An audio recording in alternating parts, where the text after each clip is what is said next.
are you, my darlings?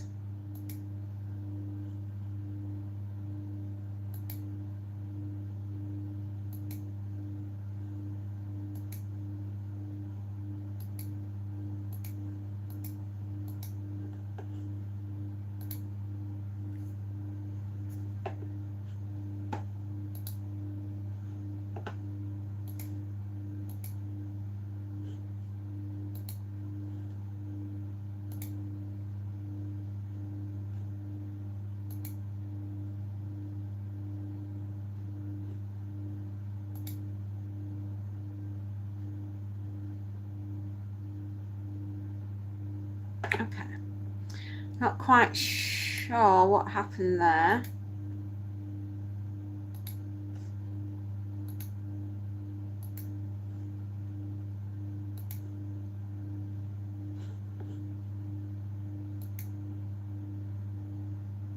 Okie dokie.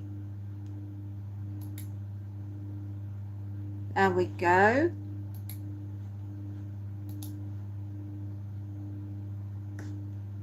Awesome. We're in. Come on. Sometimes I don't think my system works the best way it should.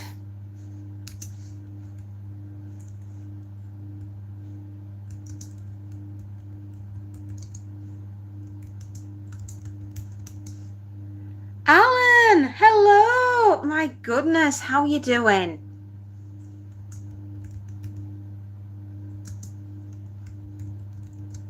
Hello, Timmy. How you doing? I hope you're feeling a bit better. Hi, guys. It's really good to see you.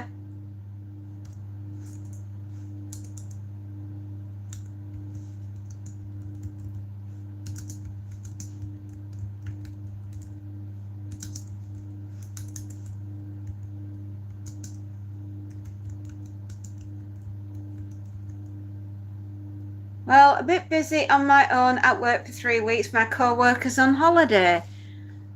Flipping heck. You'll be rushed off your feet, lad. Well, while you've been away... Hello, Spacey Jane. Hi. Hey. The iron is hot. I've been busy writing, Alan. Doing my thing. I'm so, but you're here. Timmy, that's awesome, dude. It's on and off. What did I miss? I've submitted some writing work to a publisher's, but I'm not hopeful of a response. But should we get one, we'll be over the moon. We really will. But it's whether or not my work is marketable, and I don't know if it will be.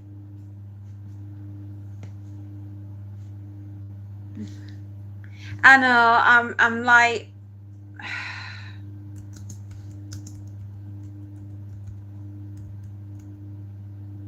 It is, you're awesome. What, you could always go down... well, I might just go down the self-publishing, but I don't know at the moment. Let's see what this company has to say. They might like what I've written. They may hate it. And if they hate it, then I'm not going to get upset, because perhaps it's just not right for their business.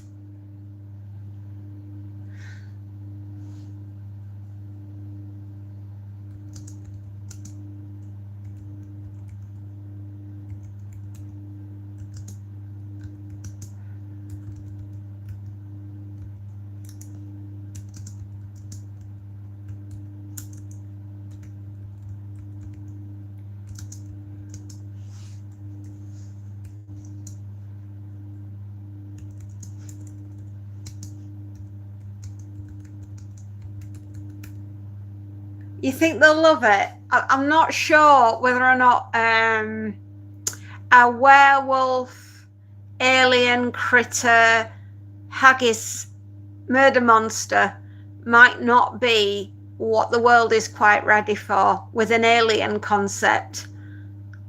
I don't know. Keep in mind, many great works by fab authors were often turned down. Take Harry Potter. How many publishers turned down J.K. Rowling? I know. I mean, they may turn me down. I just might not be what they're looking for. I mean, this is splatterpunk, 1980s style, bonkers, paperbacks from hell style writing.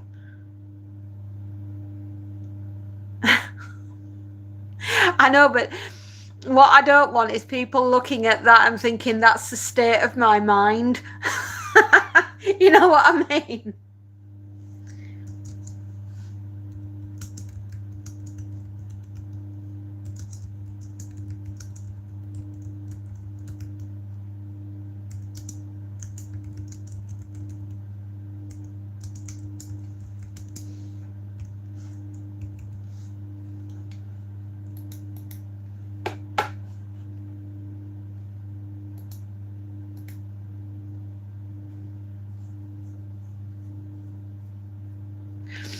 It's not. That's the first one that I've turned into a novella that's only got like 9,000 words in it. The thing, some non-writers take what you write as a reflection of who you are. Disturbed then. I've written, all those stories that have appeared on the Monty membership, like the werewolf one and the World War Brie with the cheese and the bread.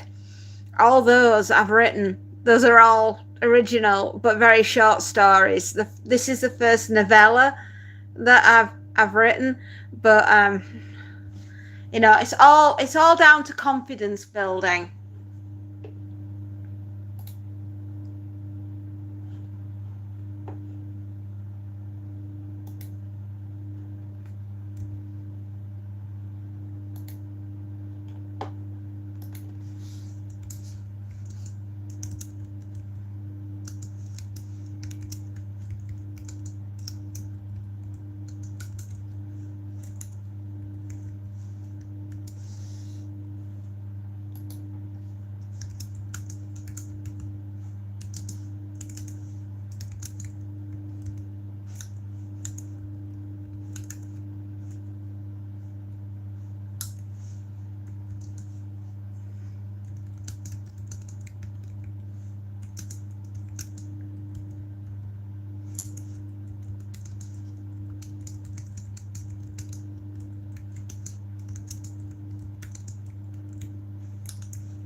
Okay, Alan, you should get the entire file.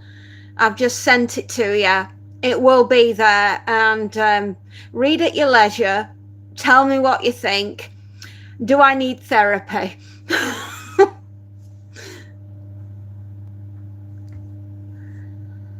Oh, you'll kiss my nan? Well, that might be interesting. She's been dead nearly 20 years. She might be a bit bony. One thing I found when writing was that a story can take on a life of its own, and the river, it finds its own way to get where it needs to be, with me almost just being along for the ride. Just got it. Okay, I'm glad you've got it. Read at your leisure and just say, this woman is incredibly disturbed and needs all the help we can get her. Should not be allowed around sharp objects or flammable liquids.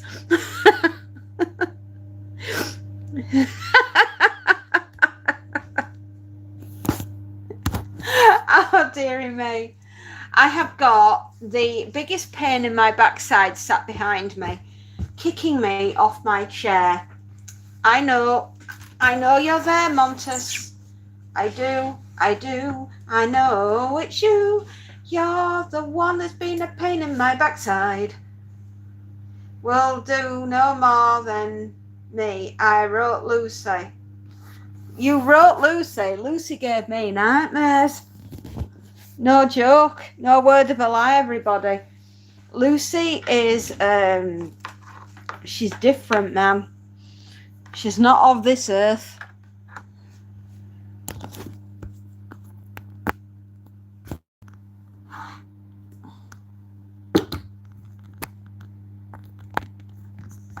There we are.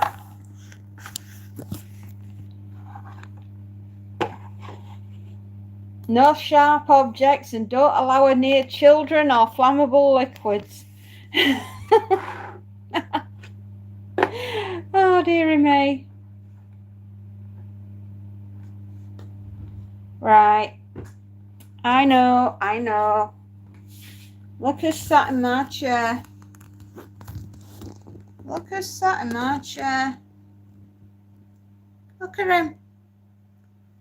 There, Mr. Chair. Yeah, I'm looking at you.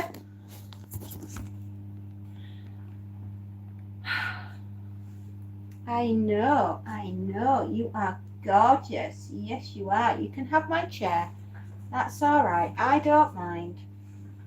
You can have my chair. Honestly. What a palaver. What a palaver.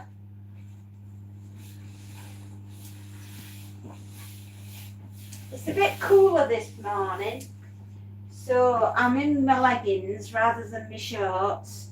I don't want to get chilly. Right, first customer of the day. Lucy is your beagle's name. Oh my goodness, Lucy. Where do we start with Lucy? She possesses knowledge of all of us, and she is constantly watching us, and she is absolutely terrifying. I love her to pieces, but I wouldn't want to be locked in a room with her, or the shadow crawler, or any of those other creatures that come out of Alan's mind, because I would be crying. Well, we'd all be crying, especially if we go and take a visit to the murder house. Oh, gosh. There's nothing quite like a horror book, especially if Alan's written it.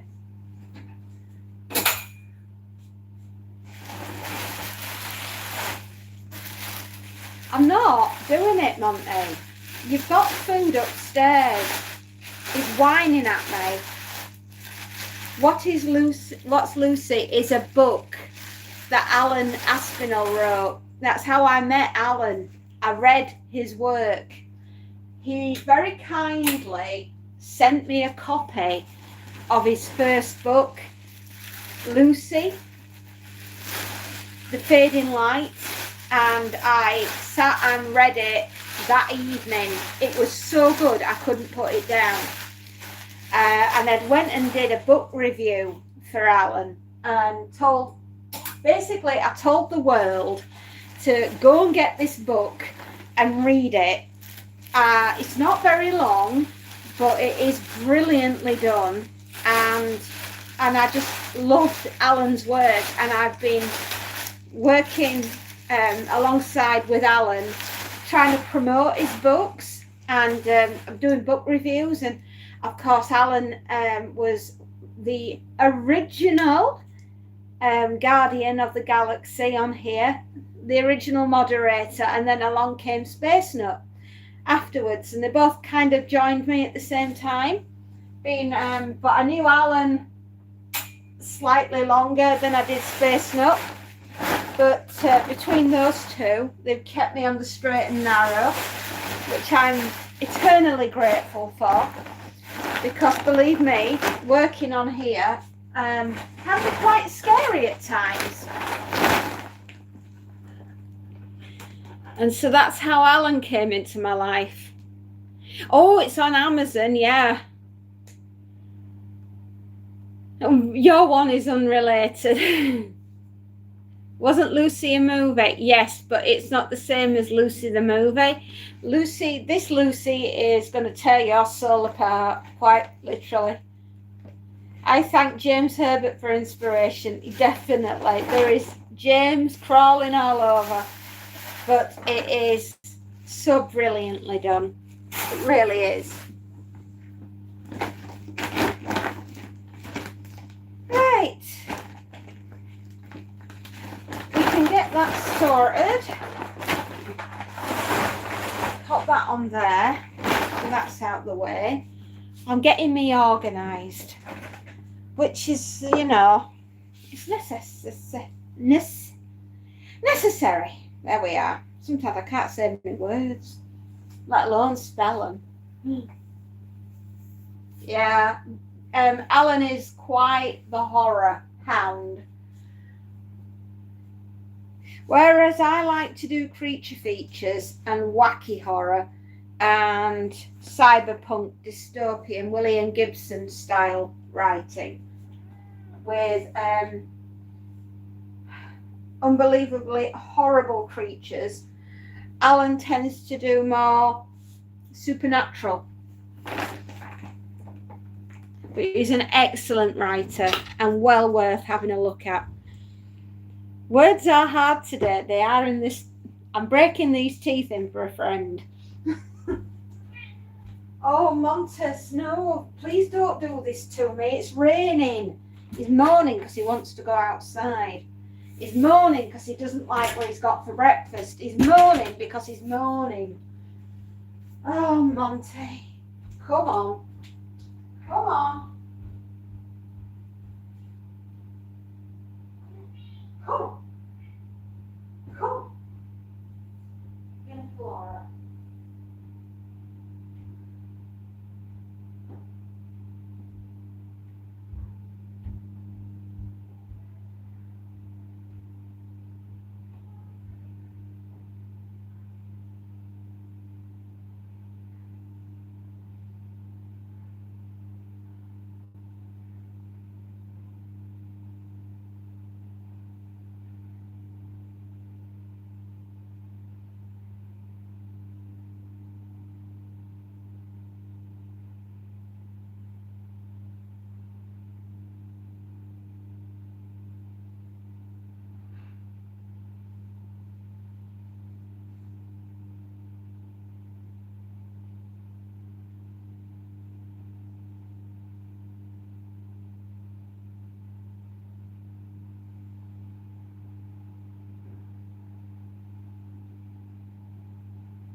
Yeah, that's what he's after. He wants to visit his girlfriend, but he ain't doing because it's raining.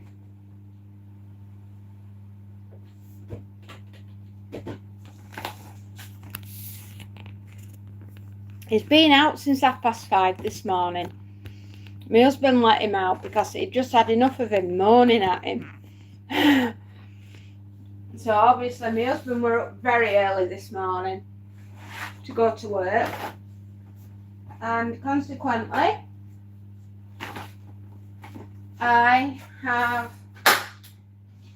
been taking care of Monty. Oh, it won't turn on because it's not on at the wall. I have 4 bags to get through today. 4 massive bags to get through today. So yeah, Monty's gone upstairs. He's having some biscuits. It's wanging it down outside.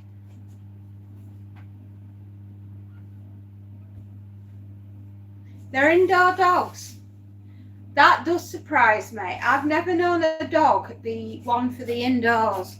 Really, honest to God, I have not.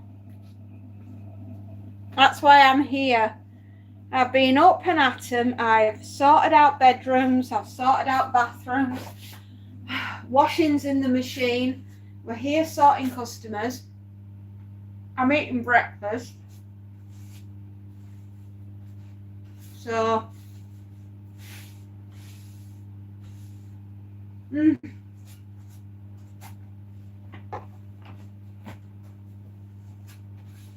I don't have to do a lot of chasing about this morning. I didn't have a lot of choice in the matter. I've just had to head down, backside up, get on with the job in hand, because this is what, while I'm waiting for everything else to take off, I've got to keep doing what pays the bills, right?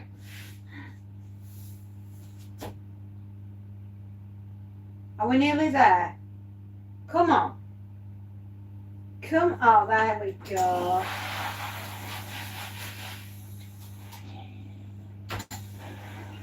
Why anybody wants the tea towels ironing, I have no idea.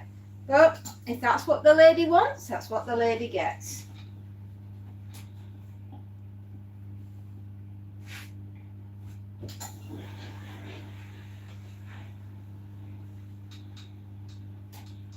I've literally just wallowed this morning. I need motivation. Wake up, Betty. I know she's warming through. The iron is hot. Yes, it is. You need some motivation. Have you not even felt like making your bags, Timmy? Have you thought about maybe starting doing your recording? You know, that's a great way to motivate you.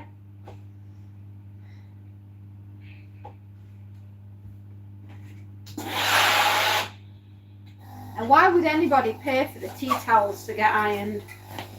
I mean, oh, not you again. I'm not letting you out. It's raining. You can go upstairs for a nap. You've been on the go all night. You must be tired. You know what? He has FOMO, fear of missing out. He just thinks that he can just keep going. He's like a proper toddler. You know when, you'll understand this, Spacey. You know when a toddler runs round screaming at the top of their lungs, I'm not tired, I'm not tired, and then you find them stood up with their head down on the sofa and they're fast asleep and they've got newspaper print on the side of their head? That's him. My youngest was exactly like that. She used to scream and run around the front room yelling, I'm not tired, I'm not tired. And then next minute, thunk. It's like, oh yeah, you're not tired, are you? I know you would, Spacey. How's the diamond painting going on? Are you enjoying it? Yeah, well, Monty's a bit like that at the moment. We knew what FOMO was before it was even trendy.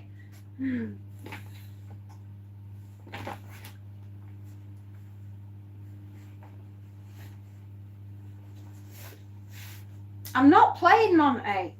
I'm a working mama.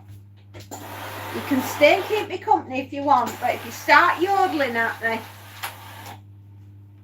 you're almost halfway through. Oh, fantastic. I can't wait to see it when it's done.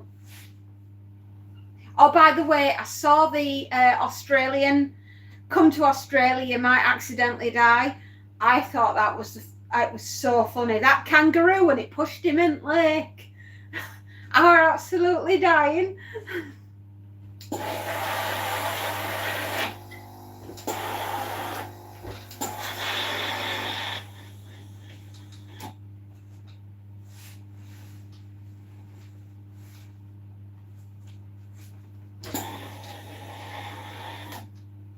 It's so funny. Guys, if you've not seen it, it's up on the community channel. If you need a laugh, and sometimes, mate, we all do. But if you need a laugh and you just want to watch something ridiculous, go on and watch that. It's brilliant. Absolutely hilarious.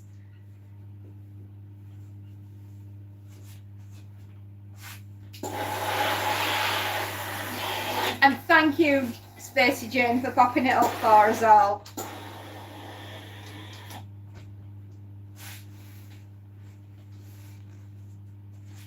Right, I am looking like doing a lot of shorts and trousers and some bedding, as well as tea towels and then a bunch of t-shirts behind me. I've got my work cut out for me today, but you know what? It is what it is. Oh, you gonna go sleep there? Yeah, I told you, he's tired.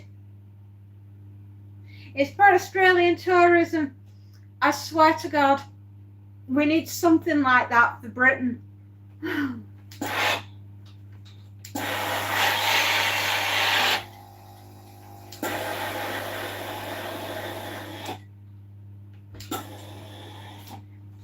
You know, it's as bad as, and I hate to say this, but there was a massive meme going around when a certain royal person got hauled up before the magistrates.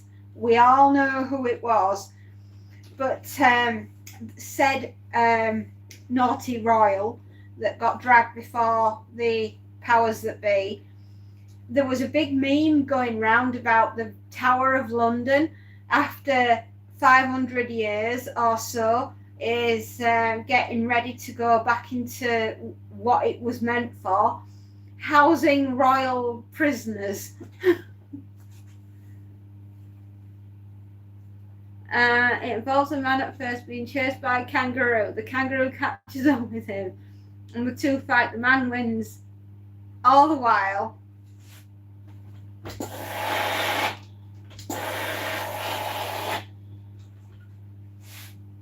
the song Men at Work, I Come From the Land Down Under plays, and someone commented it's the most Australian thing he'd ever seen. Oh dear me. Kangaroos are ace, aren't they? Men are proper units as well. Those kangaroos, man, I would not mess.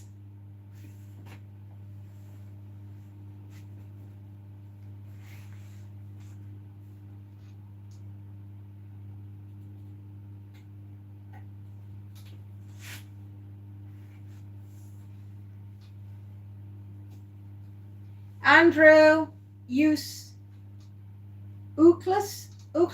is, how am I pronouncing that right? Andrew Uklas. Oh, thank you. Pop it up on community, then everyone can see it.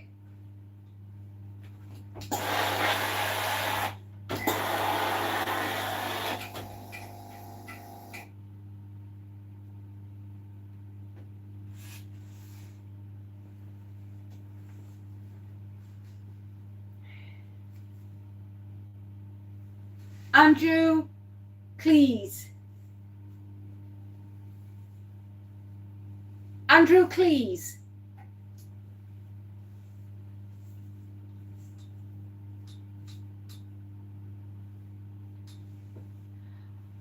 No, I've not seen that. Is that for real? Oh, the poor animal. Hello, Lola, darling. How was school?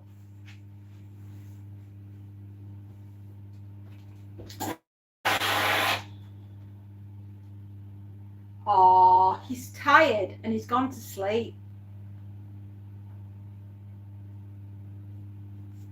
Oh, no, he wants to play. Mate, I can't. I'm so busy. Mummy's got a lot of ironing to do today. Shall I see if I've got something in my drawer?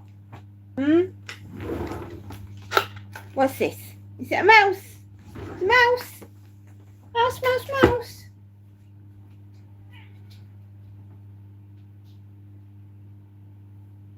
I'll let him go rag the mouse. School was great. Oh, wow, really? Oh, my God, yeah, send it.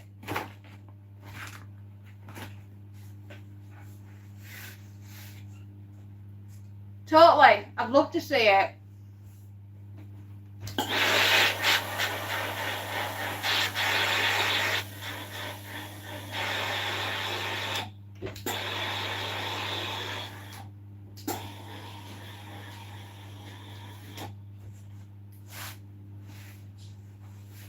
He's just got the wilds. Yeah, you play with your mouse.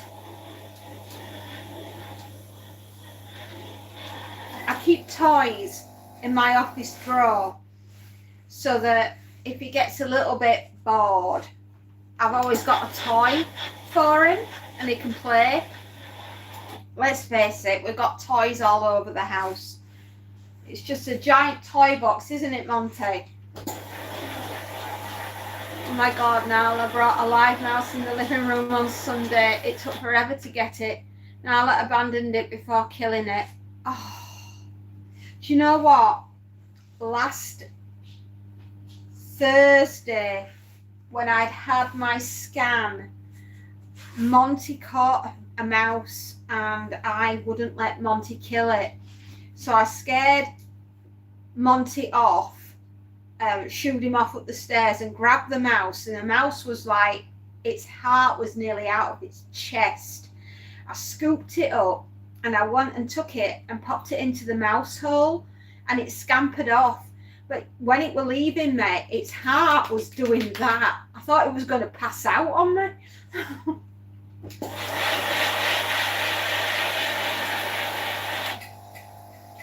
Hello, Mono. How are you doing, lovely? Lola, got to spend time with my friends. Tomorrow I've got my school dental appointment. Ooh. Good luck with that, my darling. I don't like the dentist. Timmy likes the dentist, but I'm not a fan. Oh, you're going camping. Oh, wow. Oh, that sounds excellent fun. Indeed it does.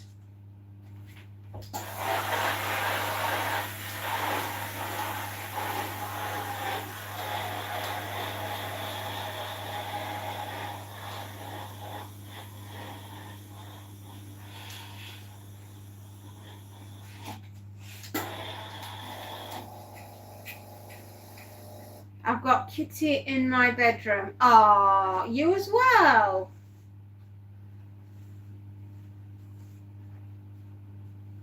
You love the dentist. You're a strange person, Timmy. I hate the dentist with a passion. Which is really sad, actually, because Dr. Chagger is lovely. Right, you've got a potty. You've been out already to the loo. It's pouring down. You've got your breakfast. Stop being a naughty boy. Oh. He wants outside, but he's not getting it because it's pouring. I mean, it's biblical outside. Noah is going to go past any minute with his ark.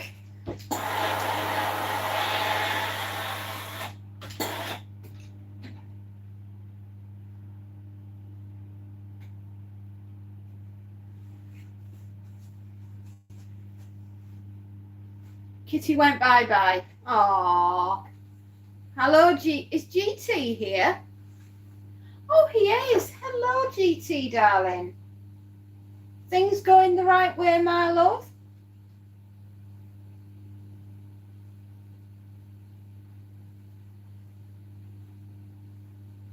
There we go. Trousers, shorts. Look, you. I love you, but you're a nuisance. Yeah. 620. Awesome. They're going the right way, my lovely, which is what we want. Up, not down. At the moment, my subs are being messed about with. There are people subbing and then unsubbing and subbing and unsubbing constantly, and it's messing up the algorithm. And I have no idea why they're doing it, but it's weird, man. Anyway, I've left them to it.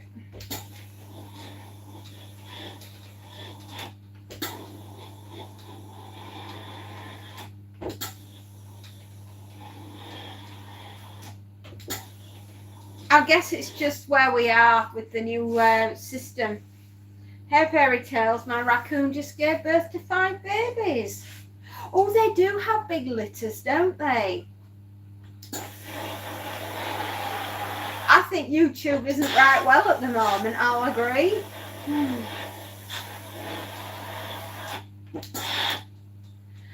What were you going to call them?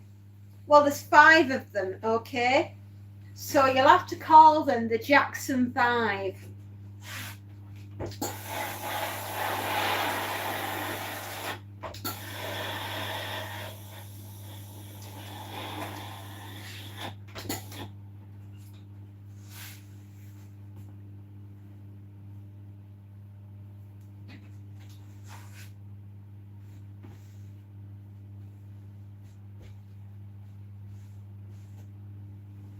Rackwell, if you have a girl raccoon.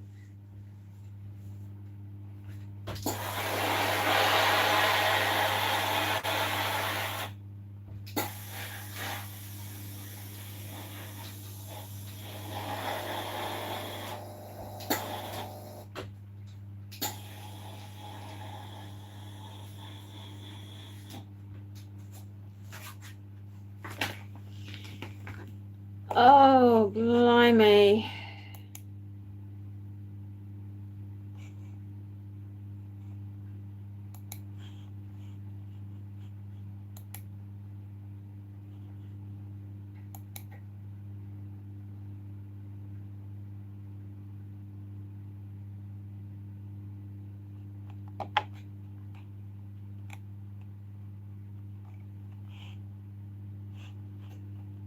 Hang on. There we are. 2 raccoons are female, 3 raccoons are male.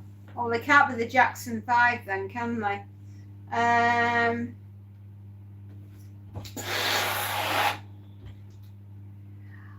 What were the characters from Raccoon City in Resident Evil? You could name them after that.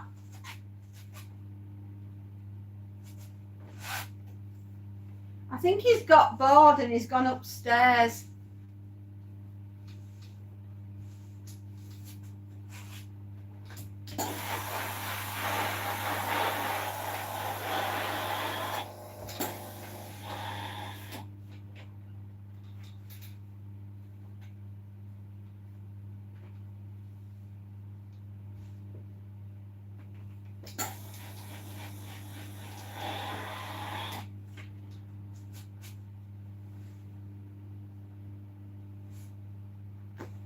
My kitten's birthday will be this day. It's in this day. It's 2 minutes left. Oh, it's up. Thank you, Spacey Jane. I absolutely gonna love the heck out of watching that. I'm not playing Monty. You can sit there and glower at me all morning. I don't care. Honestly. 1 minute. Oh, happy birthday to your kitten. Happy birthday to your little kitten. Aww.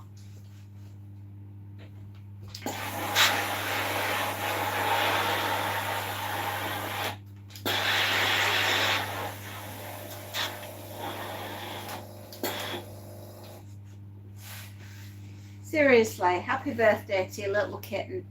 I hope they're having a beautiful day. I have a feeling that today is going to be a very, very, very busy day. So help me God, I'm going to get through this laundry.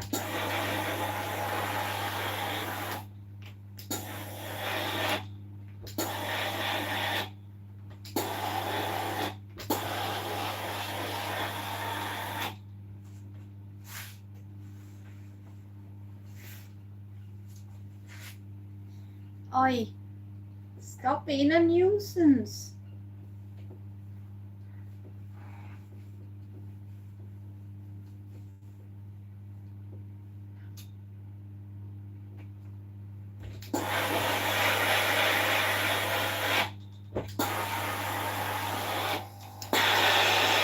A happy birthday to your kitten. I know, he can't help it. I think Mono has learning difficulties, so we just need to. I know he doesn't always understand.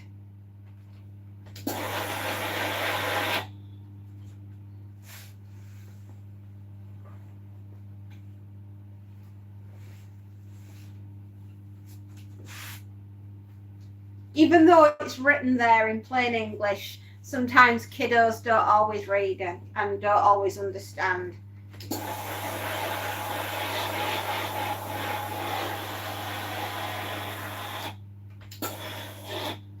I'm not playing. I can't. Honestly, I'm having a moment with my furry little son. I love you, Monty. I love you. I love you dearly.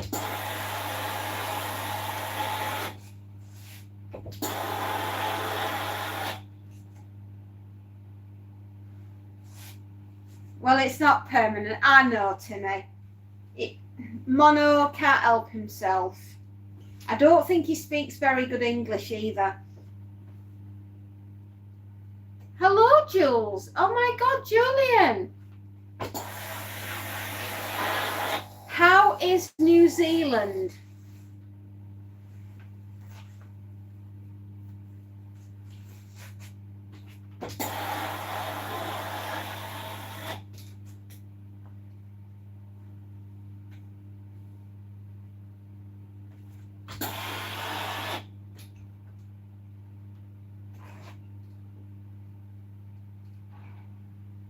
It's cold.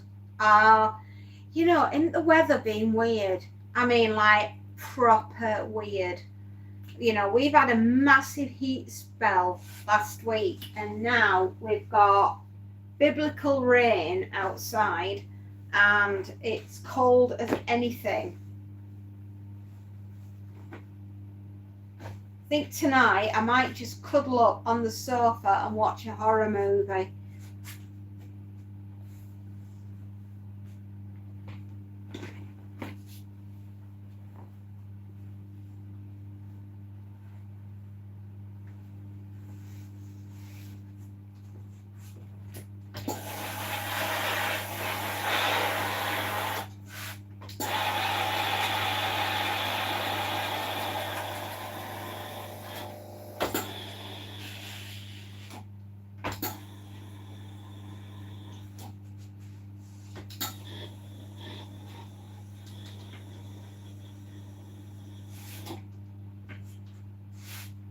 It sounds like a good plan. Yeah, I know, right?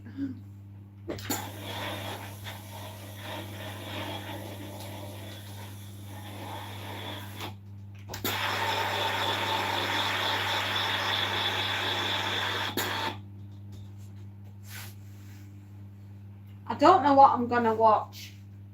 Voyage of the Demeter. I wouldn't mind watching that.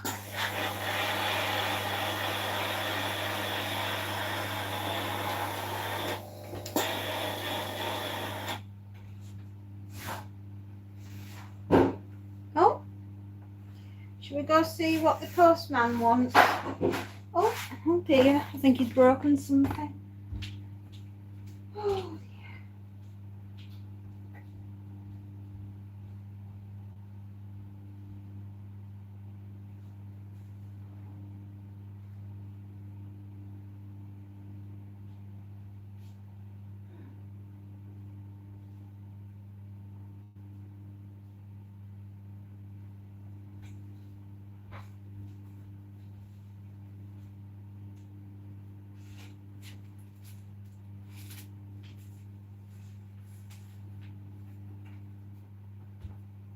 No, I am not going upstairs, but you can, but I'm not. What on earth? Oh. I could kill that child of ours. Oh, my daughter. She's hard work.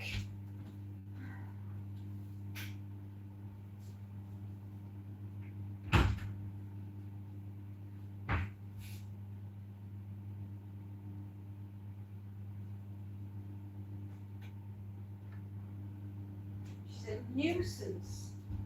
Pain in the rectum.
Honestly, she's such a nuisance.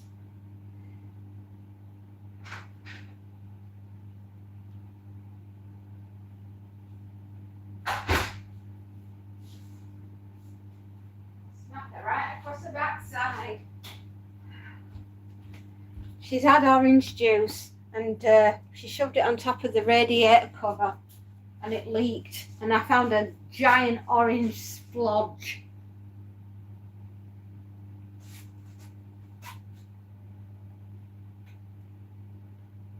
Some of my stories are true. Some of them are make-believe.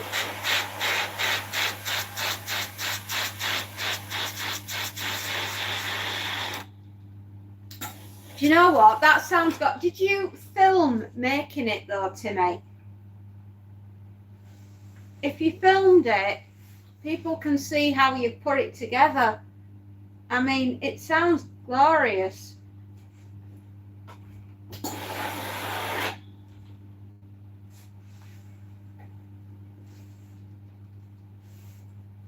Oh, yeah. Alex, my goodness, how are you? I haven't seen you in a while. I thought we were going to send out a search party. I've got some goat skin. Go for it, Timmy. Show everyone how you've done it by filming and making a documentary about you doing it. That'd be awesome.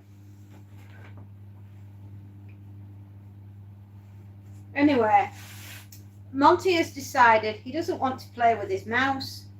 Monty has also decided that he doesn't want to stay downstairs with me anymore because I'm boring. Oh, no, I lied. He's just come back. I'm not opening the door. It's pouring down. You go out there, you're going to need armbands and a rubber ring.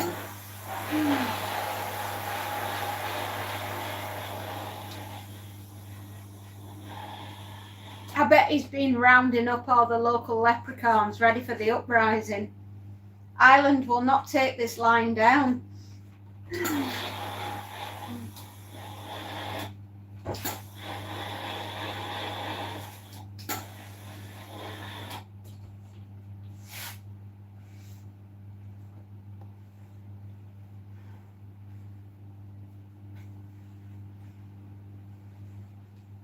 I'm glad you like my stories, Jules.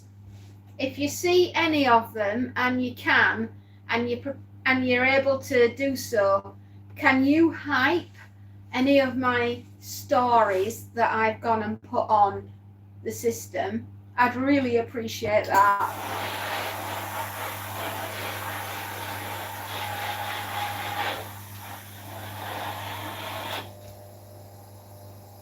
Thank you. Honestly, just to receive a couple of hypes on my stories, it just gets them out there, and people will notice them, hopefully, and then decide to maybe have a listen. I mean, everything I've written, it's all from up here, so that should tell you how disturbed I am.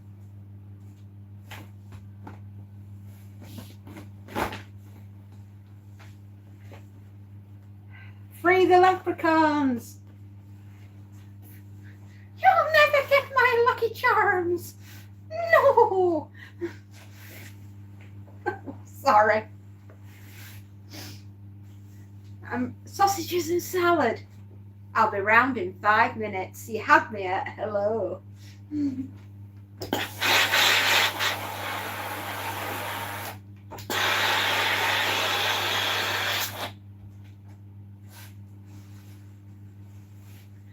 Oh, my haunting of my ghosties.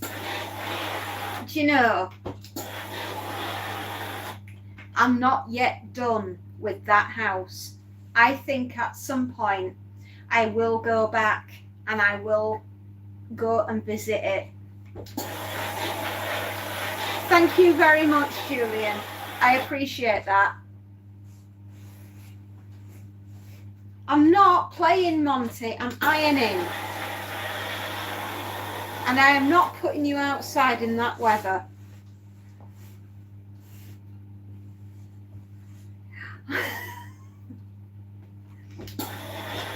Well, that's what you get for mass marketing, Alex. You mention it once, and then that's it. Everybody thinks you all have Lucky Charms. They've seen the pot of gold in the advert, and they think that the Lucky Charms live in there.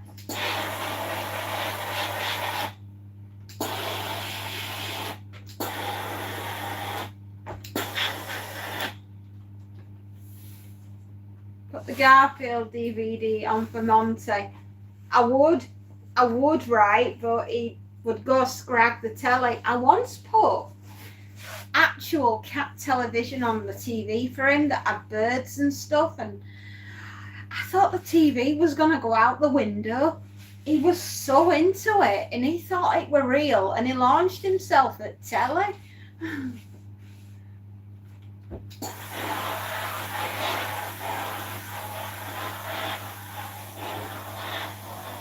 Needless to say, we never did it again.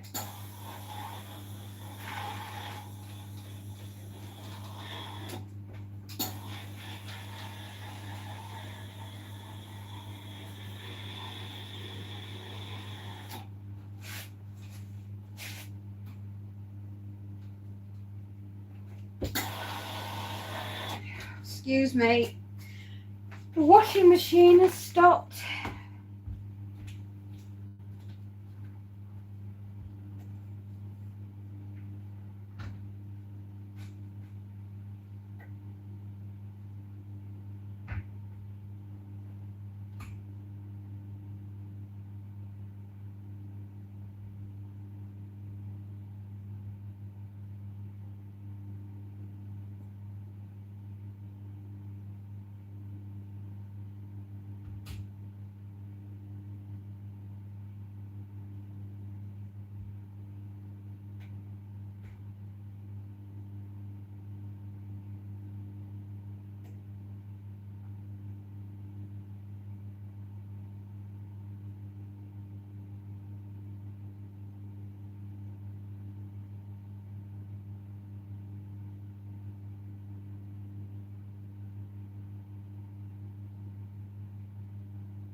I am so sorry, but my son is going to suddenly find himself leaving home with a spotted hanky on his back.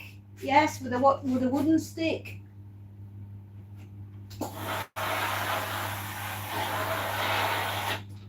I don't know.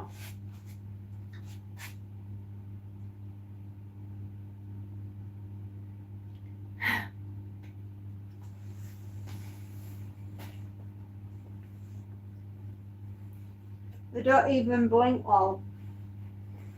That's violent movie documentary. Garfield is family friendly. How are you, Brad?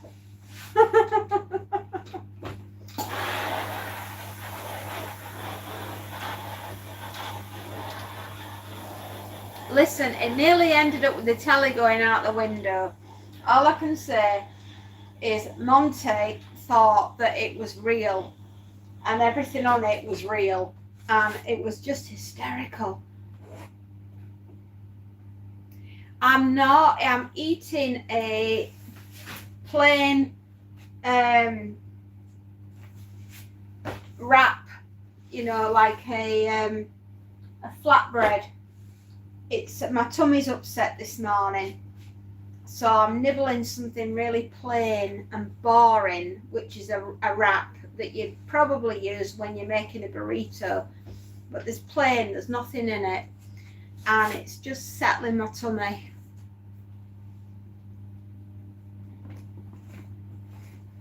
Right, pillowcases first. We'll do pillowcases, then we'll do duvet covers, and then this lot's done. First bag's finished.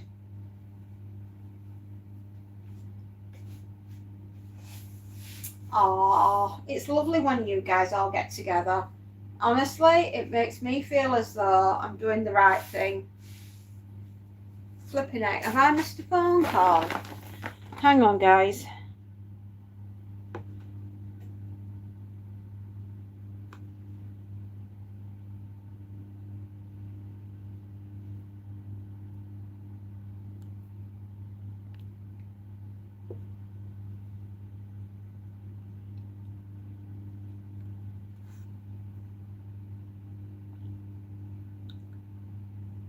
Okay, I've not missed it, but there's I've got an email. Hang on.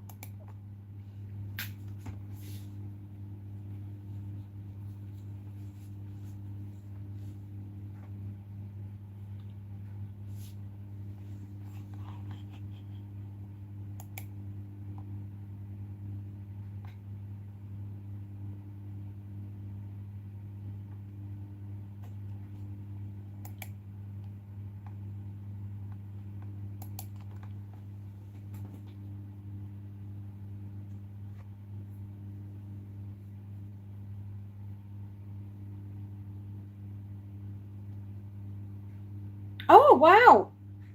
Oh my God. Whoa. News. Oh my gosh. I think I'm going to explode. I think I will explode. They got back to us. This never happens. In the history of Everness, this never happens. I think I'm going to faint with happiness. What?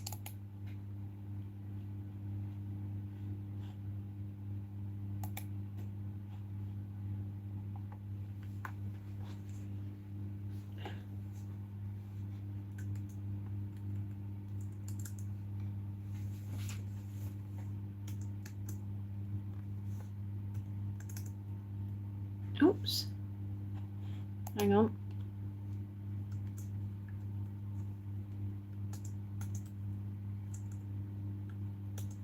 I'm just replying to them now.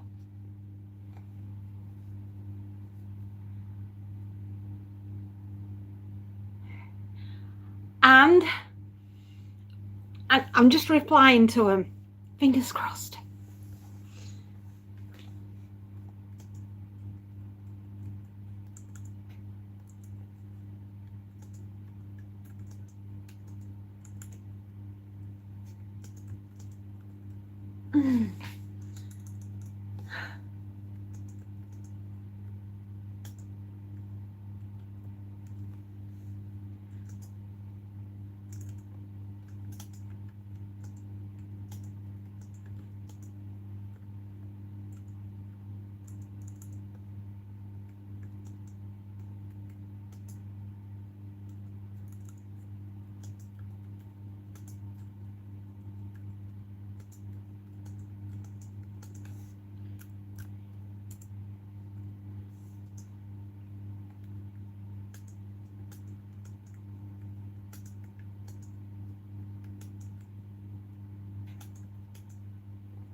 Oh my gosh, right. I read and as follows. Dear, thank you very much for sending us your sample manuscript. I will now pass this on to one of our qualified staff members for them to complete an initial assessment. I would hope to get this back within 2 weeks. I will be in touch with you soon. Kind regards, submission team. Oh my gosh. Whoa.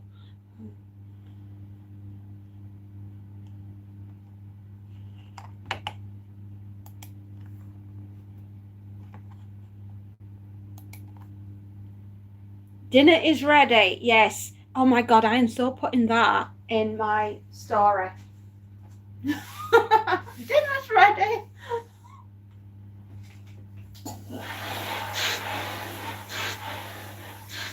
Yeah.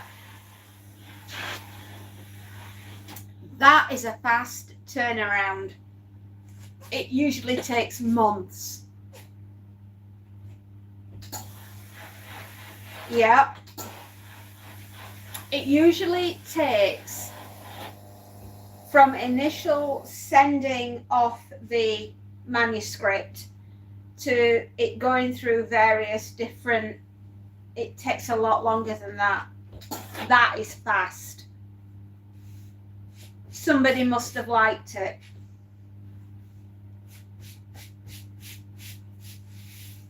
Mind you, there's not many stories out there that involve hybrid, philosophical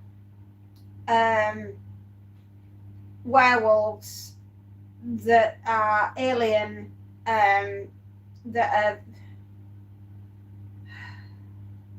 adapted to their surroundings since they crash landed on the planet all those years ago.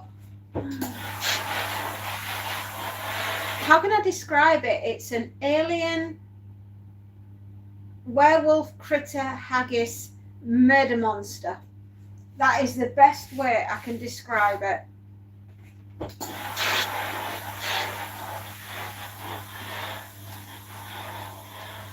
Okay, it's gone. Everything's gone. There's nothing else I can do other than wait. Thank you, Alex. Thank you. This just never happens. This never happens. Somebody clearly liked it. I'm stunned. I am absolutely stunned.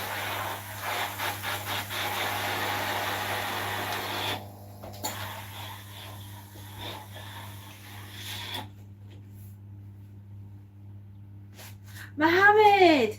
Oh, sweetheart. What we're having for lunch? Thank you, Brad. It is terribly exciting, isn't it? Where did the idea originate from? Oh my gosh. Watching St. Trinians? Don't ask. Those girls are very naughty. I'm not a famous writer. I'm just somebody that wrote something down.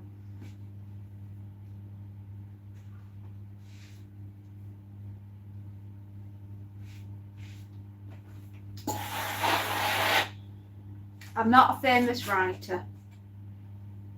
I'm not even anywhere near close.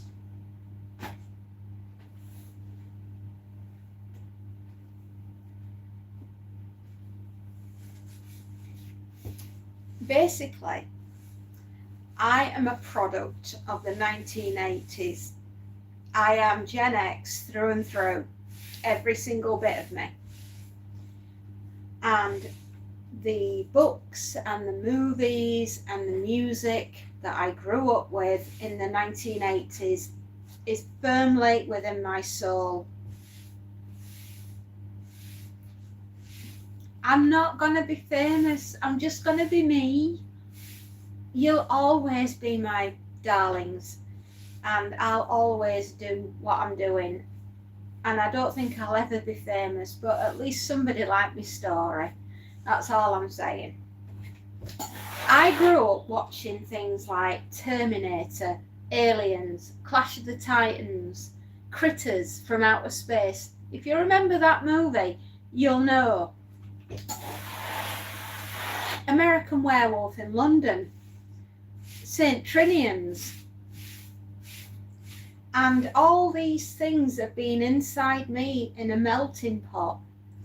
And why not put them down into a story?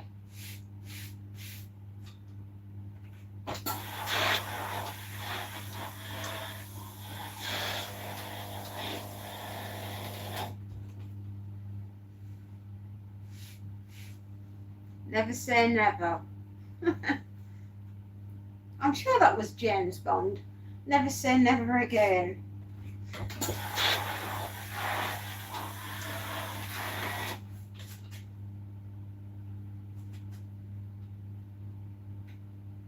Oh my gosh, right. You guys are getting signed copies.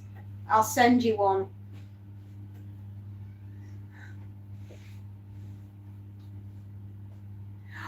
Alex, it's a classic.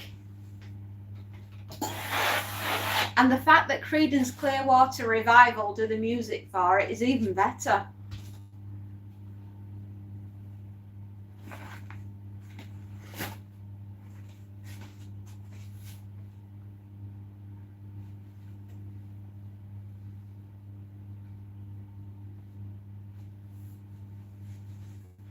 But I've got to manage my expectations, because even though we've got this far, and even though they're sending it on to one of their readers, this might be as far as we get. It might not go any further. And if it doesn't go any further, then at least we tried.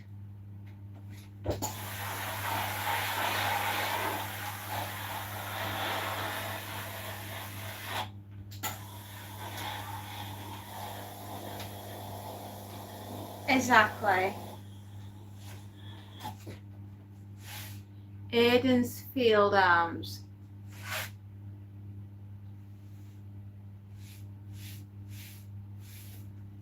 Aiden's Field Arms.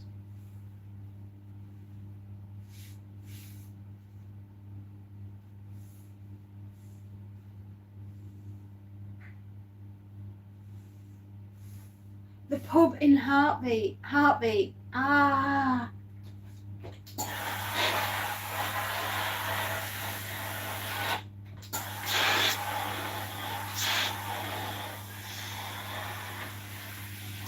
Has the weapons on the wall from American Werewolf in London.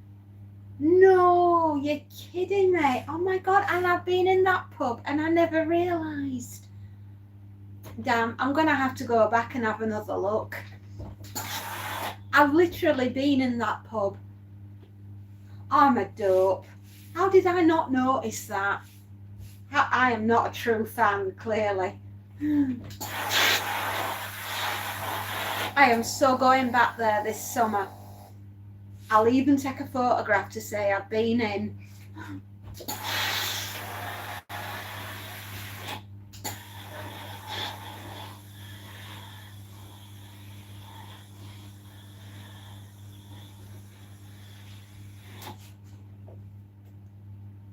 Yeah, I am so doing that. I am going back this summer. I'm going up there this summer anyway. So I'll make a point of, we'll be passing it. So I'm going to call in. I'm going to take a flipping photo and say, look, here they are. Oh my God, how did I not know that? I am so dim-witted. That is a brilliant bit of trivia.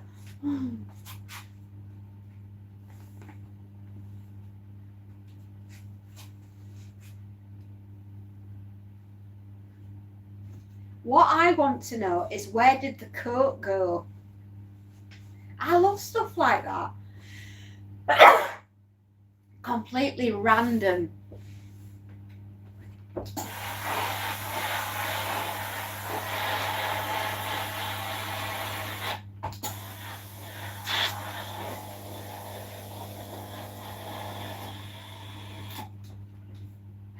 excuse me. Oh, wow, my poor nose.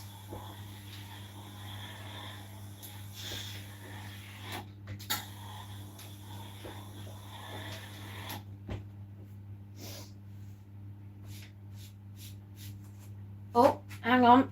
I've got another message. Okay, who's that from?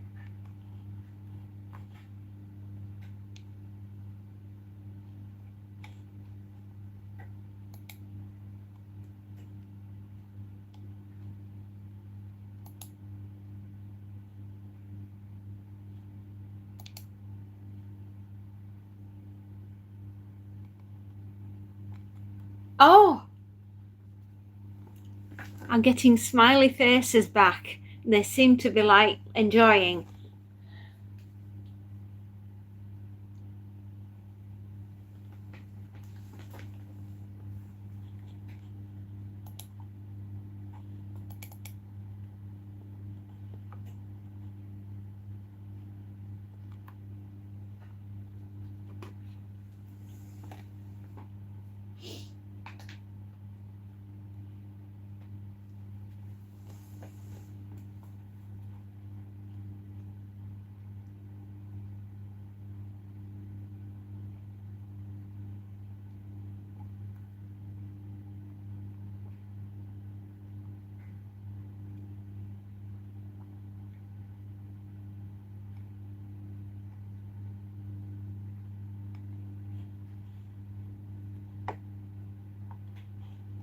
Oh my gosh.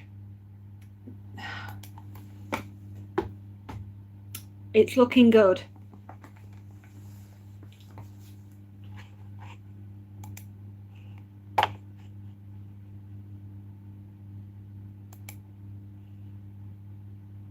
Yes, yeah, Brian Glover.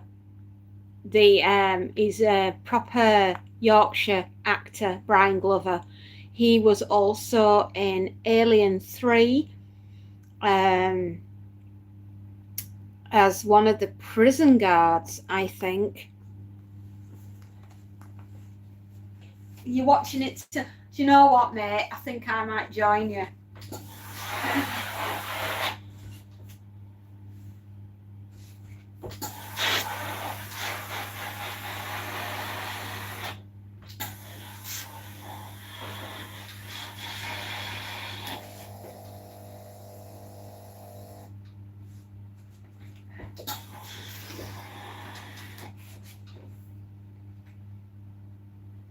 I think Aliens is the best of that franchise. Absolutely. Ellen Ripley is badass, and Jonesy the cat deserved an Oscar.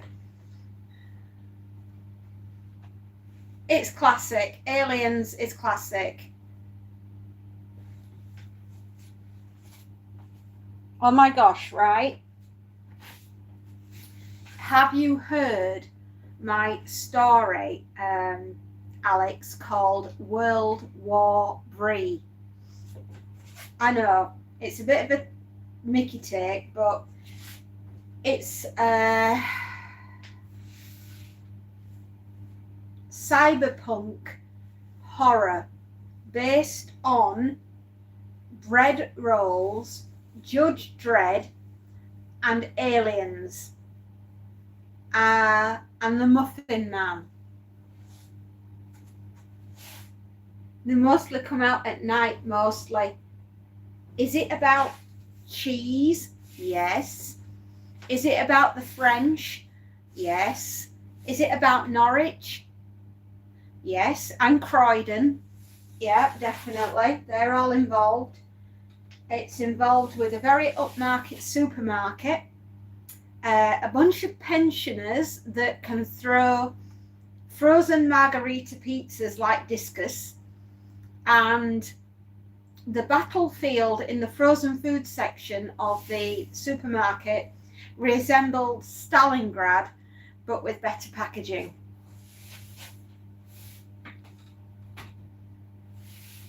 And we've also got Martin Muffin, known as the Muffin Man, and Judge Bread, the loaf, judges all. So yeah, if you've not heard it, give it a listen, because the alien queen is in the story, blatantly changed to something else.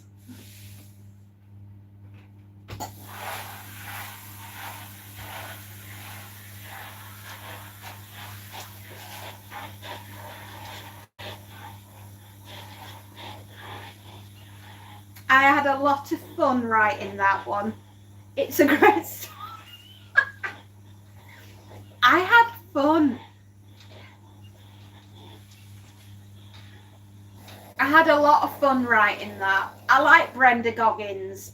I thought Brenda Goggins is probably one of my favourite characters that I've ever come up with.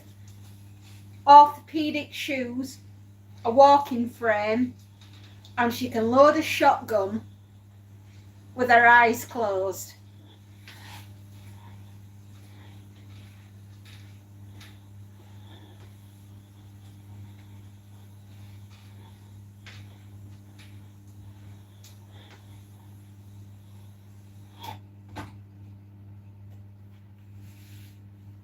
Oh, well, I mean, I'm keeping my expectations on the ground.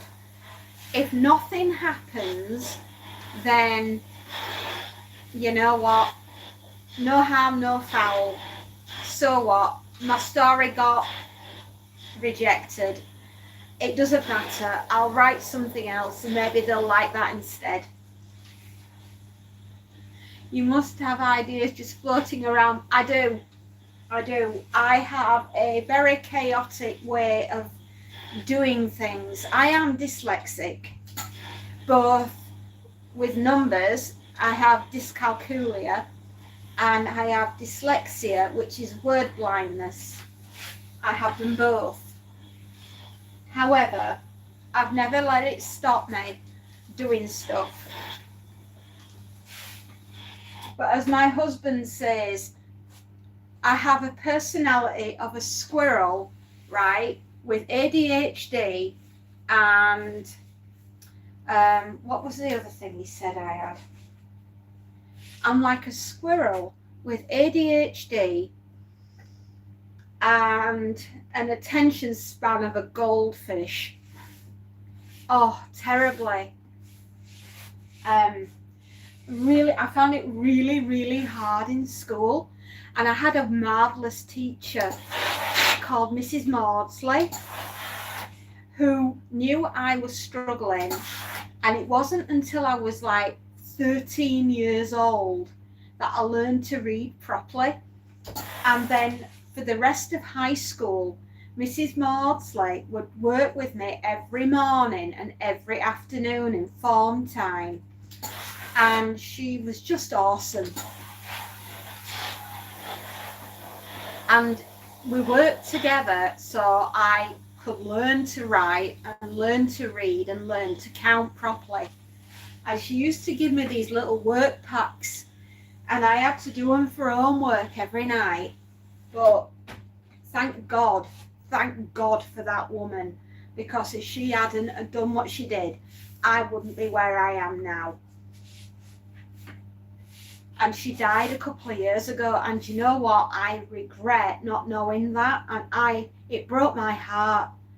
And she died November 2 years ago, in November. Heartbroken I was. I never got to say thank you and here I am, this is what I'm doing. Such a lovely woman. And that's why I'm really passionate about paying things forward and helping the next person get to where they need to be, because somebody helped me.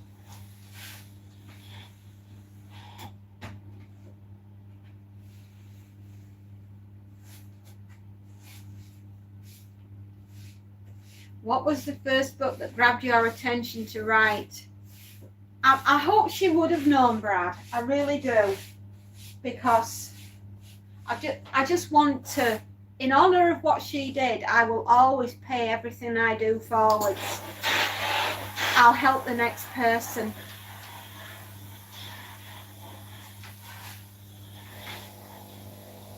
You mean what was the first book that I ever read, or the first thing that I ever thought about writing down? The first book that I ever read properly and understood was James Herbert, The Rats. And that's sort of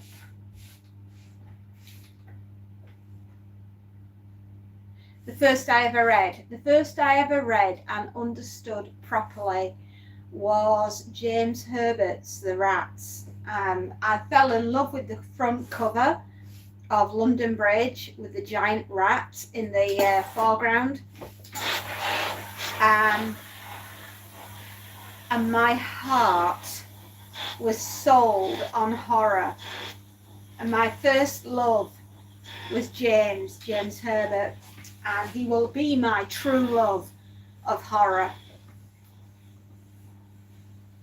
And that really got me going. That got me to the races. And after that, well, everything I've done ever since, I've always gone back to James.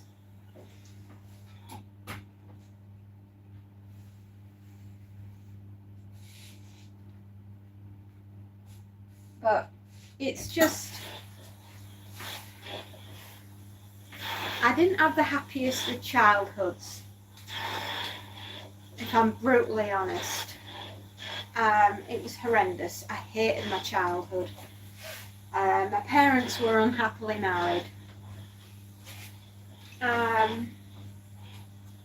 We lost the family home when I was 18 due to the crippling recession that went through the United Kingdom at the time, and my mother had literally left my father and moved on with another gentleman. And it's a lot for a kid to take in. It's a lot for a kid to take in.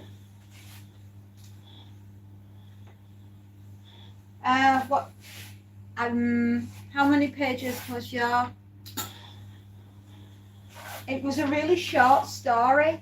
It was like a long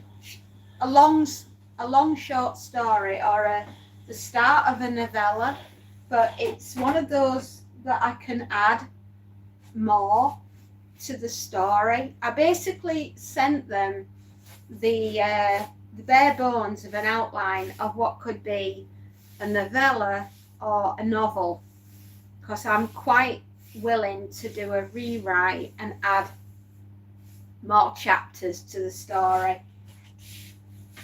At the moment, it stands at around about 9,000 words, which is the most I've ever written.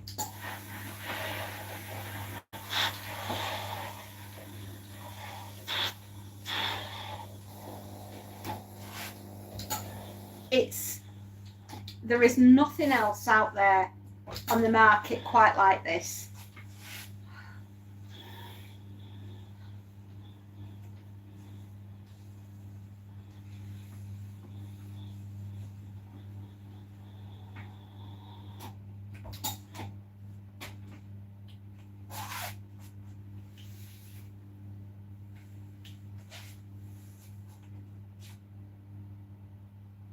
So they'll either love it or they'll hate it. It's going to be like Marmite for them.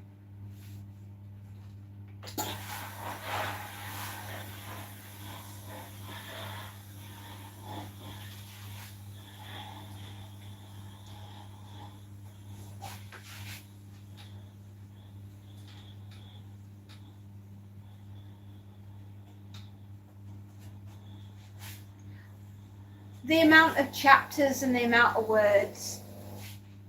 If you're writing a novella, you're looking at around 30 to 35,000 words.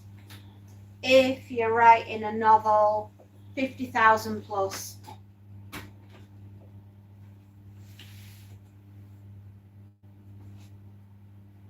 and I've written 9,000 words, so mine's a long short story. But it has the potential to become a novella or a novel. And I have got quite a lot of ideas that could turn it into a novel. My favourite being the villagers in the area that we're in having a crash course in arm-to-arm combat. Yeah. It's full of my weirdness.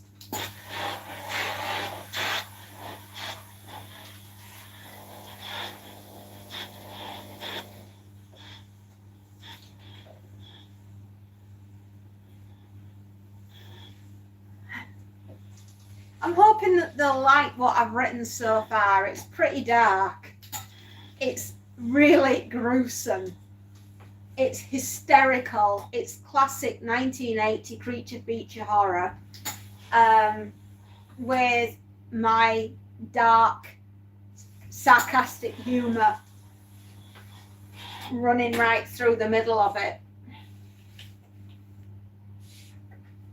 I swear to God, when they read this, they're going to send me for a psych assessment.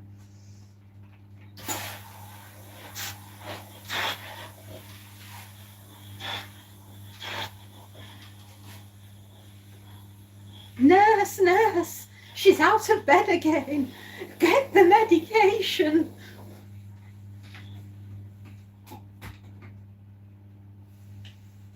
How about a leprechaun that goes to space and a bipolar unicorn? That could work. Bipolar unicorn that is obsessed with Spacey Jane's meatloaf.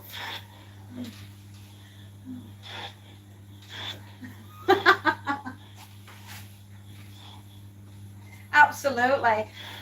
Psych assessment for the fairy. Bring the milk and vinegar.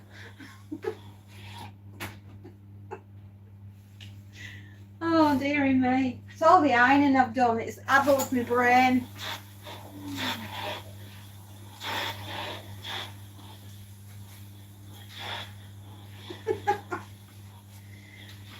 Okay, we could do a very, very, very, very quick story right now.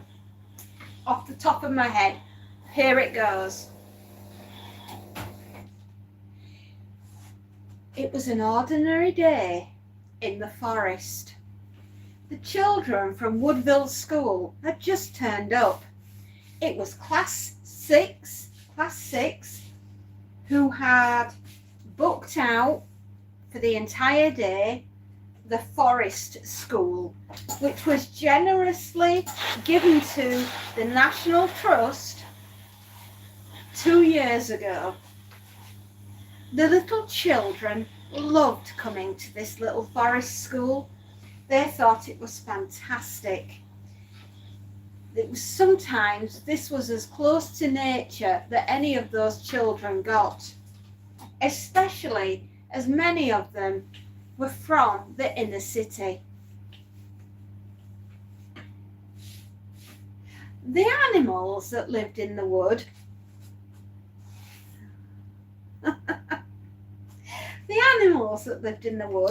loved the children so, especially when they left little things behind, like forgotten lunch boxes.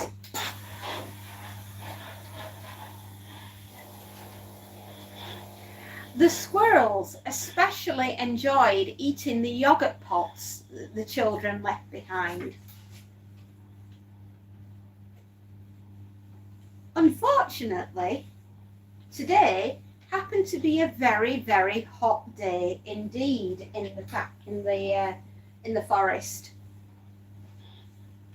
And it wasn't long before the yogurts started to ferment because of the heat, and this is where the problem started. Dun dun dun! Right, now where do we go with the story? There, I've given you a basic premise. Where do we go from here?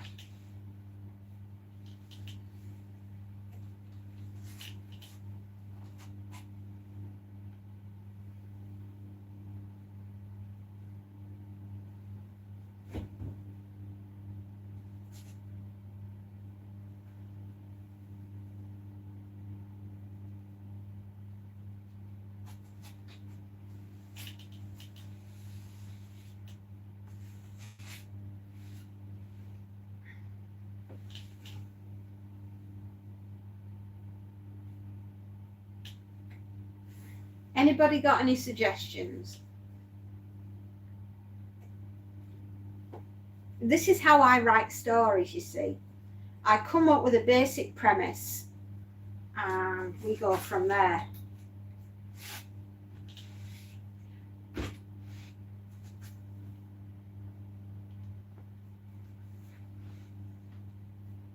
All of a sudden, a strong wind blew in from the east, carrying on it spores that were blown in from a chemical plant 100 miles away.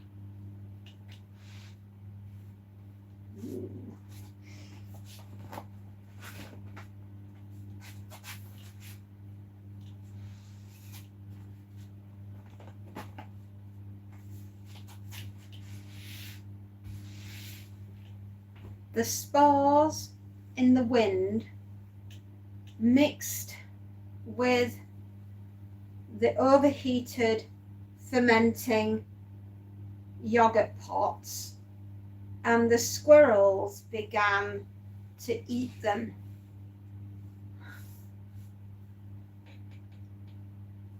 Shadowy figure can be seen in the distance. Mm-hmm. Okay, we'll fit that in then. The squirrels, delighted with the loot that they had found, started to nibble at the school-packed lunches. The shadowy figure walking through was no other than the head of the National Trust, who was there to oversee that the children were being cared for while they were in the forest school. Meanwhile, the squirrels started to behave very, very dangerously, and suddenly their eyes started glowing red. It was too late. The squirrels were nuts.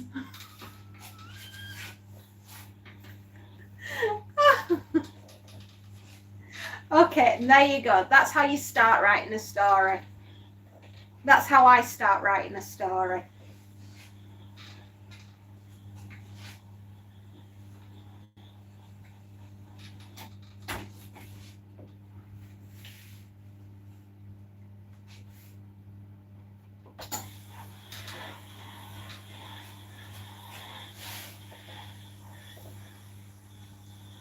It's almost lunchtime.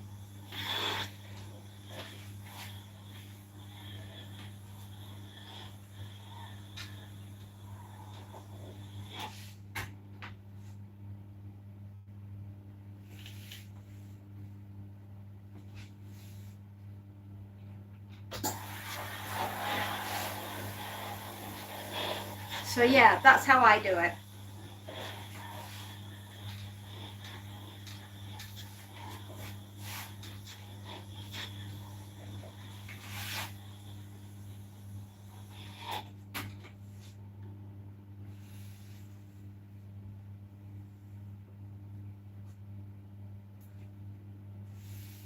Enclosed spaces.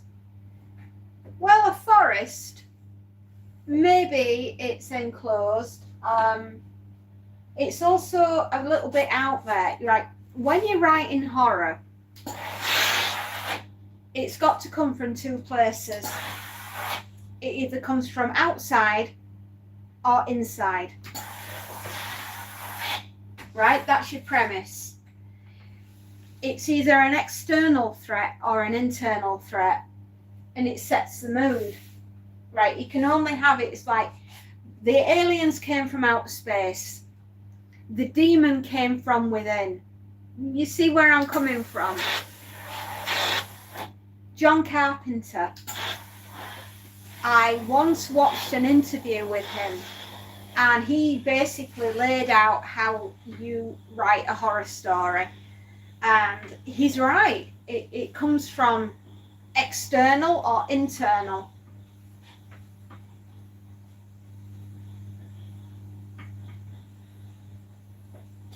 And you've got to add humour. You've got to add dark humour. Have you watched Shutter Island? I have. That is brilliant, by the way. That is such a mind meld of a movie.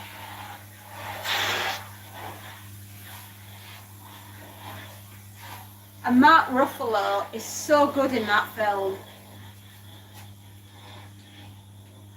Dorothy! Oh my goodness! How you doing? I haven't seen you in ages. Oh my goodness! You like the premise? You see, and that's how I do stories.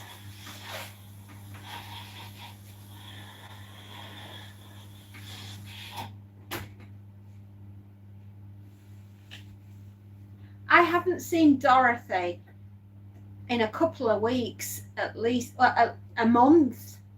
At least a month.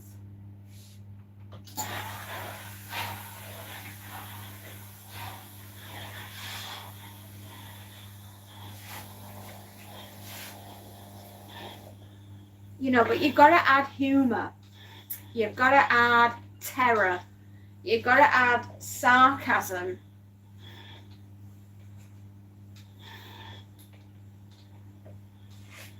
I'm hoping it does. I mean, this is how, if I was reading the story, how would I like it? Mental, right? I would want it completely, hysterically dark, disgustingly horrible, absolutely. What's one of my favourite Italian giallo style of horror? Lucio Fulci. If you've never seen a Lucio Fulci film, stop what you're doing and go put Zombie on the telly, right? Just look out, right? That has got the world's fattest zombie I have ever seen. I mean, when the chow down was good, that zombie was getting quite a lot of food. And Lucio Fulci is fabulous. My other favourite Italian director is Dario Argento. Again, classic giallo, which is yellow horror. Japanese horror. Ringu, right? The original Ring. Holy hell, that is good. Death metal, how you doing? Yeah, Mark Ruffalo. He was ace in that film. Death metal. Hi, how you doing? The Exorcist.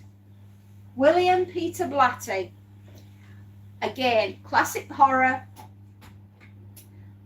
The premise of the story, young girl, possession, demonic, redemption. Right? You got the whole 9 yards of religion flowing through that. It's an external threat that becomes an internal horror. You got both sides, and it just makes a fantastic story.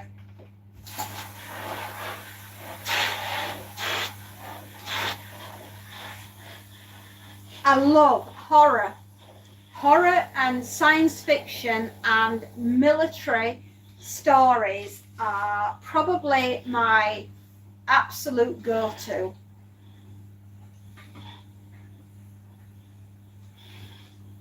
Aliens, Terminator, let's think, Halloween, right? Who doesn't like little bit of Michael Myers?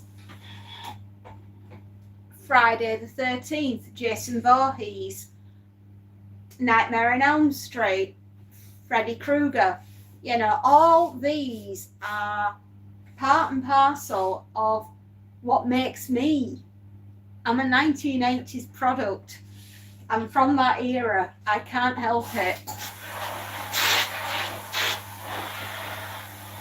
I love horror movies. Leatherface, you know, what was that one? Texas Chainsaw Massacre. All these are classic. You know, the only reason I didn't like Saw, right? I didn't like the Saw franchise because it had a very, very weak storyline.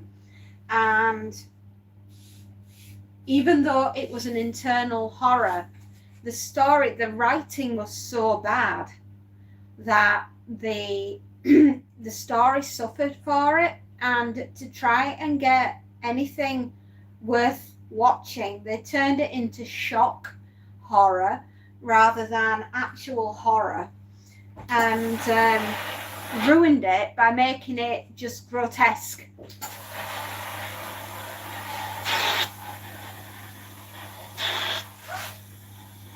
If you're gonna write something, write it. Don't just do a poor script and put shock, gore, horror in. Oh, right, classic example, Hostel. How many of you have seen the film Hostel? Right? The writing in that is so bad that they had to reduce it to torture porn to make it worthwhile watching. And I absolutely hated it, and I had to turn it off because it just made me feel violently ill. I mean, I do not like torture porn as horror, and I just think it's poor. It shows how poor the writing is if that is what you have to resort to in order to make a horror movie these days. Dario Argento, yeah, he was a good writer and a good storyteller.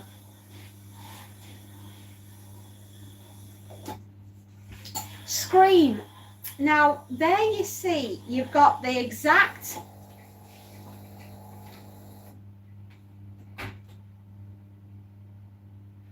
do not fall off. Sorry guys, I'm just concentrating. Scream. I absolutely love Scream because, well, the guy that made it made us Nightmare on Elm Street, so he knows what he's talking about. I've gone and forgotten his flipping name. I should know this. Oh.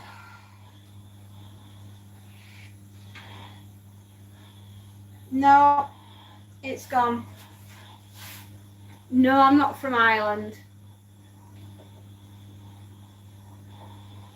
97. Oh gosh. I was 21. In 1997, I was 21. Gosh. Okay, please put me out of my misery. Can somebody please tell me the director's name from the Nightmare on Elm Street? Because I have forgotten the dude's name and it's bothering me now. I know obviously Robert Englund played Freddy Krueger, but I'll be damned if I can remember the director's name. He's dead. He died. Bless him. Oh man, come on girl. You should know this. Wes Craven. Oh, that's his name. Wes Craven. How could I forget that? Right, Wes Craven understood horror.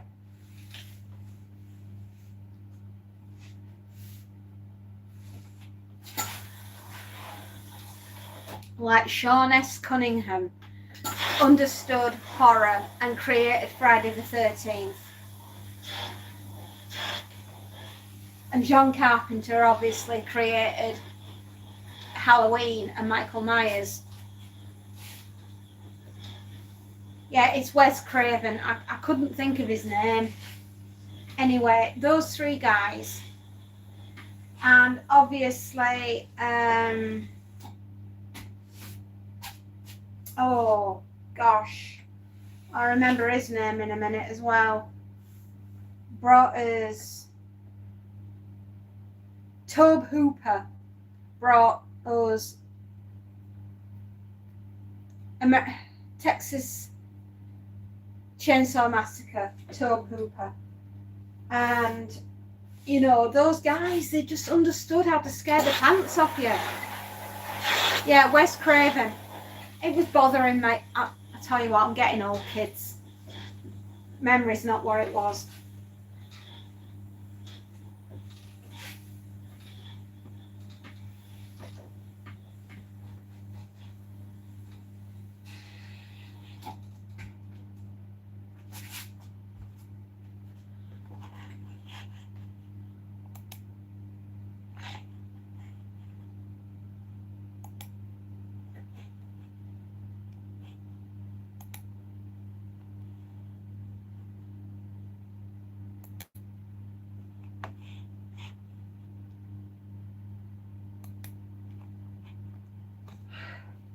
So yeah, we grew up in a time where we actually had decent writers and decent actors and the ability to just be completely frightened to death.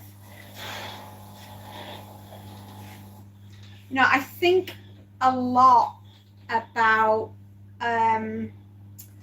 oh my god, I want to remember his name in a minute as well. Did a lot of special effects, worked alongside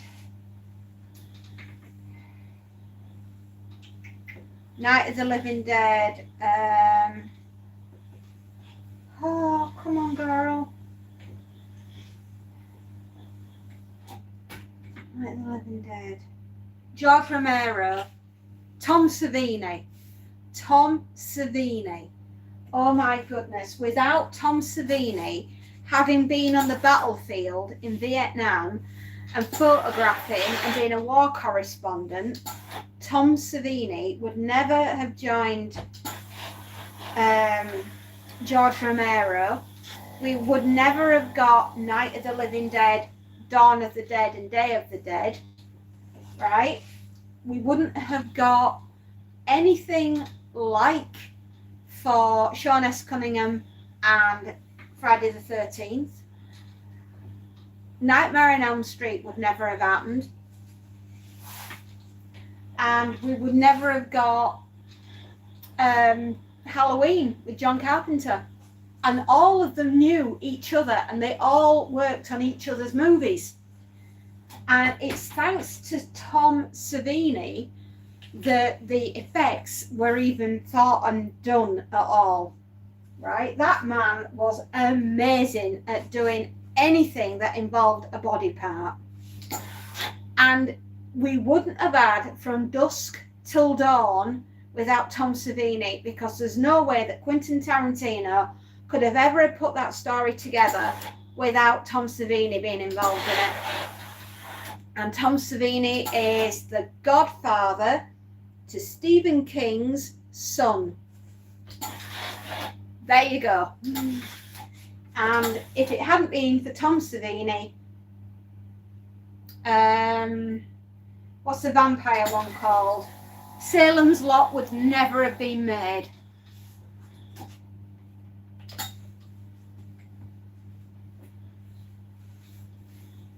So there you go. There's a little bit of movie history and trivia for you. I know I love Tom's work. I think the town that dreaded, well, that is from 78, 79, somewhere around there. Anyway, It's basically a serial killer, and it's set in the 1940s. And this serial killer goes around whacking and killing off couples all around in this little town. And that's why they dreaded sundown, because he always got them at night. And it's thanks to Tom Savini doing the special effects for that we have the film.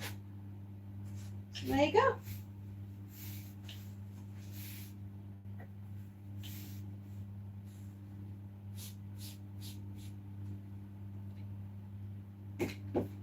And he's in his 80s now.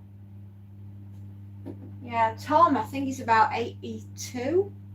I know Stephen King turns 80. I think it's next year. Stephen King's 80 next year. And I know John Carpenter's not far off turning 80. Obviously, Wes died of cancer. I think it was cancer that he died from. But Tobe Hooper went first. Then Wes. I think Sean might still be alive. I know Stephen obviously is. And I know Tom is. I know that George died of cancer.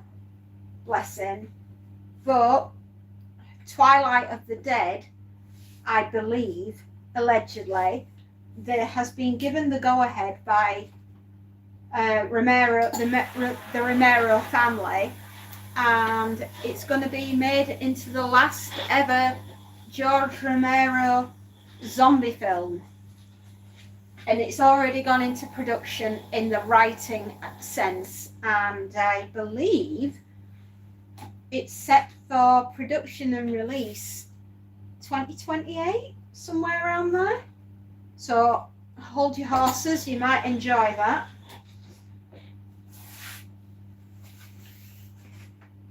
But my God, I love horror. I absolutely adore horror. I've just done a recent book review, actually, about Stephen King's book that he wrote called Holly Gibney. All about a private investigator finding out where a young girl, Bonnie Ray, has disappeared, and what happens to Bonnie Ray. Excellent. Everyone is still here. Opening scene of Saving Private Ryan was filmed on Curacao Beach, about 45. Really? I never realised that they filmed it there. Alex, did you manage to see any of the cast? That'd have been so cool. That's actually based on a true story. Saving Private Ryan. Oh my gosh, Spacey, they've written back to me. It's gone off to a specialist, as you know, and so far, thumbs ups. Yeah, but they wrote back again when you left, and unless you were watching it and I didn't realise.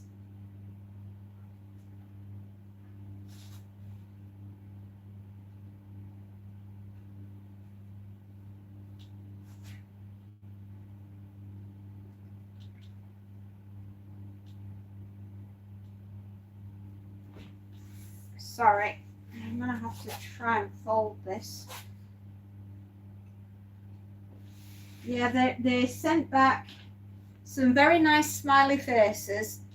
Either they're trying to placate me because they think I'm a bit dangerous, mentally unstable, or they genuinely do like what I've done.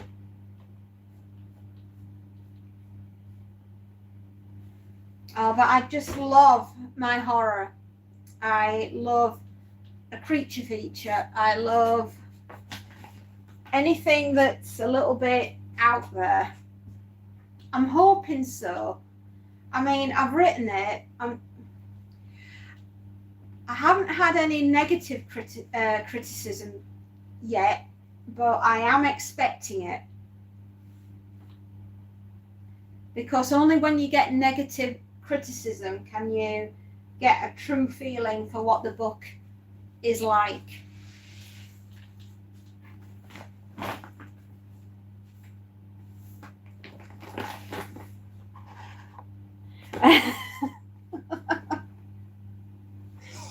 I would love for us all to do very well out of this. I really would. Okay. 1, 2,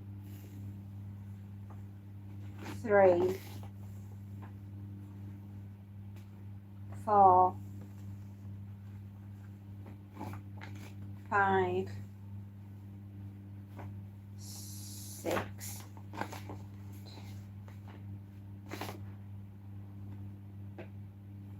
Okay, 6 items of clothing.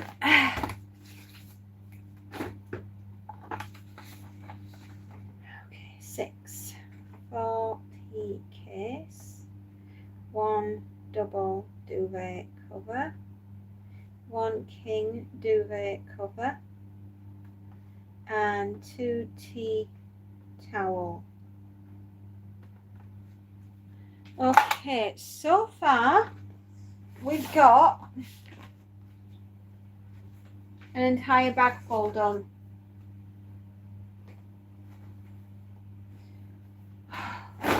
One whole bag.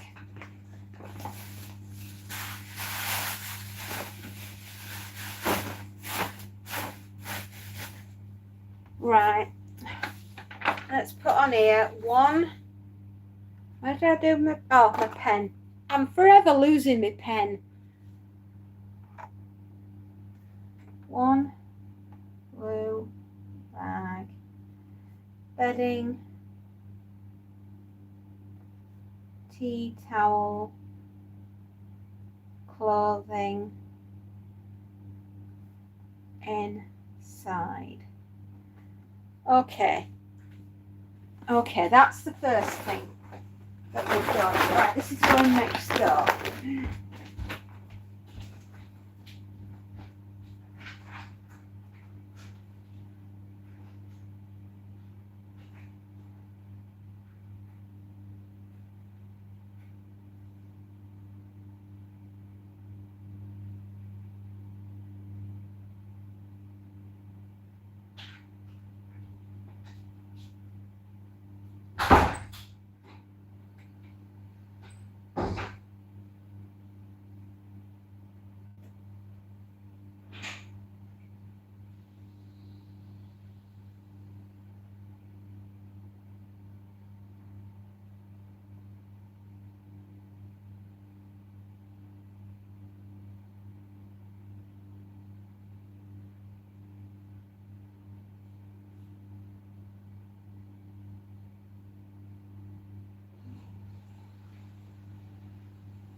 Right, everything that's behind me needs doing.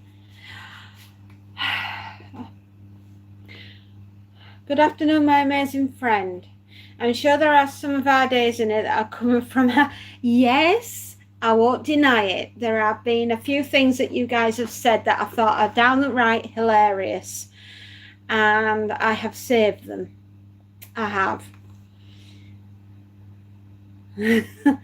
And yeah, you will all be getting a mention. How was filming today? Filming was good, started early. Oh, busy guy.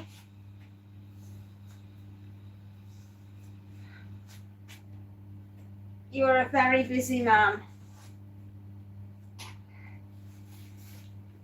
Well, we wouldn't have had dread rolls without Spacey, would we, darling? I know you very well, my love. I'm a creative person, and I come alive when we're talking about death. Weirdly.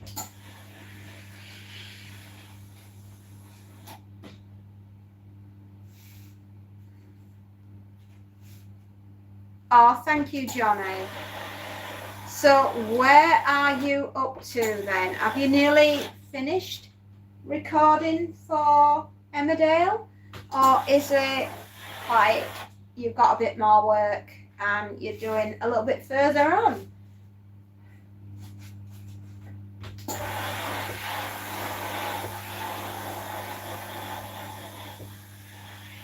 I have 6 more slots to do. Oh. And then what happens? What comes next?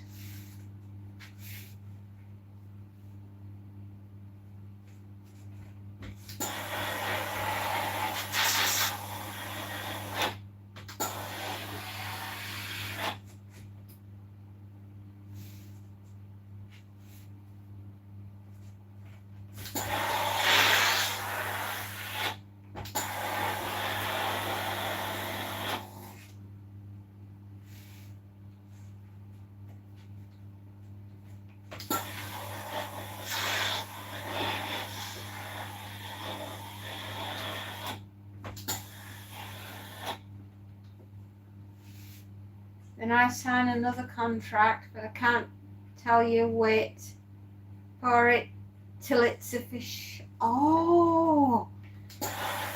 Ooh. Oh my goodness, mate. This is so bougie. Snow. Hi, sweetheart.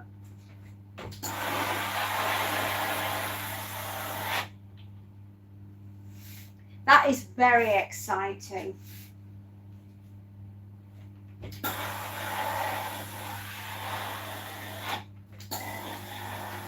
I'll tell you what, all this is taking my mind off what's wrong with me. And long may it do that. I'm just sad my snow is in. Oh no. What happened? Oh no. Mate, what happened to your squirrel? Oh. Was it a bad one? A bad bite? Is it like, you know? Oh. Have you taken him to the vet?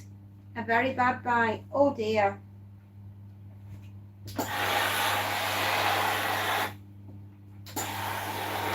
Oh mate, I am sorry to hear that. And what did the vet say?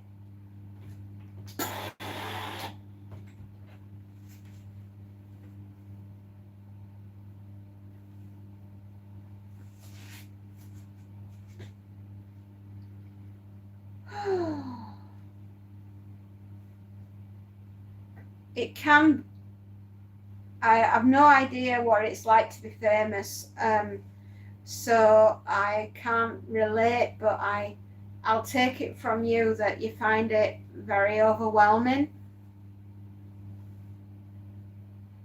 Did he give you any ointment? Did your squirrel get an injection for the infection?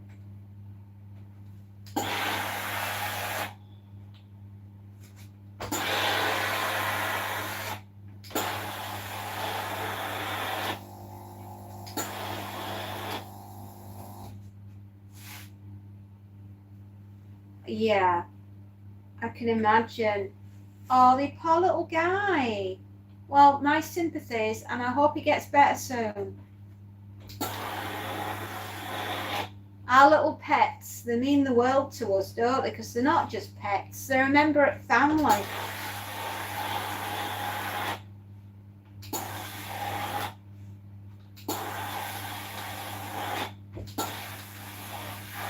By the way, Monty got fed up and stalked off upstairs and he's gone for a nap because I knew he was tired and he wouldn't admit it.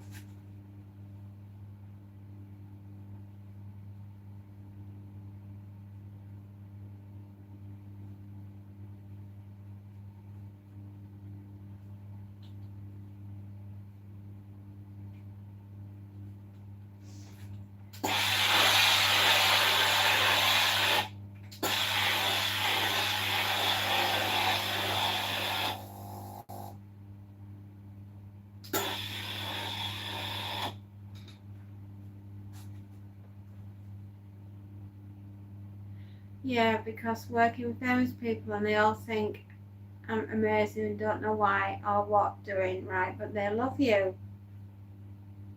I hope that Snow gets better soon. Everyone loves you, Johnny. They're not just pets, are they? They're part of family.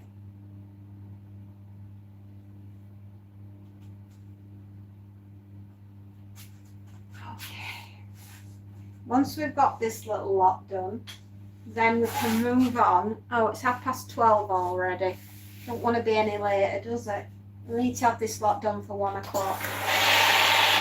If I've got any chance of doing any of the others.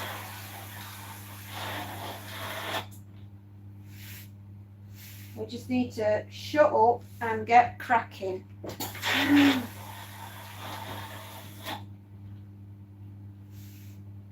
Everyone loves you. Everybody knows me. Oh no, Betty. Betty Bunkles.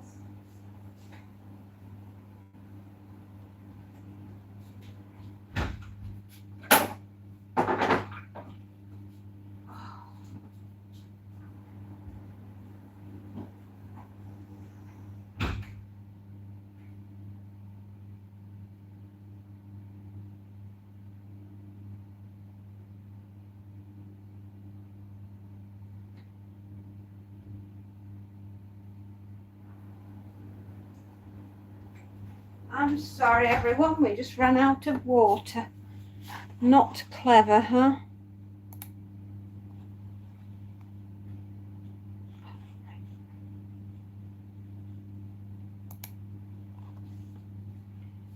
Oh, I bet he can't tell us.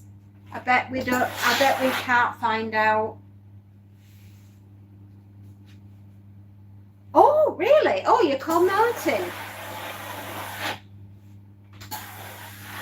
Oh.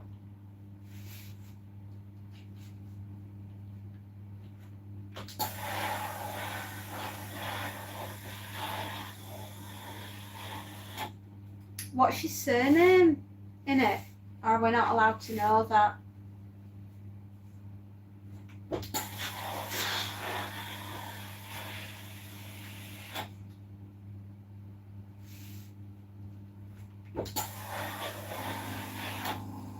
It's actually quite exciting. Martin Edwards.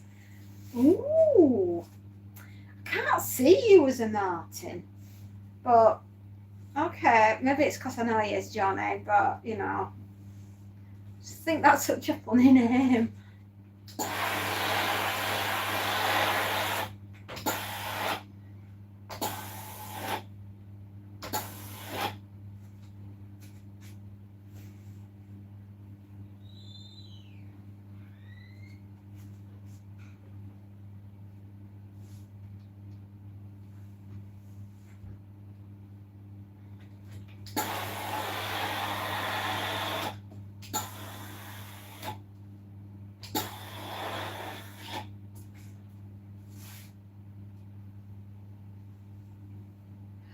Oh, right. Wow. The man of the hour. The hero. Gosh.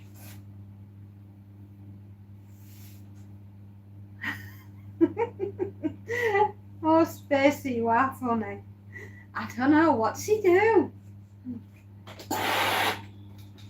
I'm very much I'm invested in this now.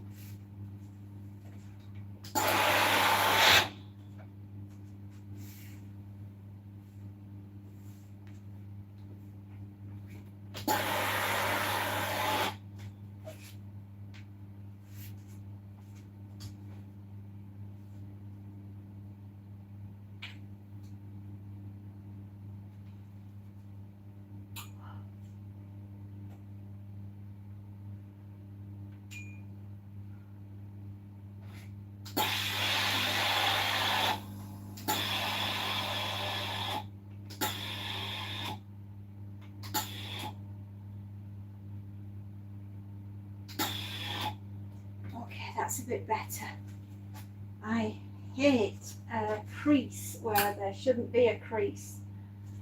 I'm a bit of a perfectionist. Probably that's why it takes me so long to do out. Stacey Jane promises, I swear, I do declare, to tell the honest truth. I will not spill the beans about anything you do. The iron is hot.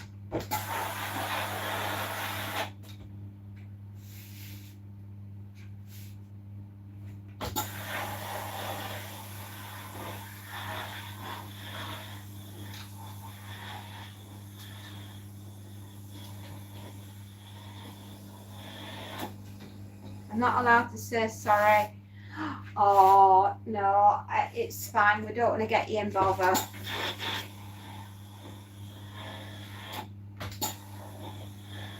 You probably told us too much already.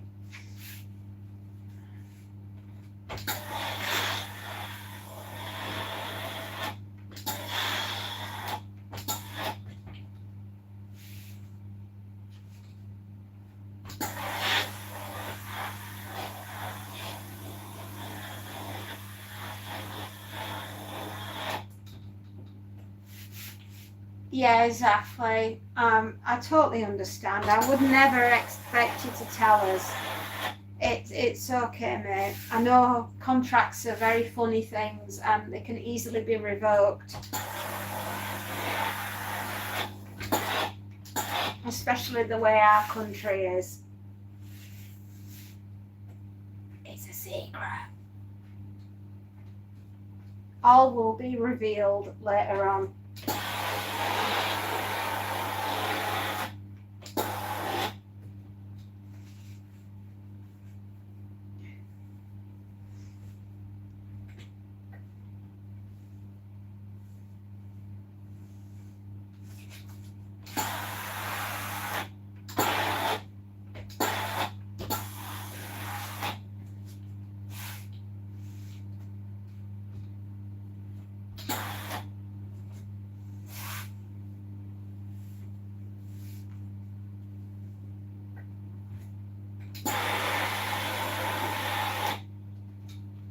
This new contract you're gonna love. Oh.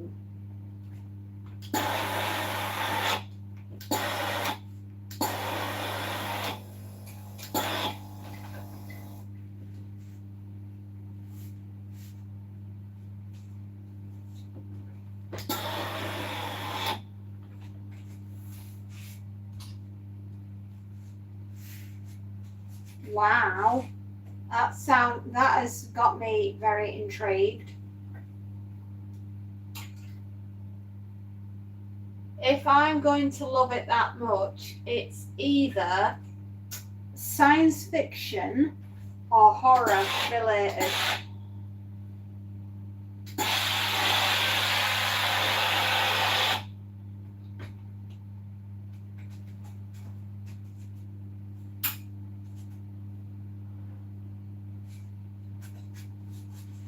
Excuse me, one moment. Oh, 40 grand a month. Blimey. One could only dream. I'd settle for 40p a month.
Okay, sorry everybody, I had to go sort that out. It's part and parcel of my job as being mum and doing the laundry. I'm sorry I disappeared. Anyway, as I was saying, Johnny, I'd settle for 40p a month rather than 40 grand at the current rate of pay. So good on you. And if I'm going to love it, I'm suggesting it's either horror or sci-fi related.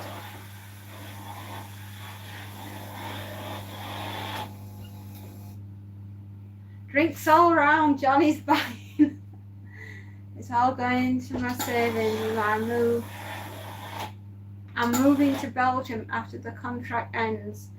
Me and my daughter and granddaughter and Spacey Jane, you can have anything you like as your real true friend. You're moving to Belgium. Wow, for the next job or forever. Oh my gosh. Forever. Oh my goodness. Johnny, that sounds awesome.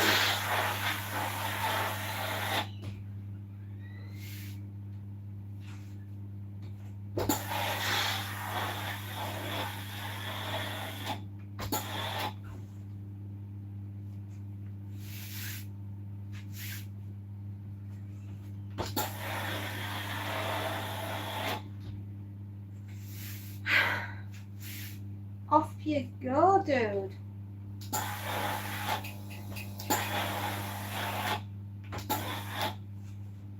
Oh my gosh. Flipping. There. I'm stunned. And congratulations, mate. Absolutely. That's a hell of a thing to leave the country. So it has to be worth it, right?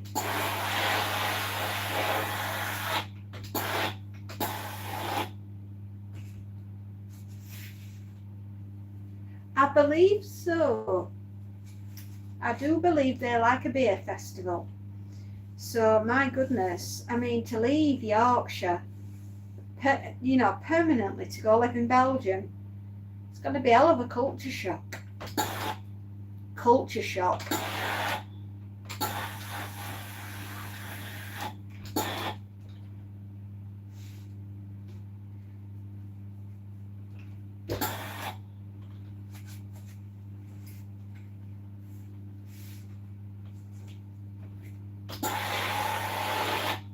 I mean, congratulations, mate. Absolutely. 100%. That is very exciting.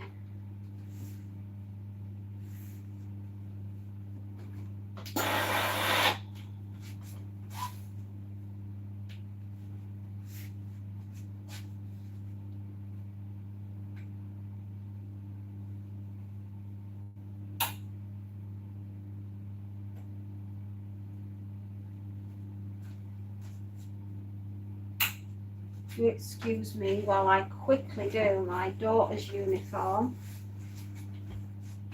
I know. I've finished my washing. I've done my drying. I've now just got to get this uniform sorted. Story of my life. Doing my daughter's uniform.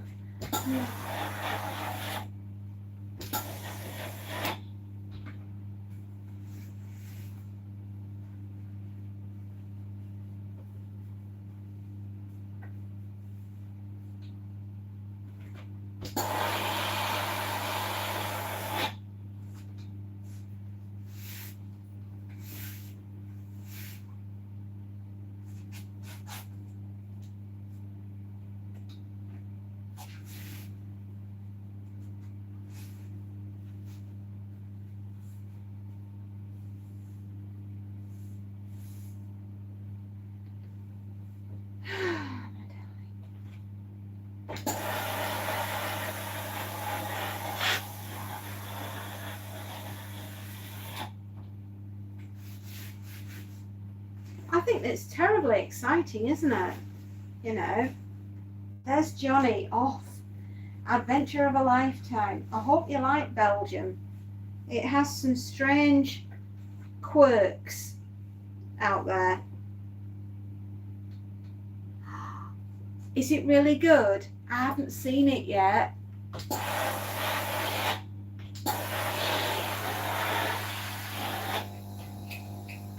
And obviously tonight would be the night that my husband's going out, so I'm going to have to wait until tomorrow to watch it.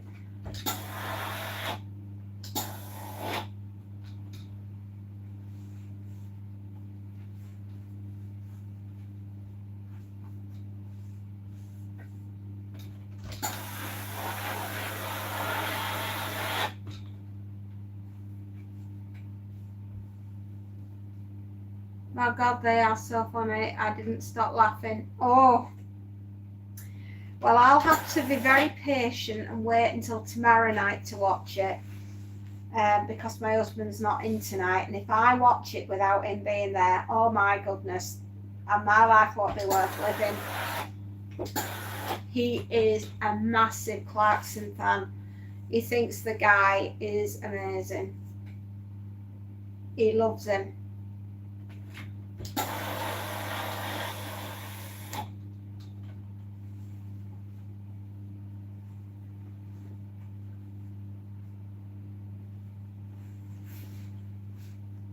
Yeah, he absolutely adores Clarkson. He thinks he's just amazing.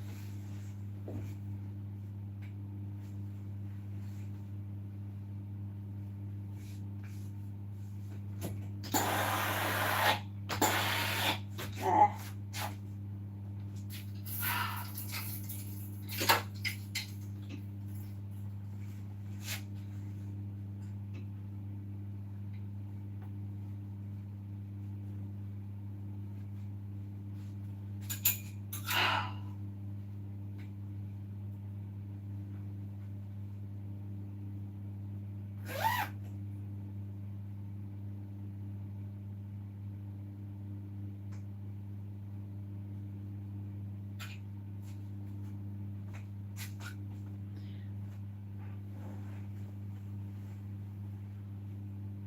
Schlepp, hi. Keir Starmer is in it. Eh? Is it time for a cheeky brew? Schlepp Rock, I was wondering where he was. I was wondering if we got to send out a search party, but he's turned up, so all is good. But he did forget to say that iron is hot. So is it really Schlepp? Is it you? Is it really you?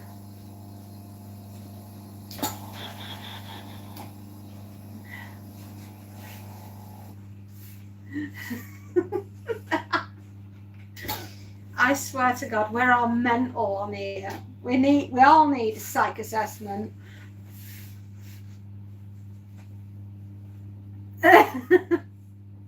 Schlepp. You really had me going the other day, you know.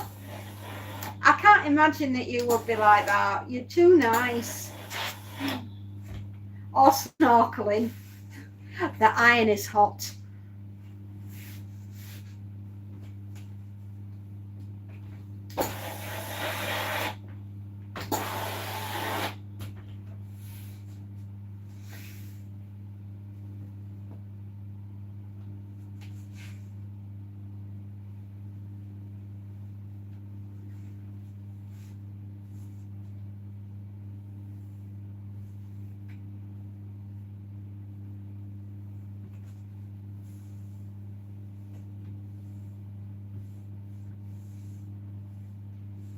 Is Timmy still around or did he leave?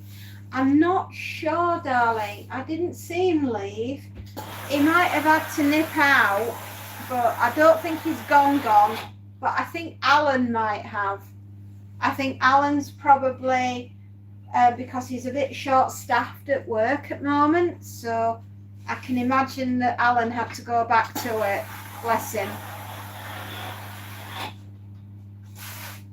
But Tim won't be on today because Tim is currently in hospital having the kidney stone removed. Alan is an author, and he's also a ghost tour guide in London. He does the Fading Light tour, which is his personal one-to-one ghost tour of London, and he does all sorts of things in his ghost tour. I like to debate my ideas. That's what I consider trolling, but can't hear. We all share the same values. Oh, bless you. This is awesome indeed. They work extremely hard and deserve more recognition. You know what, GT? You do. You're right. You do need recognition on your work.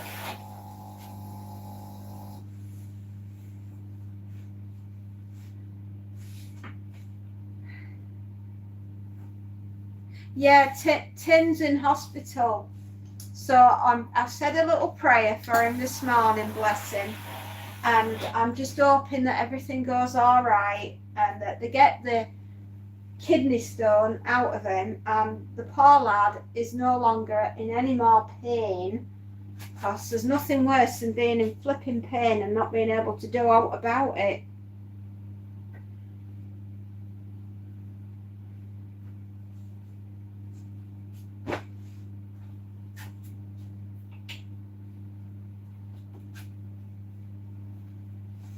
Right, there we go. Rock and roll.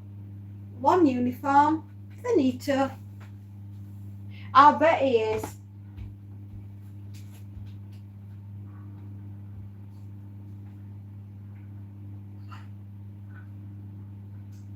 My poor darling lad. I bet he'll be grateful just to get a good night's kip, which is something he's not had for quite some time.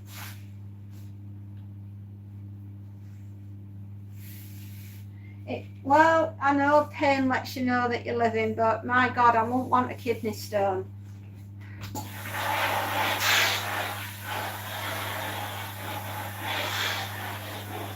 I remember when my appendix went back when I was 30. Jeez, man, that was 20 years ago this month. 20 years ago, actually 20 years ago in May. So it was last month. But my appendix went and, oh lordy, that made my eyes water. I could barely stand. I could hardly breathe.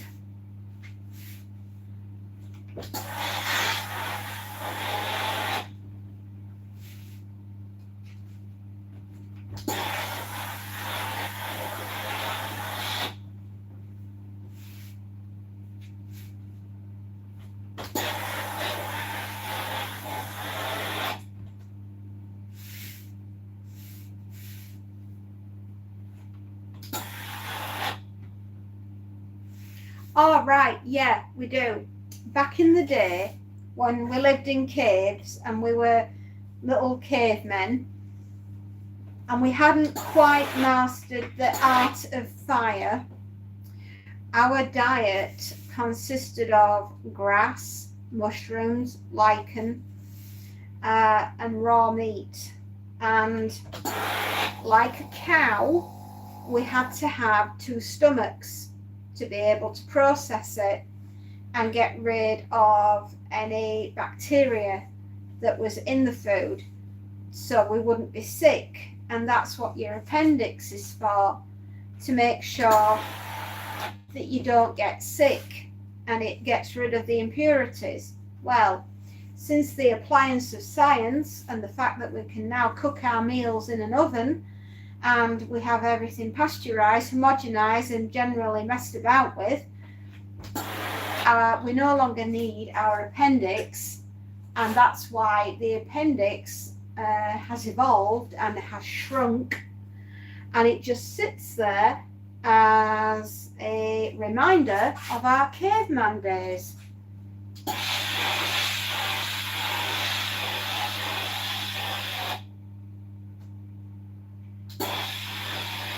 And just to annoy us and remind us that it's there, now and again they explode and cause all manner of problems and fill our bodies with good bugs and nasty little pustulous glorious things.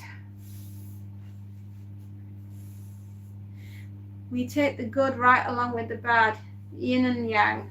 We do. Good afternoon, Zach.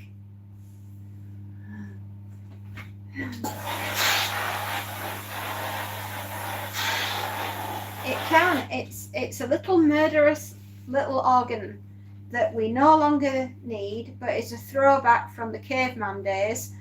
And every now and again, the appendix will roar, and sometimes it will go kaboom and make everybody sick. And it can kill you. If you can end up with something called peritonitis, which is deadly. So you don't ever want to get that. But yeah, God man, I am a mind of useless information. You're right. You don't need Google when I'm about, but I would fact check a few things that I say, just in case I'm wrong. Fun fact, your appendix hates you. I know mine hated me.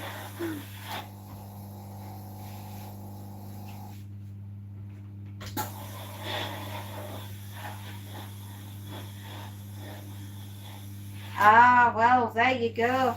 Had we not had bacteria, Tom Cruise might have been very upset. War of the Worlds could have ended very differently. Ah, Mr. Bean, stalwart. Do you know that Rowan Atkinson is nearly 80? I know, I had to sit down when I read that. How can Mr. Bean be almost 80 years old? How is that even possible?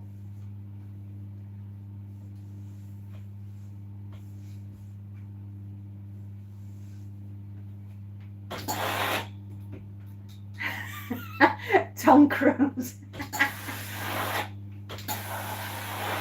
Yeah, I know you don't like him, do you? I can't think why.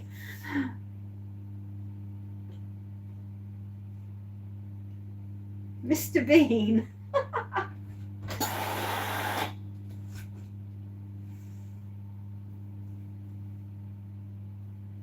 I know, he doesn't even look it. It's hard to believe that Mr. Bean is nearly 80. I mean, Gordon Bennett, Tom Cruise is on his way to 70. That's a frightening thought. Tom Cruise at 70. Mind you, Brad Pitt's not far off. He's nearly 70 and all.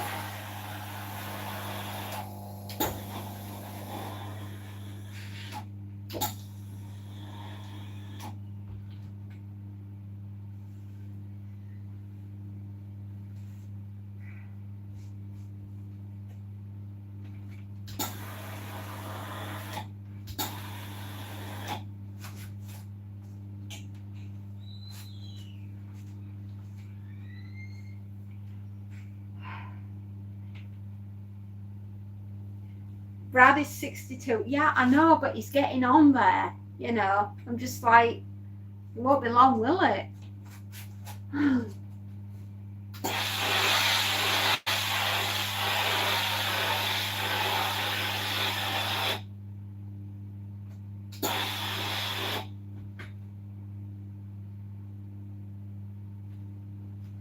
Yeah, sorry, Brad is 2 years younger than my husband.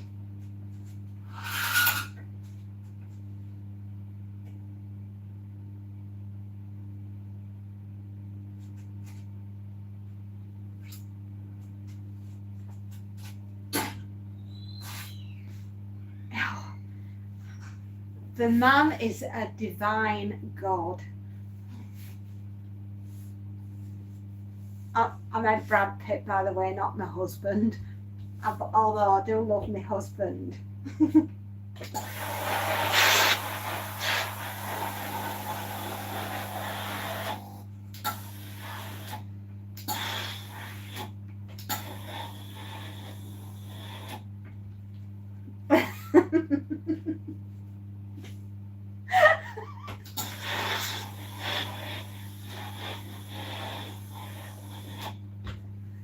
You know what I mean.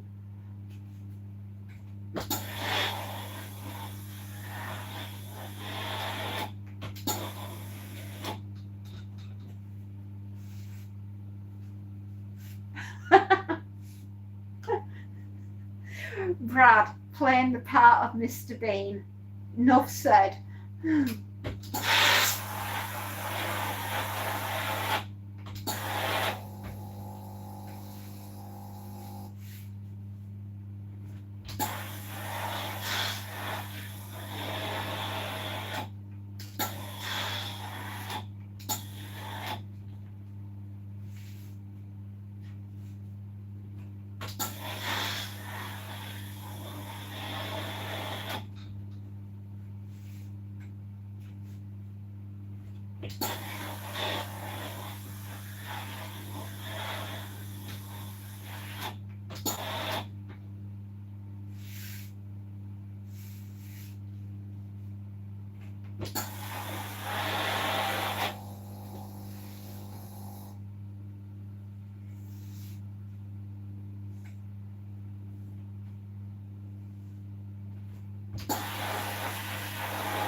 Hang on.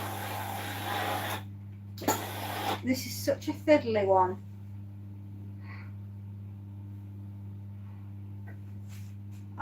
There's just something about Brad Pitt. I mean, I know he's a naughty boy. I get that. But there is something mighty fine about that lad. Oh. Heaven created Hercules when they created that boy.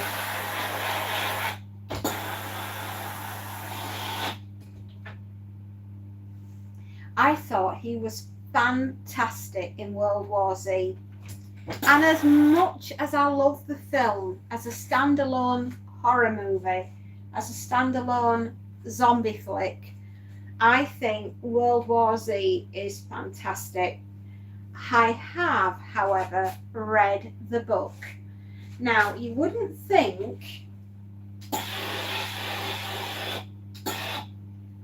that the gentleman that brought us Blazing Saddles would have given his wife and he created Max. Max Brooks is Mel Brooks's son. How do we go from Blazing Saddles to apocalyptic end of the world zombies?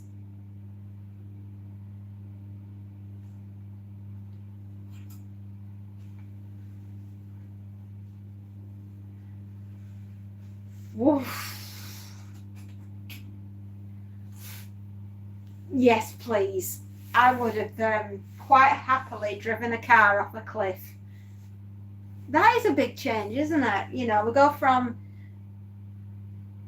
Robin Hood, Men in Tights, Spaceballs, Young Frankenstein.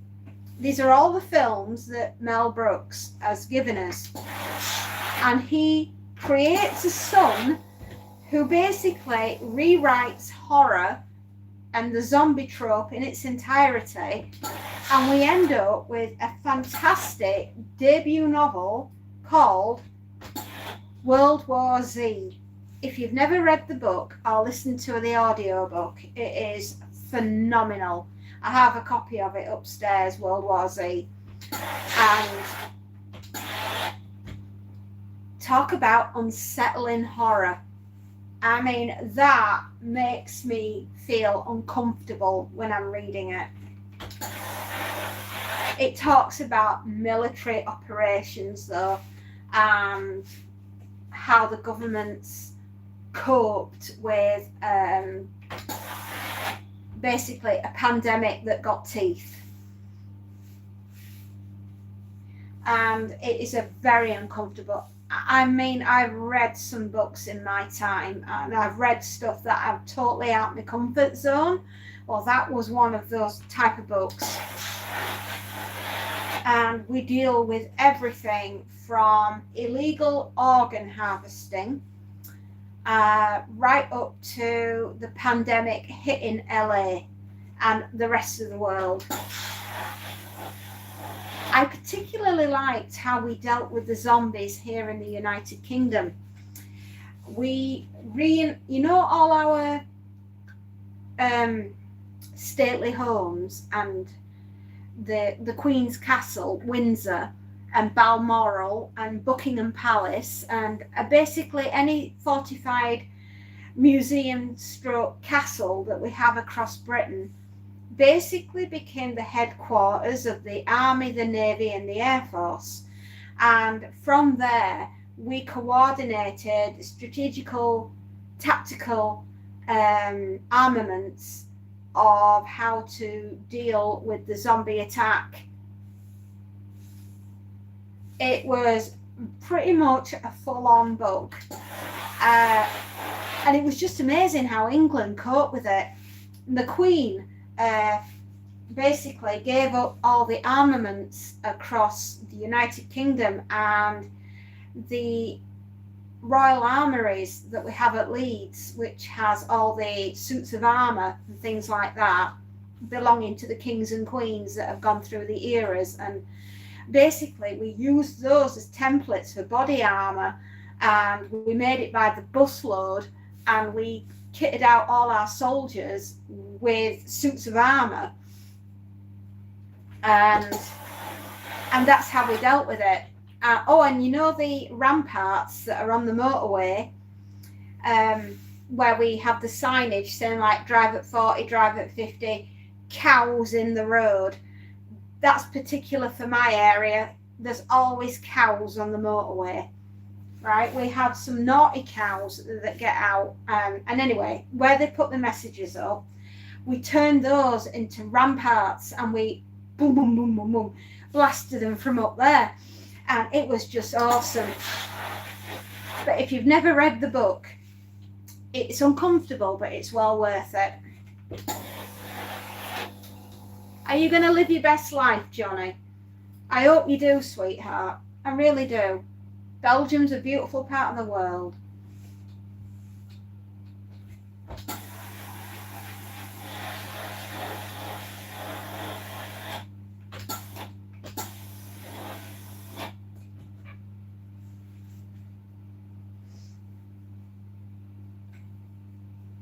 Yeah, it was an amazing book. I did a book review for the 31 Days of Horror, and I talked about some of the best parts of the book. I loved it. I thought it was fantastic.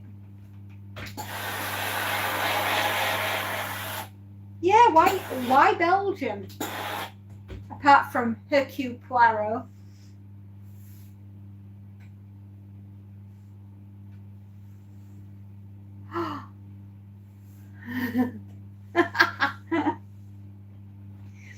Oh, you're vying for number one. Yeah, definitely. My daughter has agreed to move so in the next 2 years you're gone. Oh, wow. Well, all the best.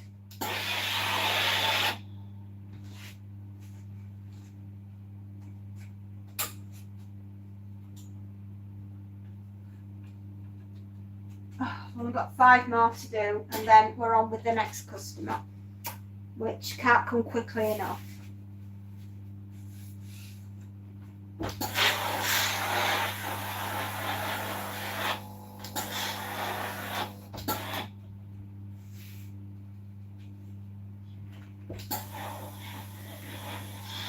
Yeah, it was a really good book anyway. I right enjoyed it. And I bought a farm over there, and I have friends that live out there. Oh, wow!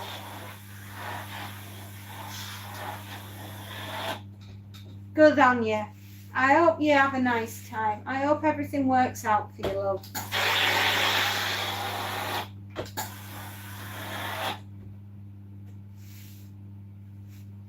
Challenge accepted. I'll always be in touch. Oh, thank you.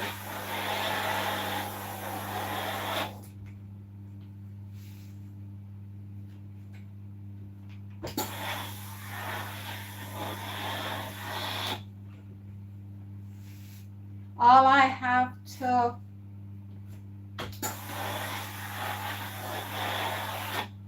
do is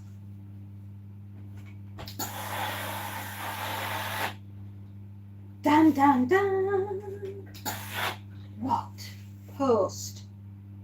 You are my inspiration, fairy. Oh, bless you. I don't know why. I'm just me.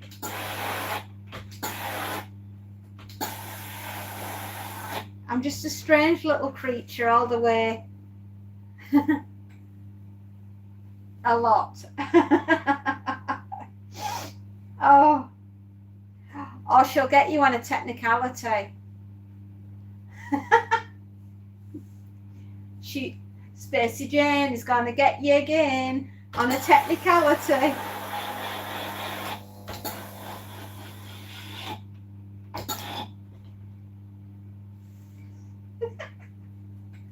You'd be so good at playing Scrabble. You would, wouldn't you? I bet you're really, really good at Scrabble.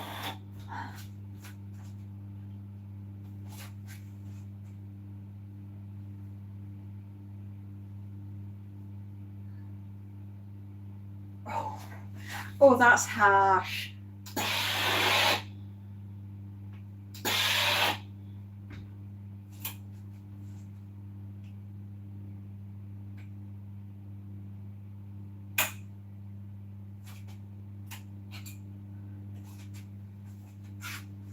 No, you're no good at so.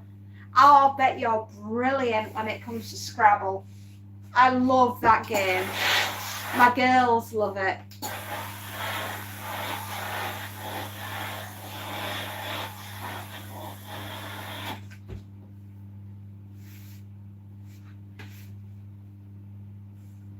We're here to do our job. Haha. Oh no!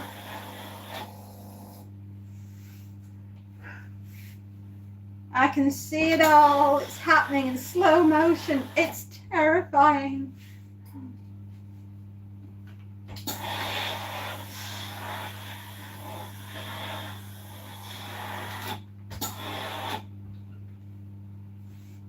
You took the words right out of my mouth. It just made my you were kissing me. Oh, I love that song. I love Meatloaf. Apart from having to cook it.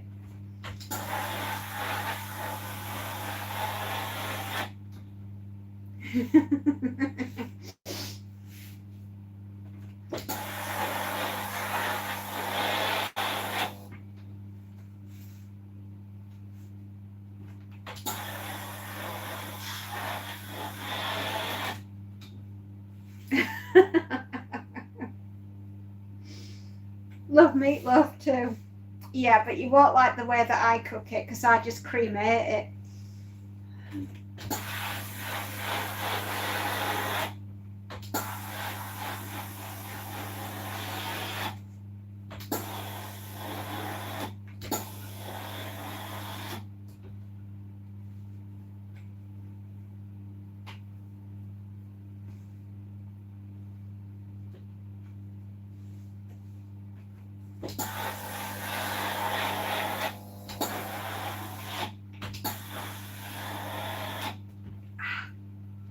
The Singer Fairy.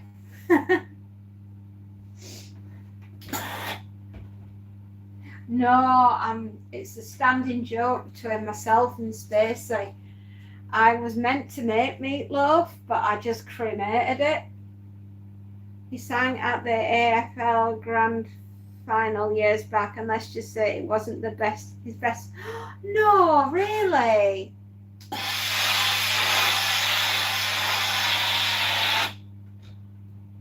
Oh no. Did he not like, was he not well?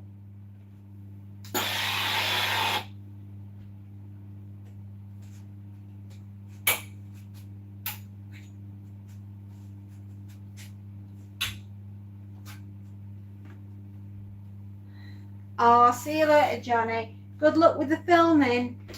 I'll see you soon. Bye.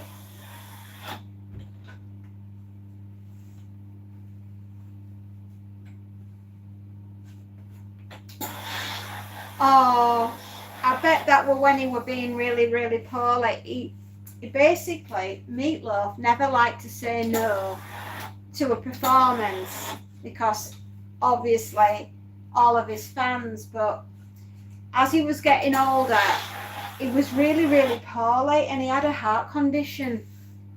So he had to lose loads and loads of weight, but in the end his heart gave out, and such a sad life. He had such a sad life. His parents didn't really care for him at all. And the only use Meatloaf said he ever had for his mum and dad was being shoved in front of a camera and expected to perform. And that was it. That was his entire life. And it's so sad.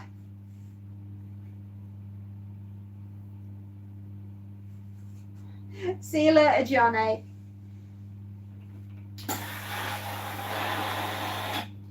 Yeah, he had a really awful childhood. His mother was a complete narcissist. And she was brutal to Meatloaf. She was absolutely awful woman. So consequently, the poor guy grew up thinking he was absolutely worthless. Hello, John. Hello, Grace. You just joined? Oh, nice to meet you. Welcome, welcome.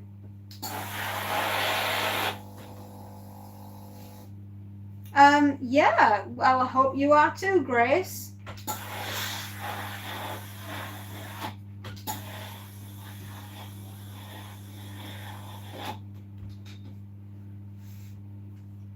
Hello, John. How are the kittens today?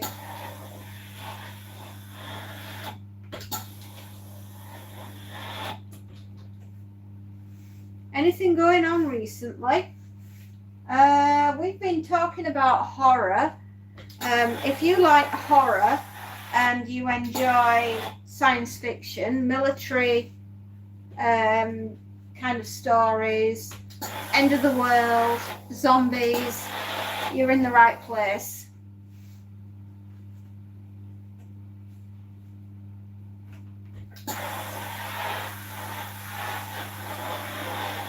Has anyone seen the Lego scandal? No, go on, tell us what's been going on with Lego.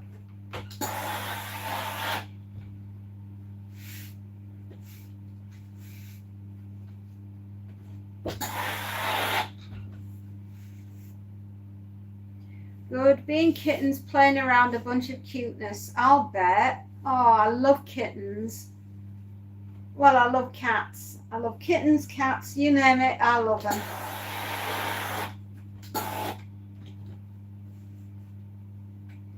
Our house is full of Lego. I used to have some Lego, and then, well, the kids don't play with it anymore. Do I have any pets? Yes, I do. I have a cat. His name is Monty. Do you have any pets, Grace?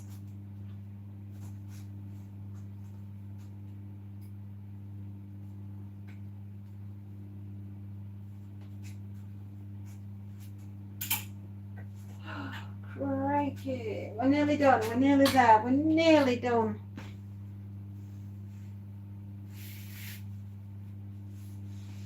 Go on. I'm curious now. You've piqued my interest, Schlep. What is happening in the land of Lego? Come on, girl. Happiness is.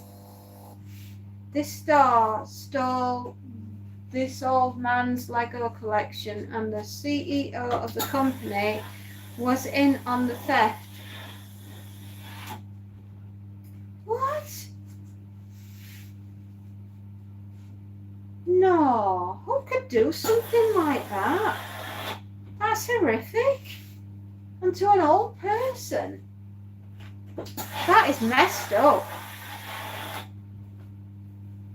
Okay, see you soon, Spacey.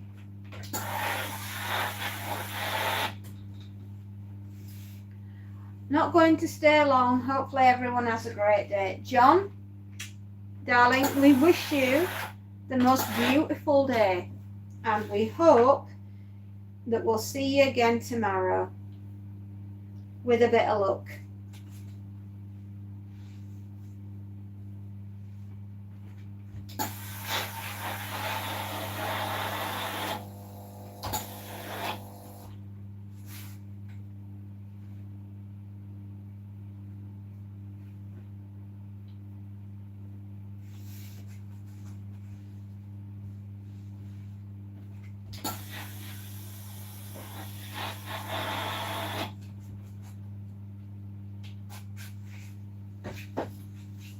It was a huge store. This old man was selling because he was in hospital and the company stole it from him. Oh, that is just awful. That is just the nastiest thing anyone could do. And to an old person, honestly, Lego, you should be ashamed of yourself. I mean, Lego stands for play well together. So clearly they don't even understand the ethos of their own company. $200,000 of Lego. These people are so rich, and yet they have to be richer. And they do that by stealing the hopes and dreams of mere mortals. Oh, that's just cruel.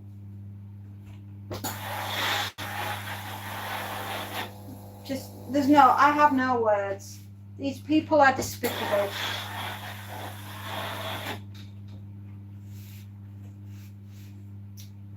That's just awful. Well, I hope they all rot in hell. I really do.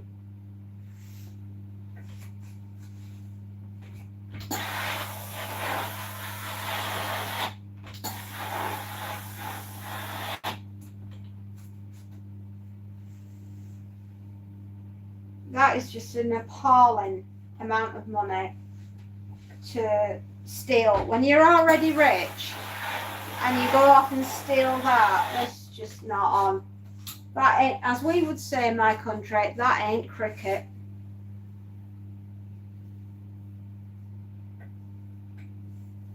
Well, I hope they all burn in hell for what they did, because they deserve to burn in hell. Right, let's see what we've got here. Right, 1, 2, 3, 4, 5, 6, 7, 8, 9, 10, 11, 12, 13, 14, 14.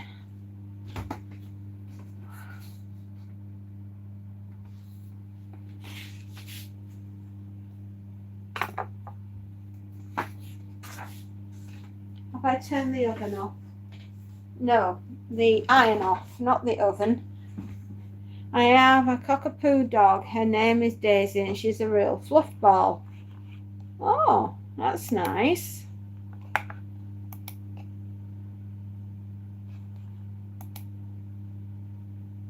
Oh, you just joined the show. Okay. Well, Grace, as we normally do when we get somebody new on the channel, we say welcome. We hope that you will have a nice time here.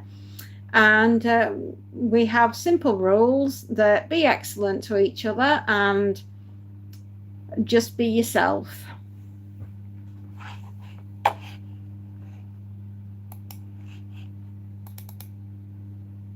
Right.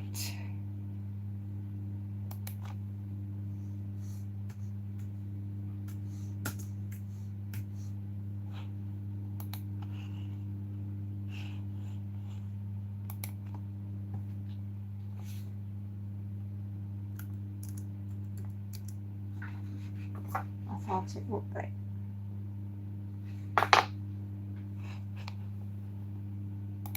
I'm just doing an invoice, everybody, at the moment. Please bear with.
Okay, let's press print.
Okay.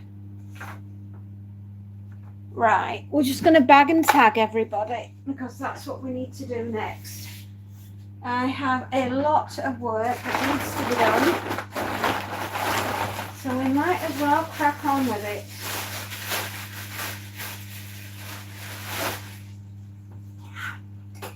Oh, blimey.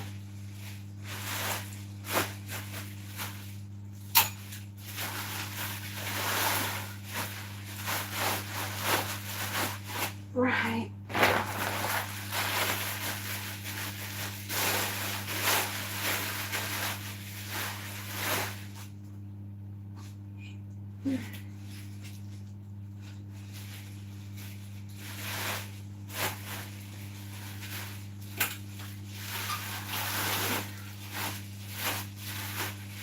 Right, okay, and another one and another one.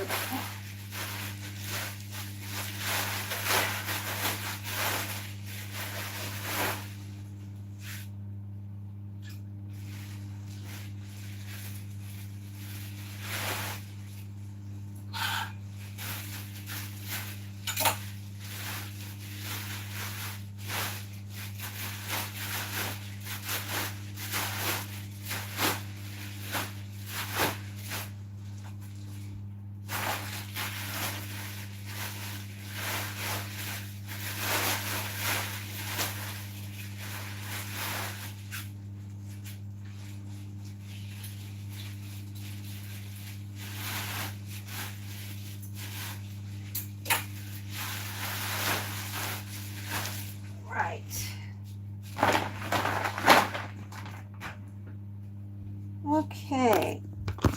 Sorry, you'll have to look at the ceiling until I'm ready to put you back. There we are. Right. You're upside down, but you're not anymore, so aren't you lucky? Okay. Let's get these next door.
Right, customer number 2.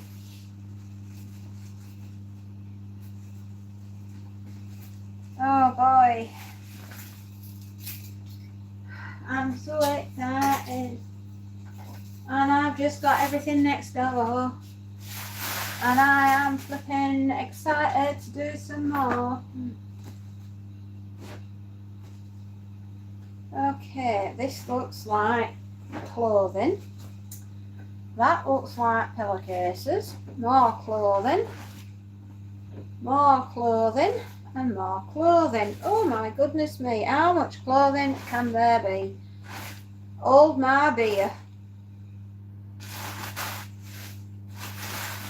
Right, pillowcases galore. And a duvet cover. So we've got 2 duvet covers, a bunch of pillowcases, and a little bit of clothing. Right, oh my chickadees. Let's crack on.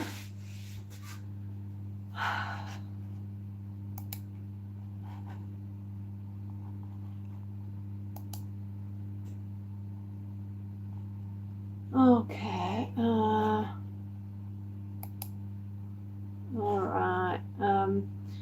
shrink that back. Put that back up. Be busy. She's a real fluff ball. It's a huge store. The old man was selling because he was in hospital. Yeah, we got that. Thank you. I'll follow all the rules. Good morning, Be busy. Be busy. I remember you. Schlep Rock, do you work for yourself? If so, I have a great idea for your channel. I do. I work for me. I am mad. I am self-employed. I know I need my medication, and nurse, she's out of bed again. I should be certified insane.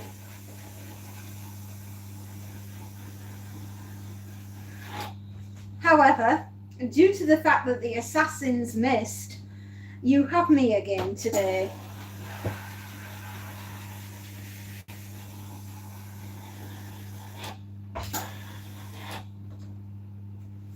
How are you doing, Bee? I saw your video the other day for your celiac injection.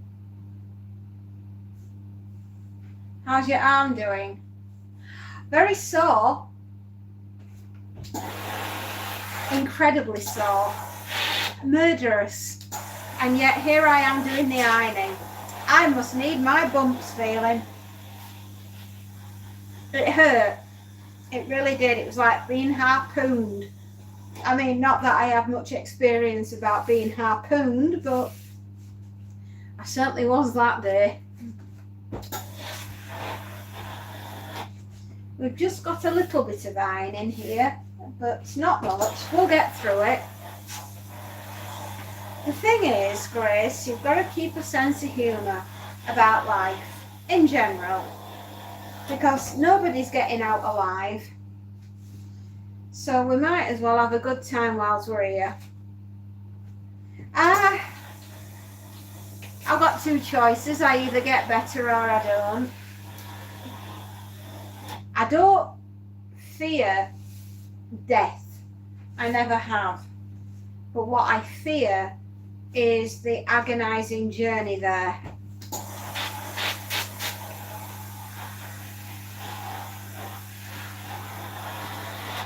I don't want this to be the start of the decline of my health, and there's bugger all I can do about it. Since you like to guide the younger ones, why not share how you built your self-employment and the steps that go along with building your own business? Well, first of all, if I was going to do that, I wouldn't make it about what I'm doing, because there's nobody in the right mind that willingly wakes up every day and says, oh boy, I can't wait to wash all those pairs of underpants.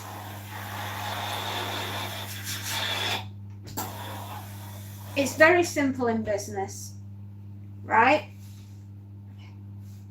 Find out that there is a service or a product that somebody needs. Market it at the right price and just do lots of that. And you should do okay. I mean, that's the top and bottom of it. See you later, Grace, and thank you for popping by.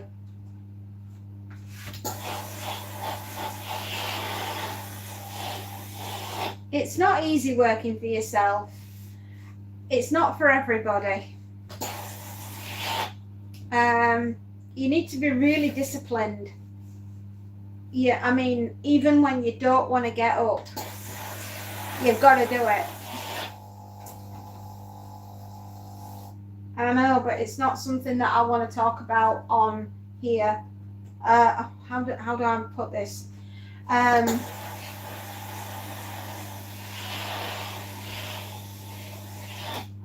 How can I put this? Running your own business is really, really tough, right? Because there's always going to be somebody out there that's prepared to do it better than you, faster than you, and cheaper than you. So bearing that in mind, you've got to have a really, really strong personality to just keep doing what you're doing.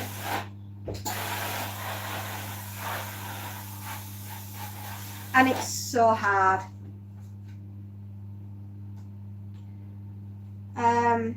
And also, I don't think it's right that I stand on here and I go into the ins and outs of working out how to do everything for HMRC, which is Her Majesty's Revenue and Customs. His Majesty now, the Queen's dead. His Majesty's Revenue and Customs, because even they don't understand how their own system works, and it's virtually impossible to explain how to do a tax return. It's something that you're going to have to do. And also HMRC tend to frown upon people who sit there and go through how to do a tax return, and I might get into bother with it. My country is so weird.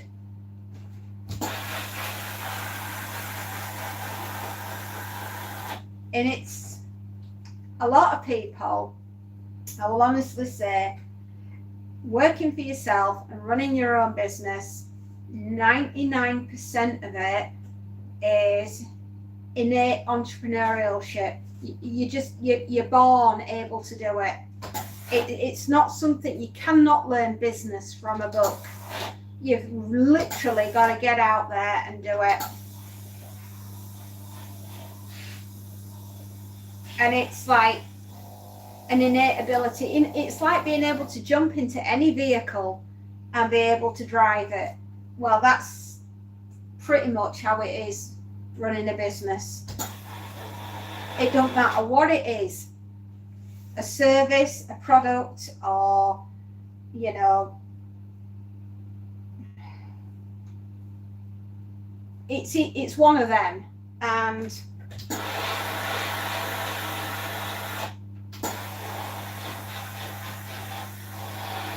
the problem is I make it look dead easy, and it isn't. It's really difficult. You got to keep yourself the right side of everything. You got to be imaginative enough to be able to make it work. And if I had my time over, I'd do things a lot differently.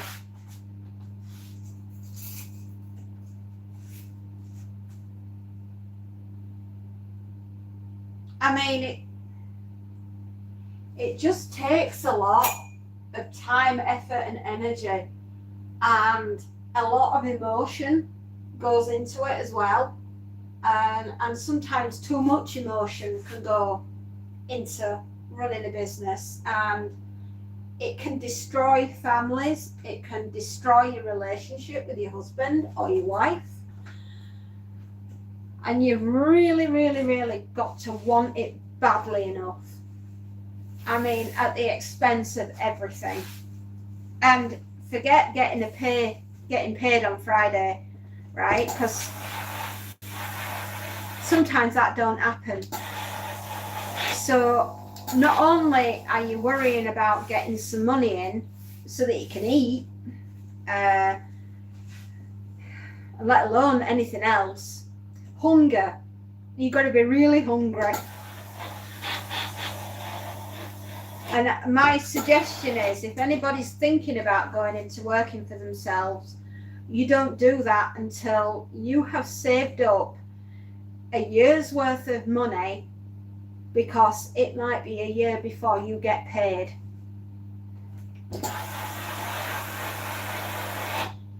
I was really fortunate, and or could you say misfortunate? I don't know. Depends how you look at it. We lost the family firm in the 2008 crash. I could not pay my bills. There was no food in the house. We were days away from being evicted. And I started ironing. And we managed to get an emergency government loan, which we nearly didn't get, and we had to go to a food pantry, which was the most humbling experience of my life. Yeah, we've had it tough, man.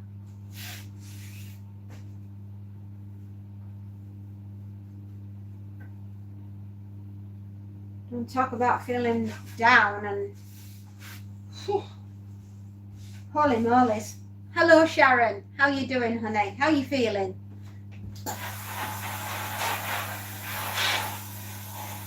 Anyway, we started ironing, and it's taken 15 years to get anywhere near like back on our feet, and we've still got a heck of a long way to go.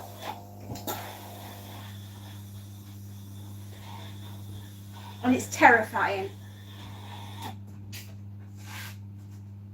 No, I got to eat dinner. Oh, Sharon, enjoy your dinner time, darling. And congratulations, you did really well, by the way. I'm very proud of you.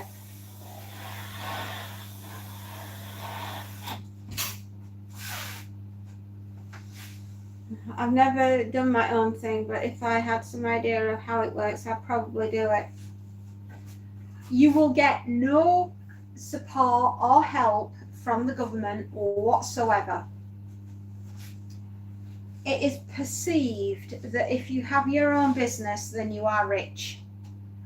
And those two things could never be further apart from each other.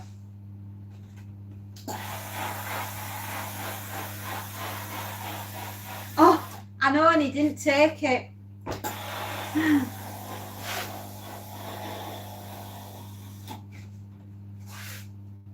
Oh no.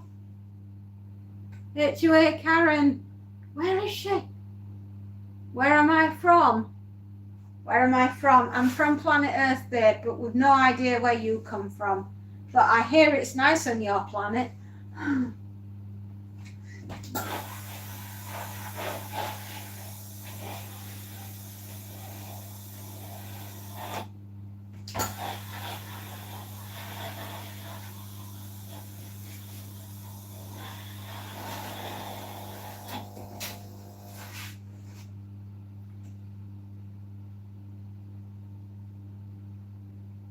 Yeah, we know you don't like him. I know. My teeth from bad genetics or lack of dental insurance.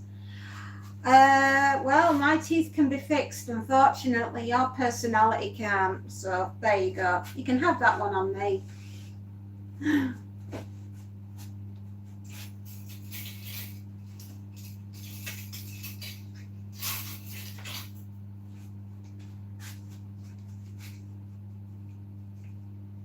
Never fire anything at me, HOA Karen, that you can't take back.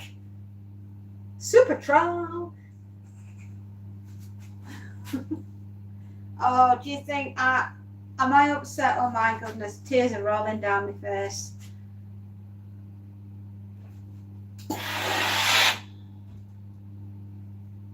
What is it that you want to do, Schlep? What is your desire in life?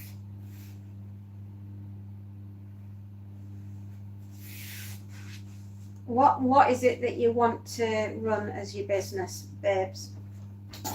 Use me as a sounding out board. I'm very good at listening. She's had 2 times out. Oh, don't worry. Honestly, I'm not in the least bit offended with what she said.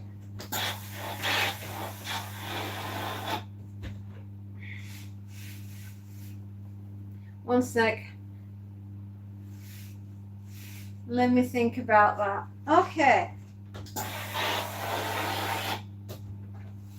I mean, it's not easy working for yourself, I will say it's the hardest job you'll ever do next to parenting. I mean, even Spacey knows, because Spacey has her own business. Her and her husband, they work together, and it's bloody tough, isn't it, Spacey?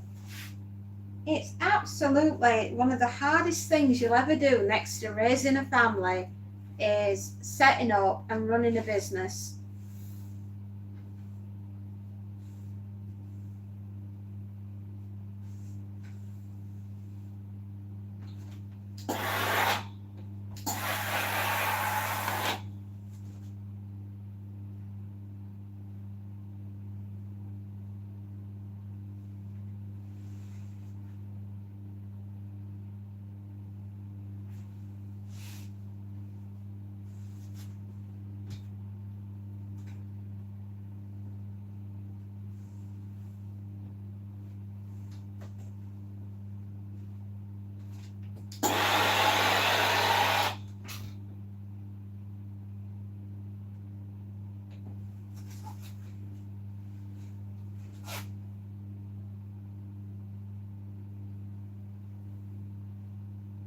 Yeah, getting people and other businesses to pay their invoices is a whole other battle. It bloody is. It's absolutely a full-time flipping job. That and parenthood and running a house. How are we normal? How are we all right up here?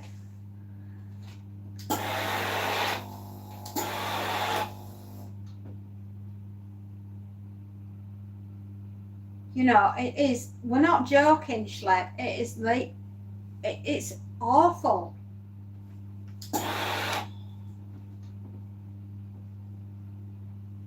Right? Sometimes I have to say to myself, it's better off that you work for somebody and let them take the strain of making sure that you get paid on Friday, because otherwise it can kill you.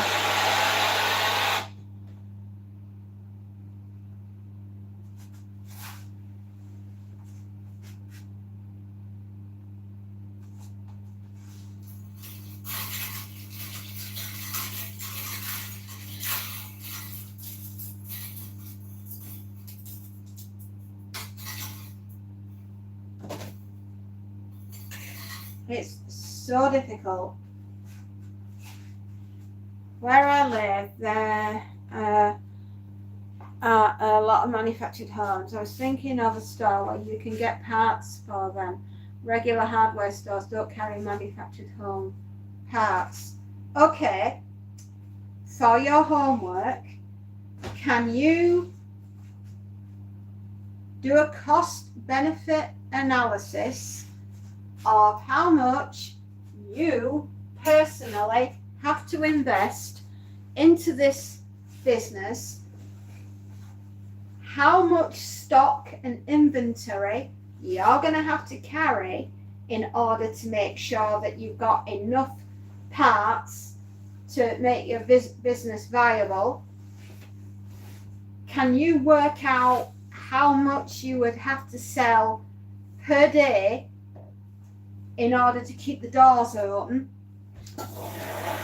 and what legal ramifications, because it's a house, what legal ramifications are you going to have to cover your ass with to make sure that if there's an accident and it's a piece of your machinery that did it and it doesn't kill somebody?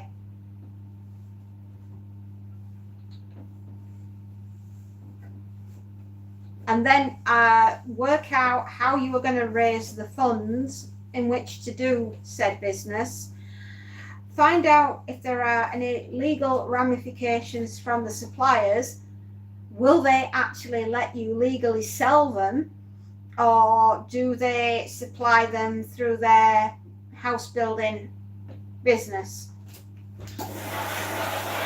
That's just for starters.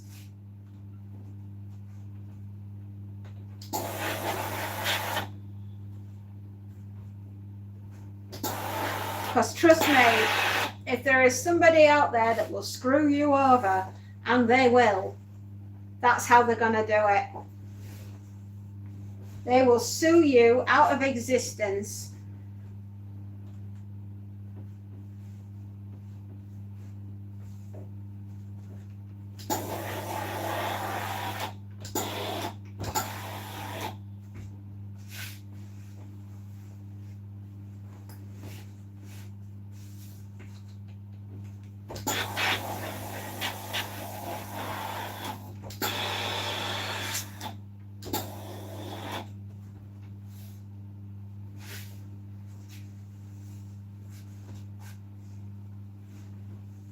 And believe me when I tell you this, there isn't a bank around that is going to invest the capital into your business without wanting assurances. And the three things that they're going to want: they'll want insurance on your house, they'll want insurance on your car, and they'll want assurance on a big fat cash deposit.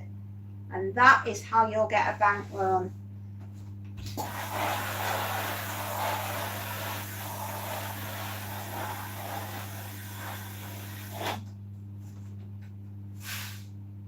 You will basically be the middleman selling other companies' light switches, electrical plugs, drywall, etc.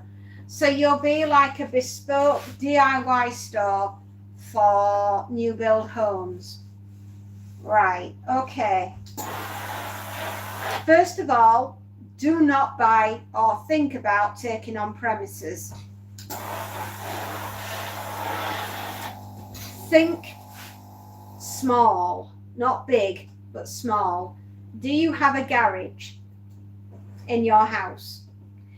Because that is going to be your new business. You are going to run it from your garage, and you are going to not have overheads, because overheads are going to be what kills your business.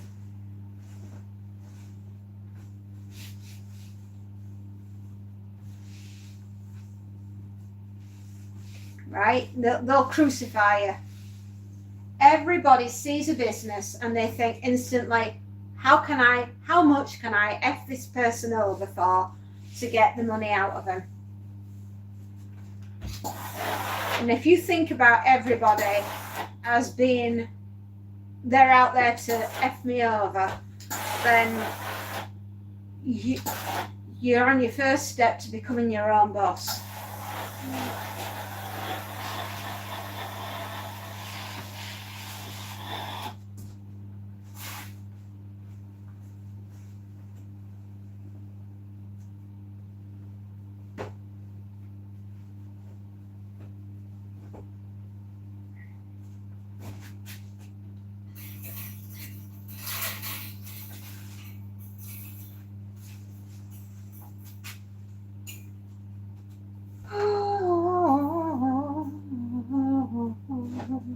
Oh, it's a dress.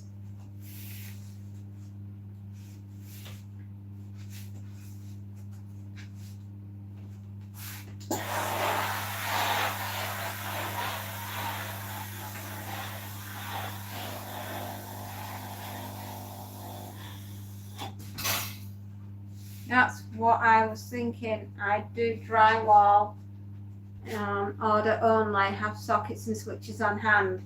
Yeah, okay. But if you're going to do drywall on order, you want 50% up front and 50% upon delivery. Otherwise, it ain't a deal.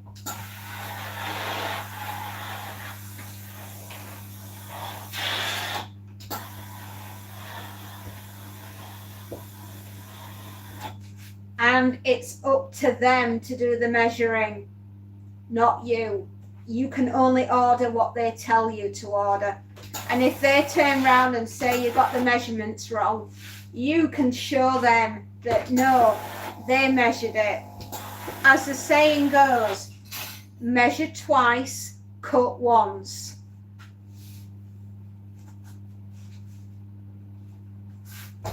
I want it written into your terms and conditions, and you can check this out with your trading company and the people that you have that go around and check building code of compliance. That's the dudes. the code of compliance. You need to check with them before you put it in your terms and conditions to make sure it's legal, but in no way are you liable for their cock up, right?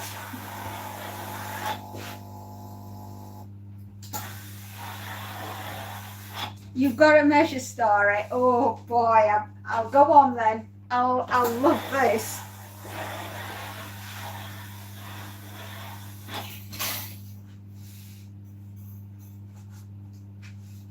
No, in no way are you liable for their cock up, right? That is technical term for I ain't paying for it, dude.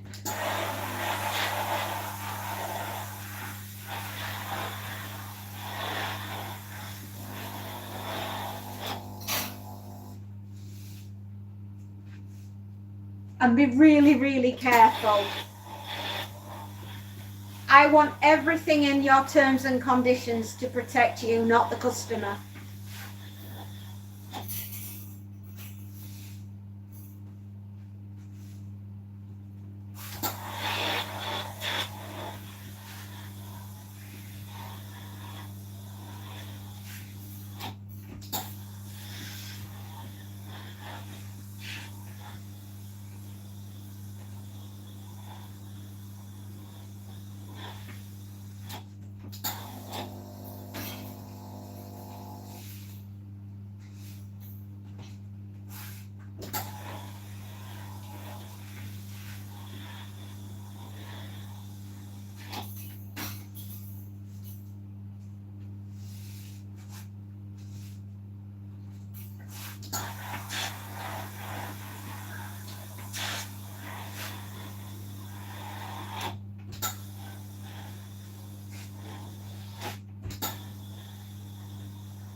Oh, why do people do that?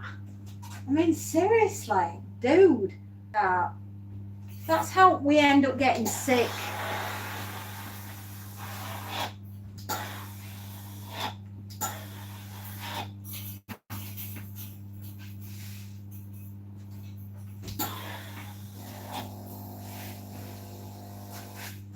When I got my first permanent dry duty station, I went to our company's first sergeant house to help build horse stables. I measured wrong 3 times and got fired from measuring. Ooh. See, it's easily done, especially if you don't know your feet from your inches.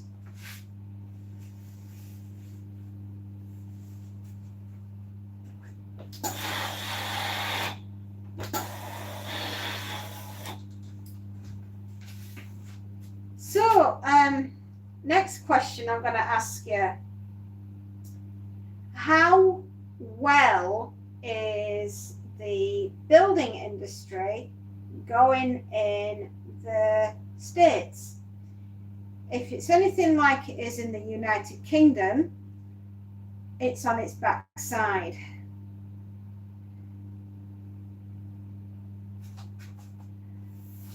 There's just not enough money flowing at the moment. Have you heard of money velocity? It's how many times a dollar or a pound is spent in this country, right? How many times does that pound circulate? And at the moment, the circulation of the money is slowing down because people ain't spending because they're worried about lots of things. Mostly the cost of groceries and the cost of gas and electric. And when people get worried, they stop spending. And the things they stop spending on are high ticket items and anything to do with the building industry. And that, my darling, is why we end up in recessions, because we don't have enough money velocity whizzing around the system, and nobody's prepared to part with the pound, or in your case, a dollar.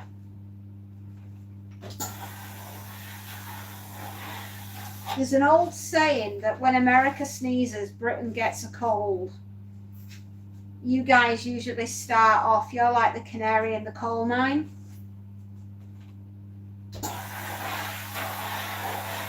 And when you guys start complaining of feeling ill, we always get the fever.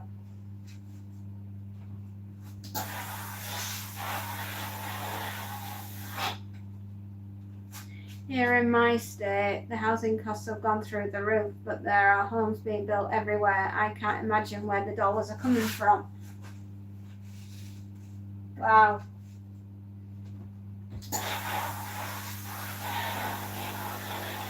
Well, okay then. If you're really determined to do this, and it sounds to me like you are, crikey, it's such a massive risk. Since I've lost a business, I have become very risk averse. Jesus, we nearly lost the house. We had the car taken off us. There was no food in the house. We couldn't pay our bills. We were 3 days away from having the house repossessed. I don't want you to be in the same situation.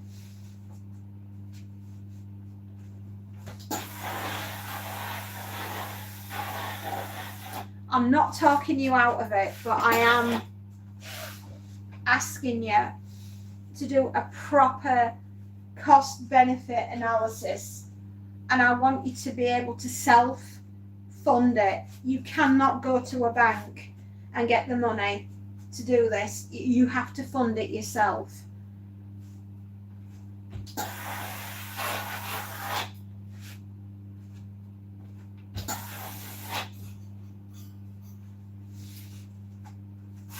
Costs are up here, groceries are not affordable, gas is a joke, but if we listen to our government, everything is fine. You see, there's a terrible, terrible disconnect between the government saying, look over here, not over here, and everything is fine, and let's all sing the company song and everything should be fine.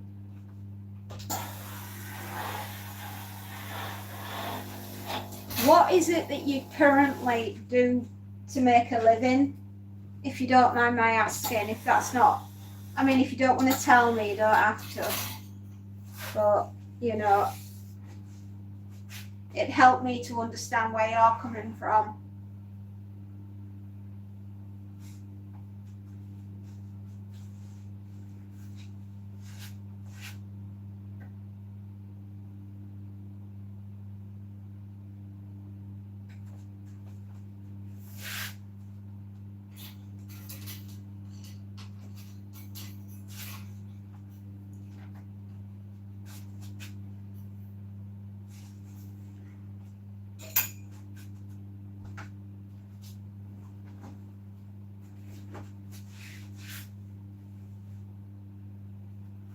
Awesome friend, and now a business advisor. Oh, bless you. It's only because I've been there, sweet pea. I know what it feels like to have everything taken off you. I know what it feels like to get kicked in the teeth. And it ain't pretty, and it ain't nice, and it's even harder when you got to look at your kids and realise you can't even feed them.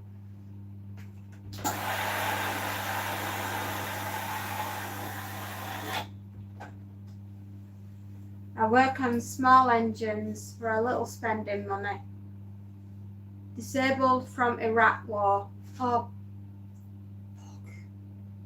sorry, I said that out loud. Children, I'm so sorry. If you heard the Auntie Fairy say a naughty word, then I'm very sorry.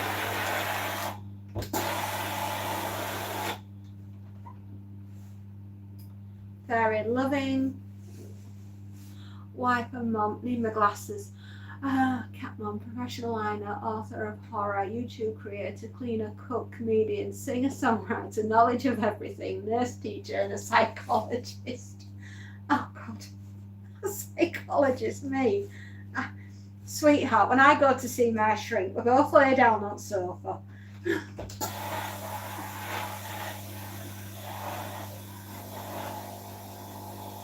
When you say you were disabled, what happened?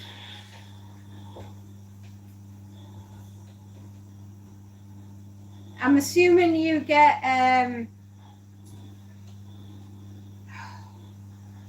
like a stipend, a pension for your disability. Yeah, like we do in my country.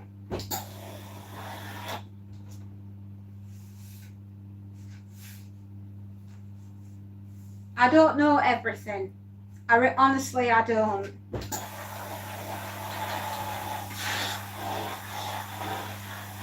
But I do have experience of losing everything.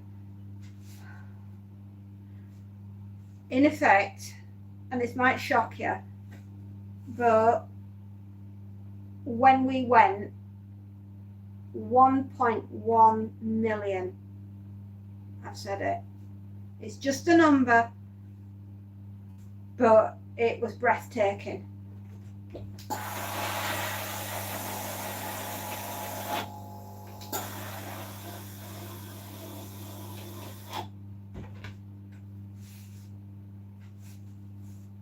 My husband had a heart attack over it. I nearly lost my husband.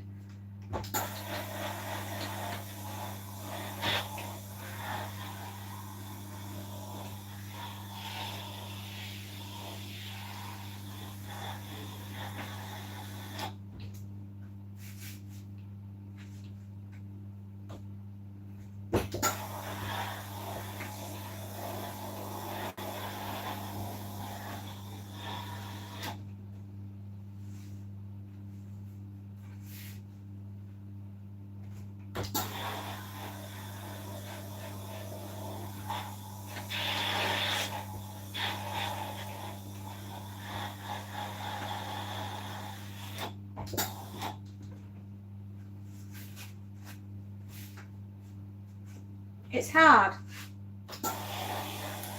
You can bounce back. That's all I've ever been doing is bouncing back. I'm just tired, man.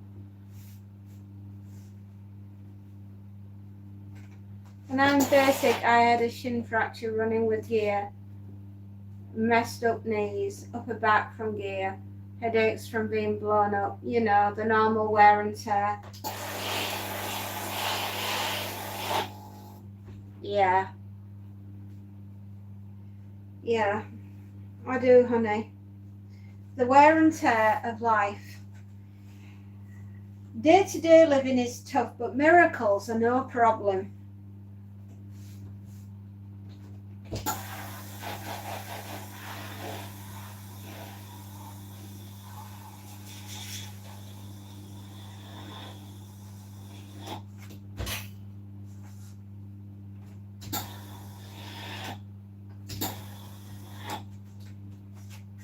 Oh, honey.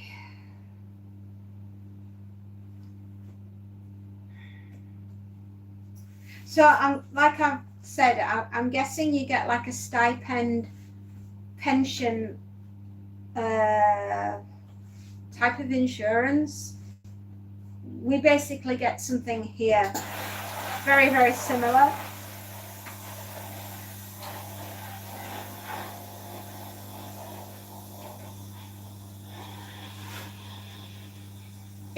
It's my, yeah, you get a pension.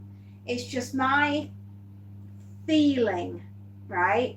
I might be wrong, but I feel very concerned that there is a massive disconnect between what we're being told and what we're seeing with our own eyes.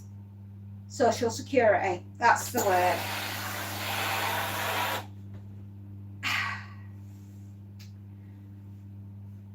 And it's just my opinion, right? And it's not like I'm giving financial advice or anything like that, because I wouldn't do that, because I don't want to get sued.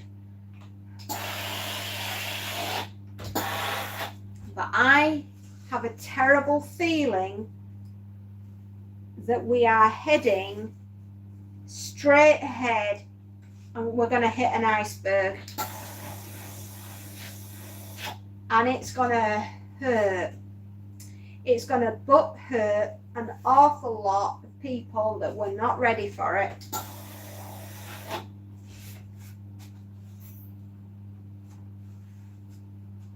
I can't say fairer than that.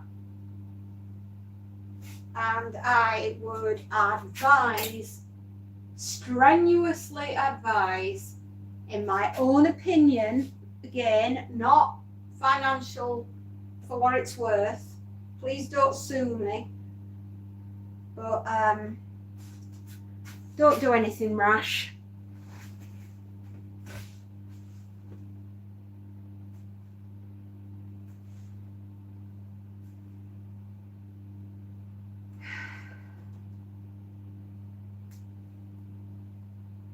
Why not, if you're feeling creative, do something like this: a professional cutting list, right? Why don't you get yourself your code of practice certification, right? You know, the building code, that's it. Get yourself whatever it is that allows you to have the authority to go onto a building site and make sure that everybody's building to code of practice, right? Rather than selling things, because I see an intelligent person here, and I would think that maybe going around and making sure that people are building to code might be a little bit less dangerous than buying a load of stock and then suddenly a crash comes and you can't get rid of the stuff and you've got a load of stuff that nobody wants because nobody is building anymore. Just a thought.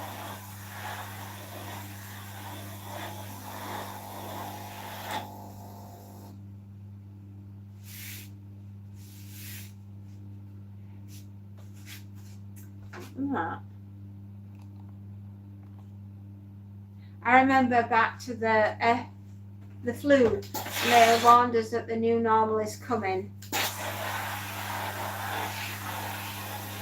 I don't think anything's normal.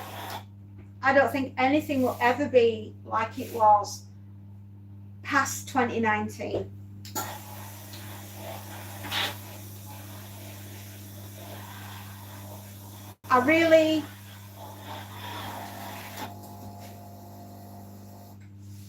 That's why it's new, the new normal. Oh boy.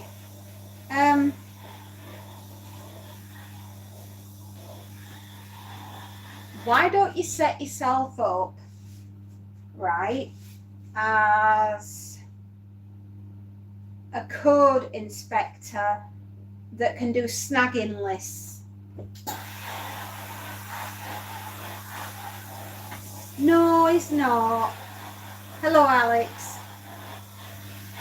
Why don't you set yourself up as a code of practice, right? Somebody that knows the building industry, can go around and do a snagging list, can advise people on what they're gonna need, and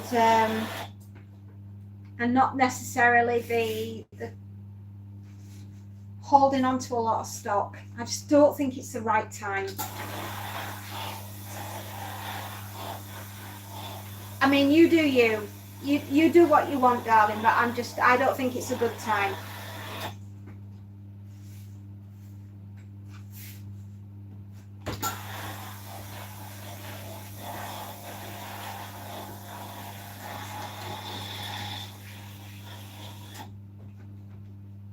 I think, honestly, in my own opinion, and nobody else's opinion, but we are a gnat's crotchet away from a crash.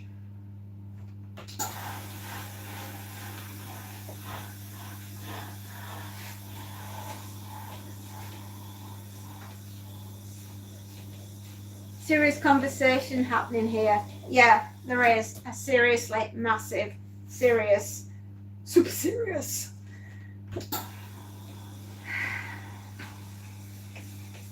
I value your ability to sleep at night and not be worrying about whether or not they're going to take you home. Yeah. So you're working in security. Okie dokie. Is the job employment status looking pretty good? They're not making you redundant, are they?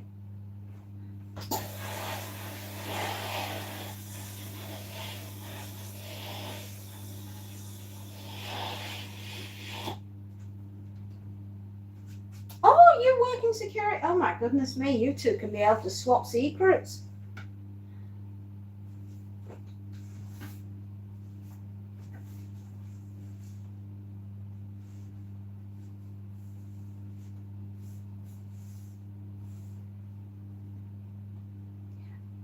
My honest, humble opinion, please don't sue me.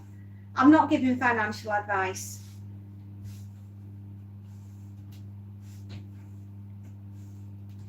Let's see where we're, come back and revisit this in 12 months' time and see where the economy is.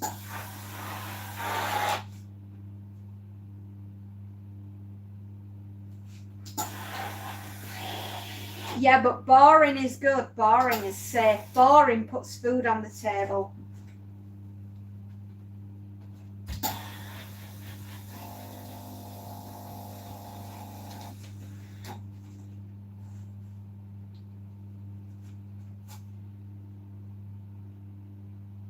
I know, right? I mean, I'm dreaming.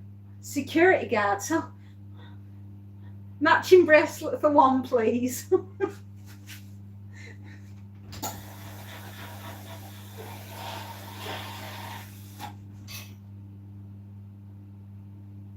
It can be boring, exactly, but can also change it. Yeah, but I would take boring over excitement every day. See how it jumped on?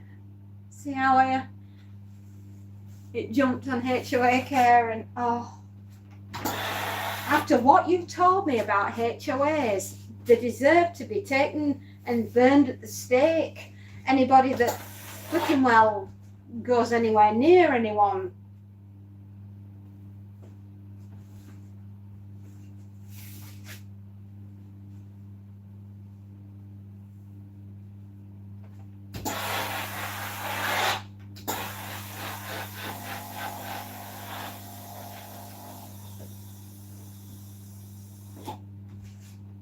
I just think you should be really, really careful.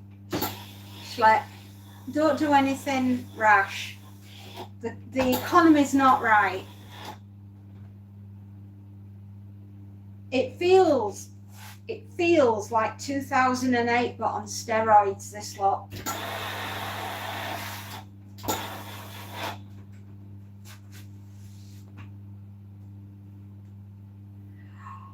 I know.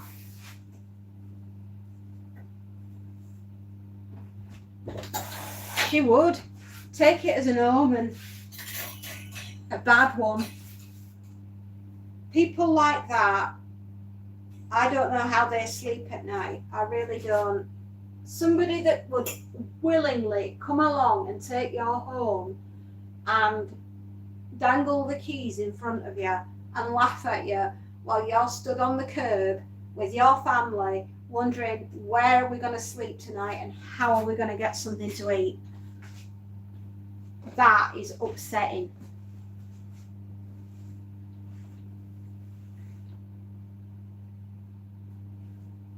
People like that deserve to be burned at the stake.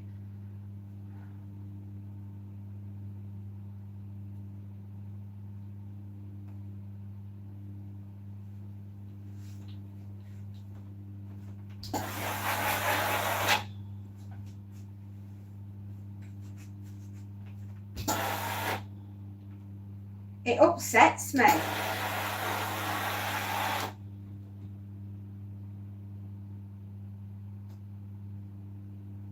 I mean, I fought like a lion alongside my husband. I mean, you've never met two more ferocious people in your entire life, and you will never ever want to see us when our backs are against the wall.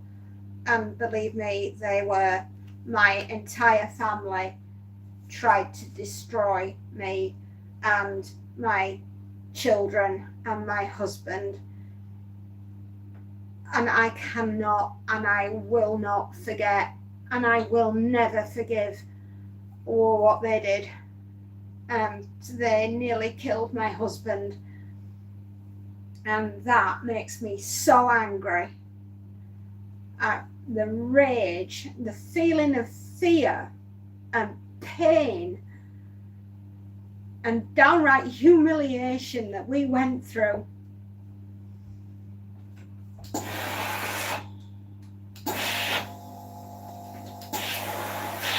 It was horrendous.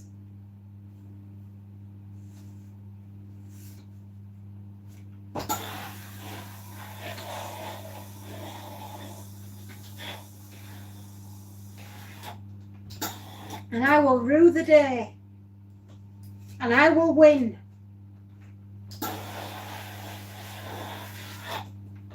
And they will pay for what they did.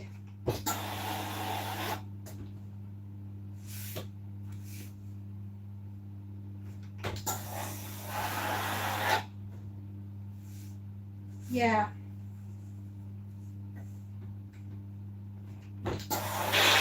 A lot of emotion there.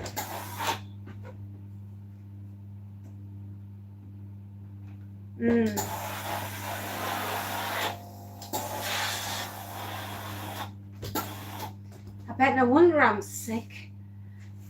All that energy.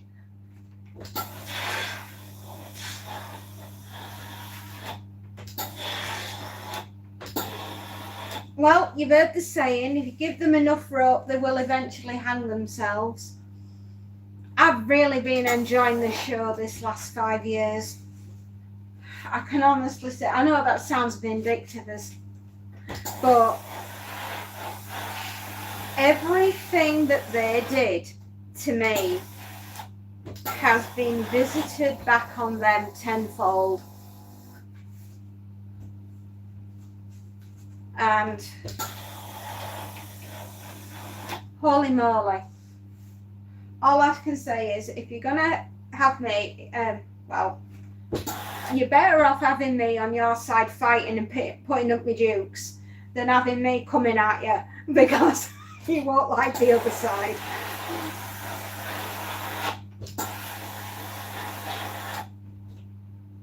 Yeah, I've been to hell. I know what it's like. Satan offered me a job. He said, damn girl, you're better than I am.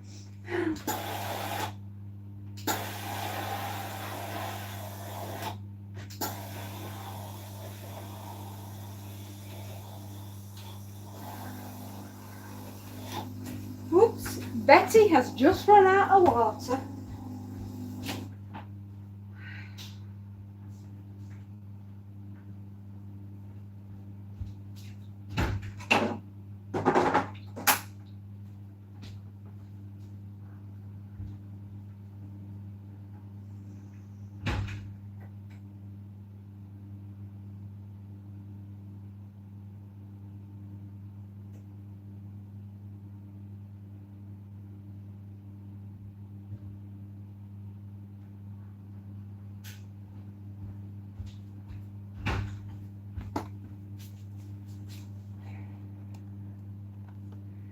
That's why you're very strong. Ah, no, just mentally unstable.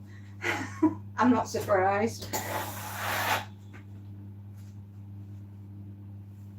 Sue Starling, hello, my darling. I'm so glad you're here. Hello, Joy Life Junkies. How you doing, honey? Oh my gosh, everybody's calling in. Hey, how you doing? The iron is hot, Sue. Yes, the iron is hot. It's smoking.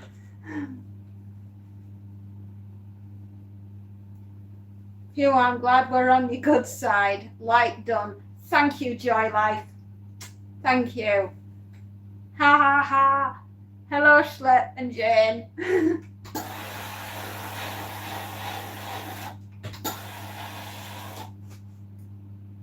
Yeah, there's a lot of emotion there, Schlep. There is. Anyway, sorry I went off on one, everybody, but there's sometimes the memory banks, when they open up, oh, sometimes it can be a painful experience.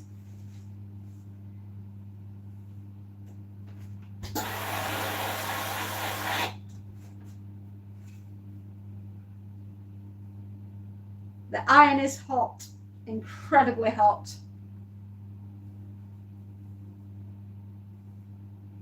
Rant away. No. As the saying goes, my darling, what's done is done and cannot be undone. But what I can do is learn from the experience and make sure I never let them get anywhere near me or my children ever again. I can't ever let them hurt me like that.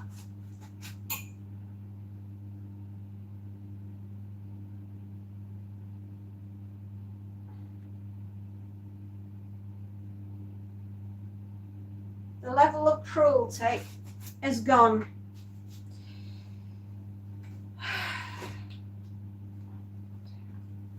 Ooh, 3 items after this shirt. It's not bad. We're here for you always. Oh, bless you. I'll be right, Spacey. I'll be all right. Come on. I've done 20 years. I can do 20 more.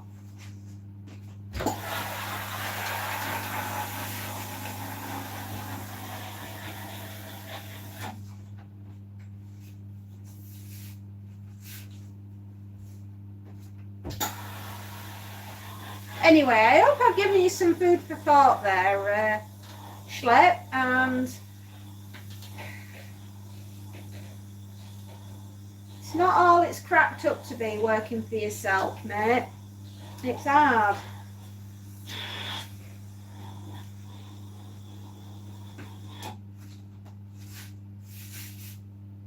It's going to get interesting when the normal citizen, does not matter what country, finally wakes up and takes their country back.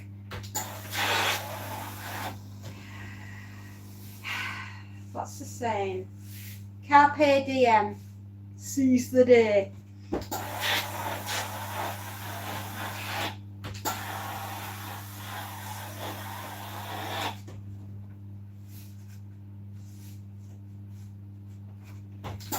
I could only say carpe diem in the most flipping Yorkshire accent I could have thought. I mean, you know, could you imagine me at Roman Senate? Here, Brutus, carpe diem, son.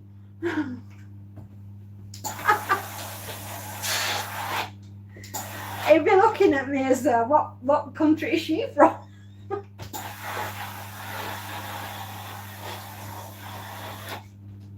No. Never mind.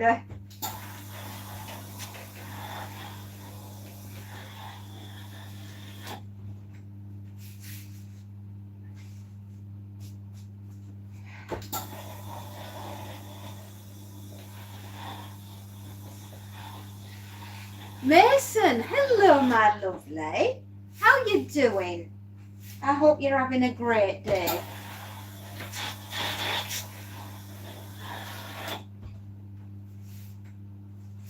How is school? I'm assuming you're finished for the day.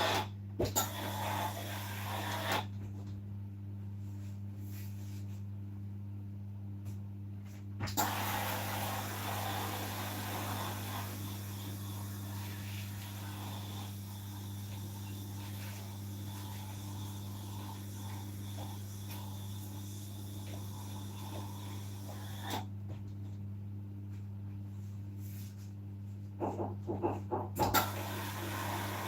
heck. Hang on. Somebody at the door. Probably the assassin. Hello, lovely. Hang on. So sorry.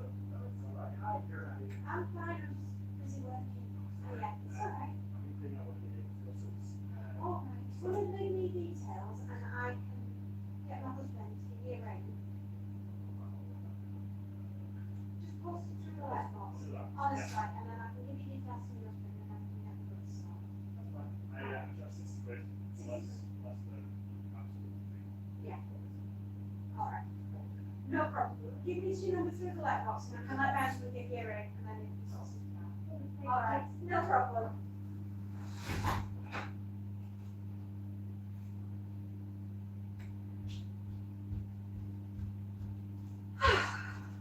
Now there's a young man that's got something going for him. He is going around clearing out gutters. And I just said, give me your telephone number. I'll hand it to my husband.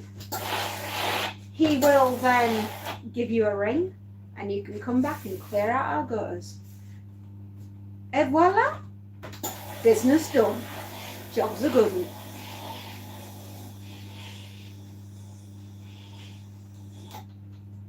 Not for nothing, but World War III will be citizens of the world will go against their governments. Yeah. Now, I don't think Aldous Huxley had that on his bingo card, and I don't think George Orwell had it on theirs. Can you imagine those two?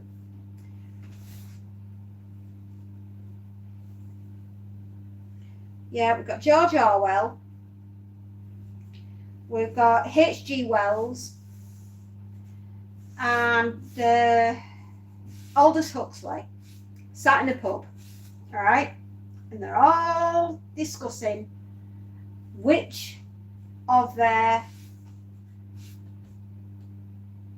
stories, if you like, is gonna be the dystopian cyberpunk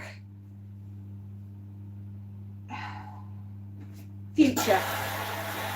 And I bet none of them had on the bingo card that the citizens were going to rise up.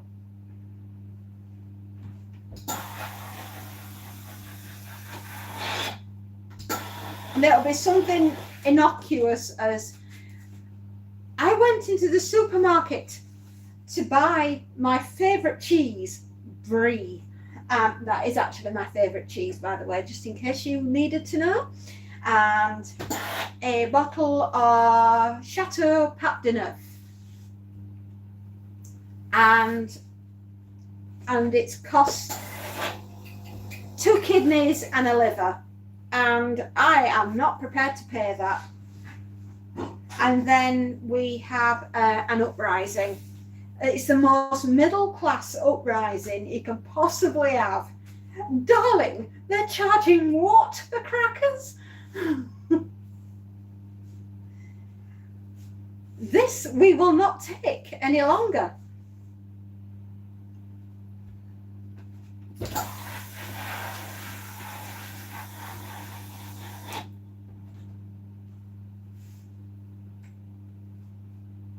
You know, it's going to be the most middle class political uprising. It's going to make the bourgeoisies look like amateurs.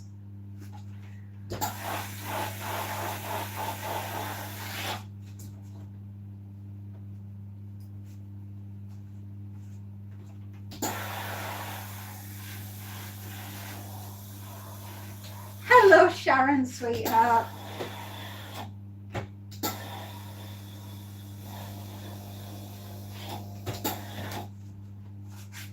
Communism is taking hold here in the States. Yes, and look how that turned out for the Russians. Rah, rah, Rasputin, lover of the Russian queen. There was a cat that really was gone.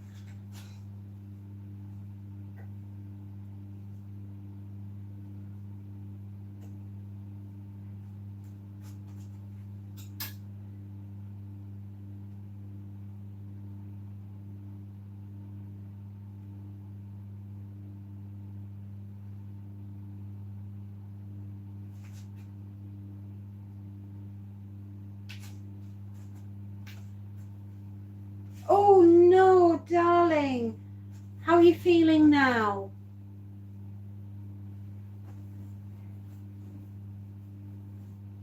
How are you feeling now, darling?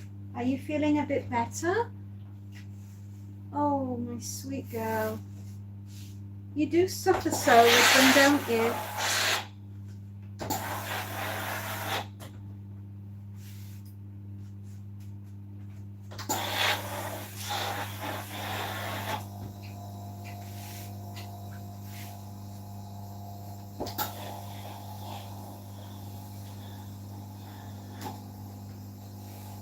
I have a stuffy nose. Oh.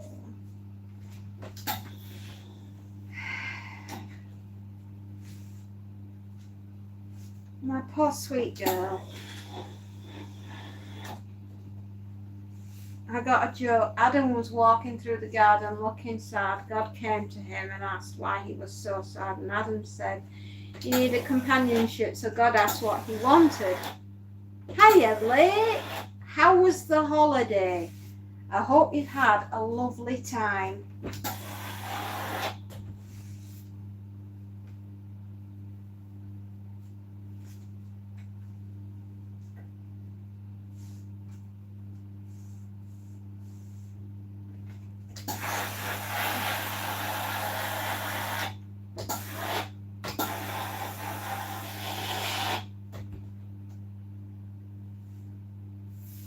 Oh, good for you, sweetheart. I'm glad you had a good holiday.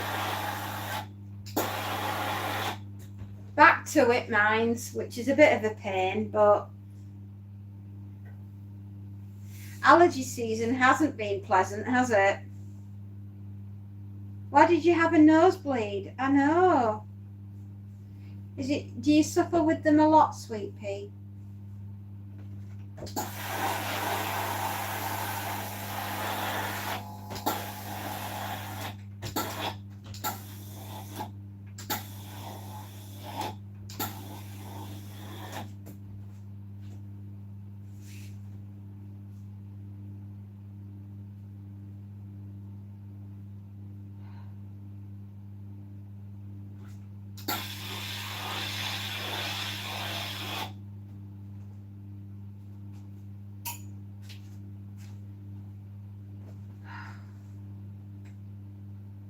Oh, she says, "Hi, Chief." So Adam said, "I want a girl that is pretty smart and the whole package." God said, "That'll cost you an arm and a leg." So Adam said, "What can I get for a rib?"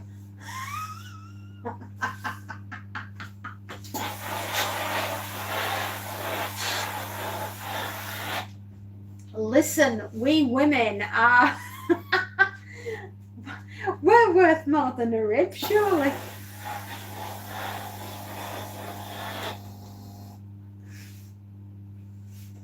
I needed that. Thank you. Sometimes I can go into a dark place in my head, and it's never pretty when it's up there.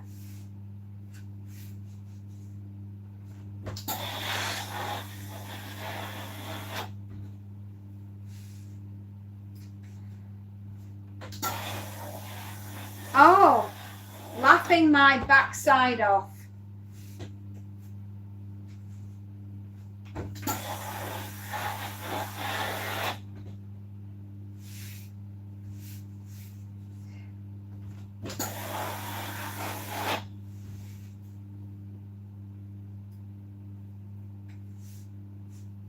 Yes, that, sorry. Oh, it's all right. I think the kids on here probably know more swear words than we do.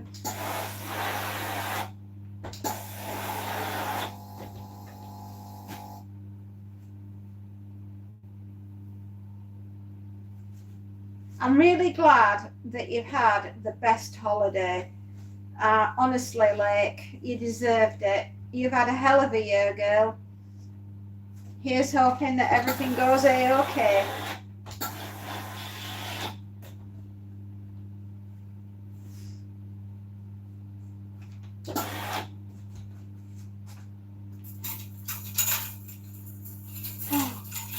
Come on.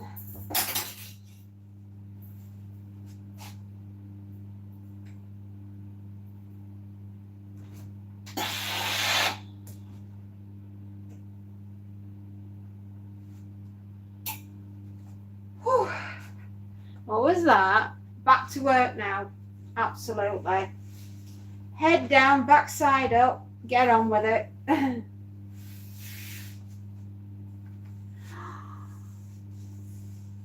That's not the best. Are you bleh bleh or mm-mm?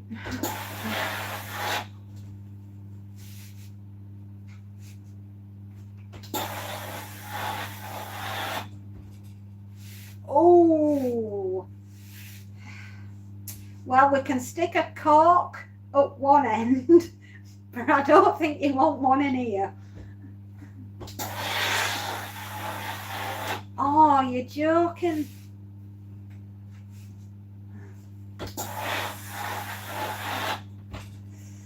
Oh, right. The only thing I could think of is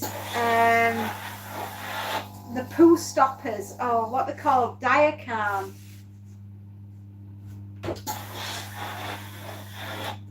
It's equivalent to a chemical cork. I'm sorry, I'm not laughing. Honestly, I'm not laughing. It's not nice. A chemical cork up your bum. Ooh.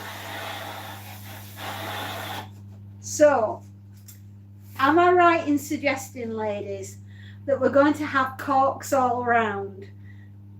And oh,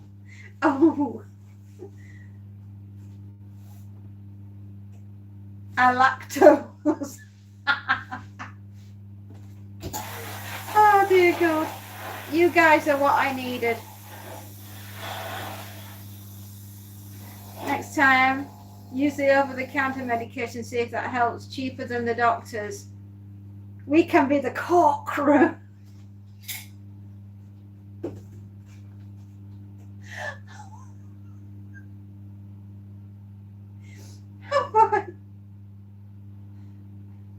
There you go.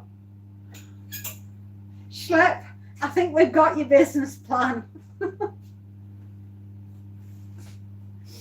Do you know what I hate about you? Nothing. Oh, bless you, sweetheart. Thank you.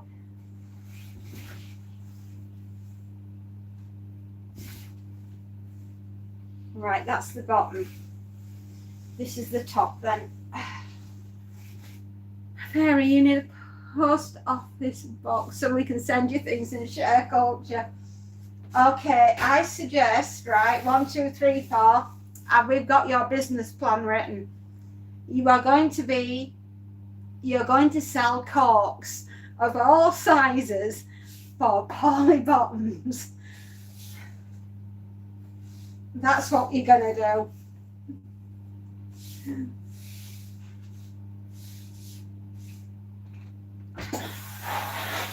Listen, you guys, I will set one up eventually. You hit it when I don't rest. Oh, darling, I'll rest when I'm in my coffin. How does that grab you? I'll be resting for eternity then. While I am alive, I will be doing things. And I will be work. Works are underrated. Really useful corks are. They are the best.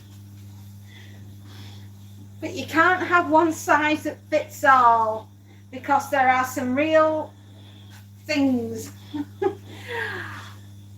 Good night, Sharon.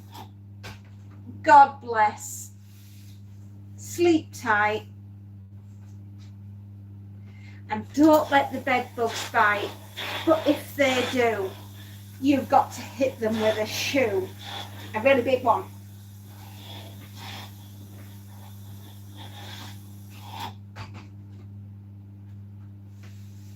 I've been walking around looking like a bottle of bubbly. Good night, Sharon. Walking around like a bottle. Yes. And just think, it will stop any unnecessary staining on our clothing. I can't see how this business can fail.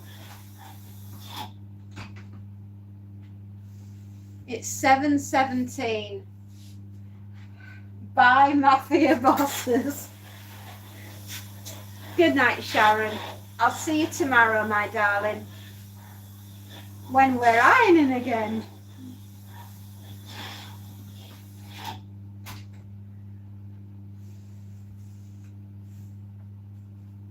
Dragon's Den, here we come. I've got it. Our slogan. Hands off our corks.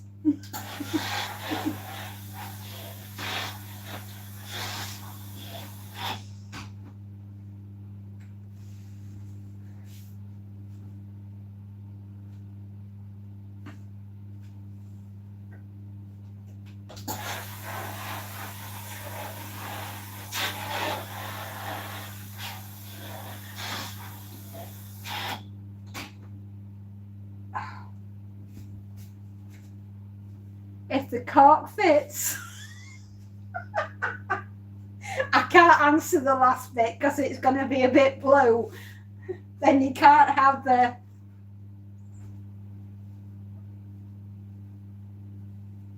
It rhymes anyway.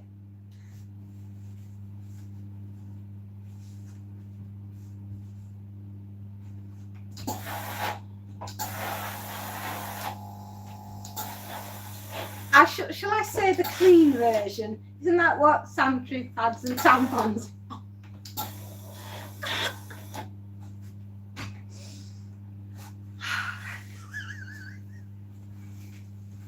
Oh dear Lord. Ah.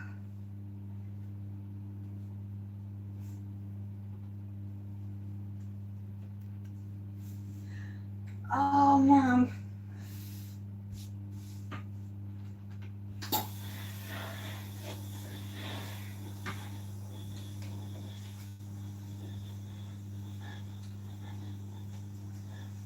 One cart stopped bombs running.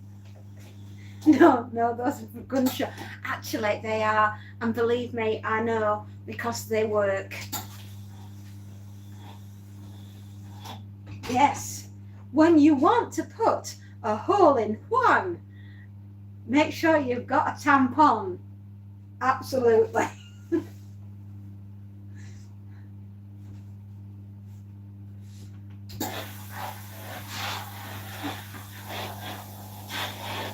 Oh dear.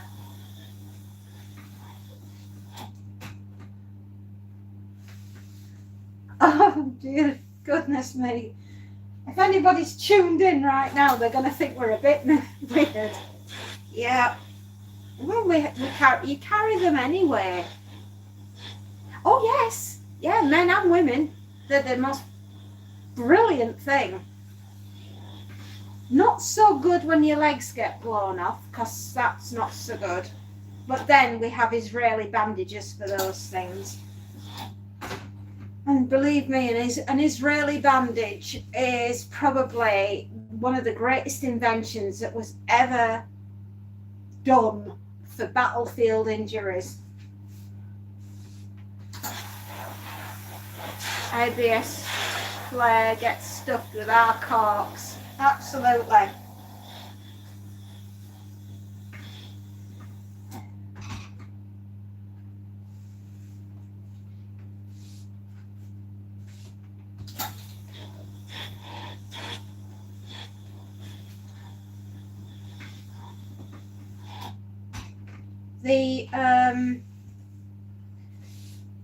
The most important thing you will ever do in your life is that could create a dangerous situation. Yeah, can you imagine, right? No word of a lie. But if you really do have IBS and all the rest of the gubbins that goes with an inflammatory bowel disease, that may turn your backside into a loaded weapon, and you may be putting more than a hole in one.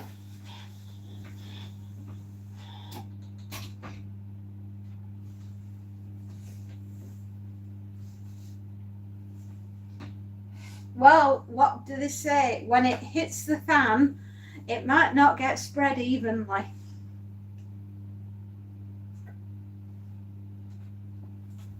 Oh, I can't at the moment. They've taken that facility off off YouTube.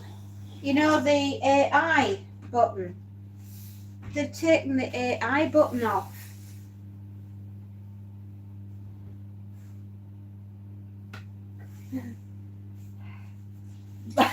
Backblast area clear. Whoop whoop. Oh dear. Oh no. Oh dear. I'm so sorry. Sharon, I thought you'd gone to bed, darling. Don't get into bother with your mommy.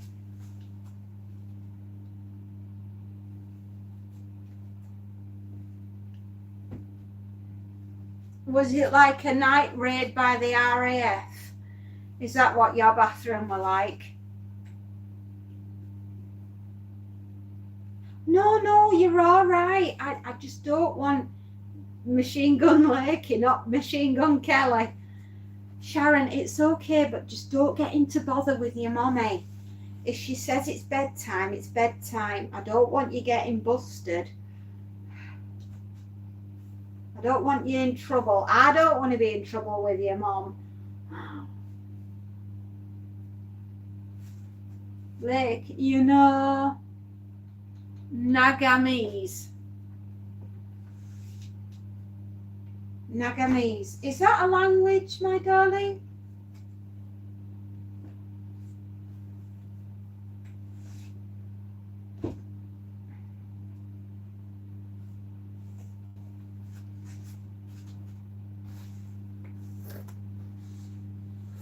Hang on. I'll tell you what, we'll pop these over here. And that way then...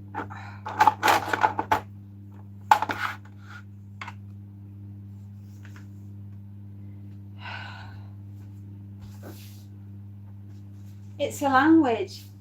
Oh, it's a language. Ah, it's not bedtime. Oh, I thought it was your bedtime. Oh, Sharon, I thought it was bedtime.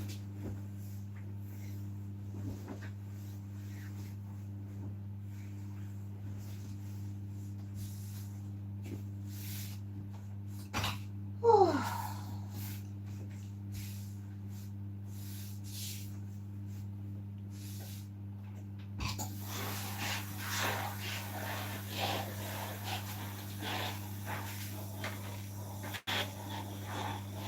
See you later, Sharon.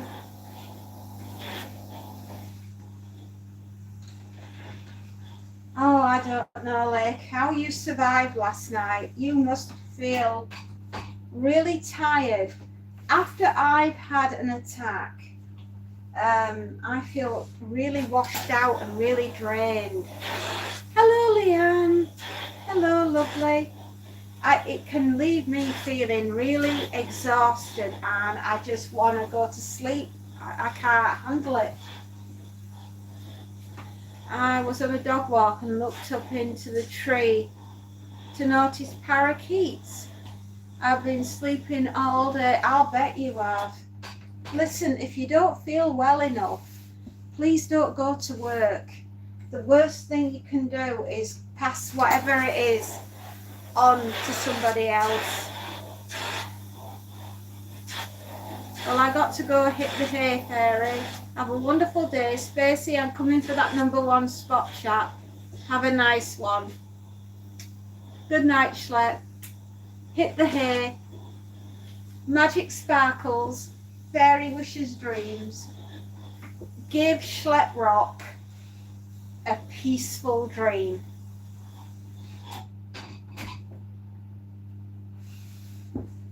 You're only up because of work. Oh, God bless you, darling. Got the dishes done, now time to meal prep. Oh, that sounds like a plan. What are we having for dinner?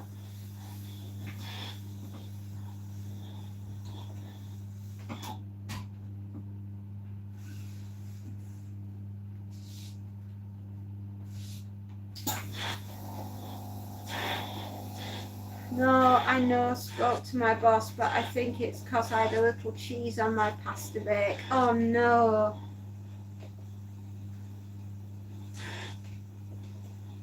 Oh. Good night. Noodle soup for you. Oh yeah. Actually, that's one of the things is like chicken soup. If I've been really bad with it, I'll have chicken soup.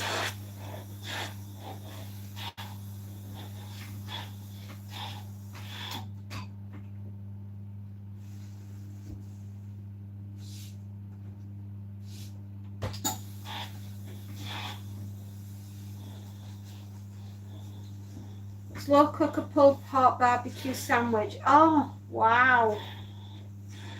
You also keep going very hot and sweat. Similar. Those are my symptoms.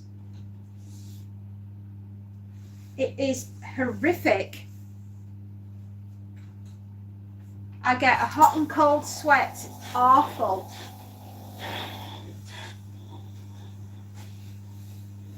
It's probably one of the worst feelings in the world. And then the feeling that you're going to be really, really poorly on the toilet. It is just, no, there's nothing like it. It is horrendous, man.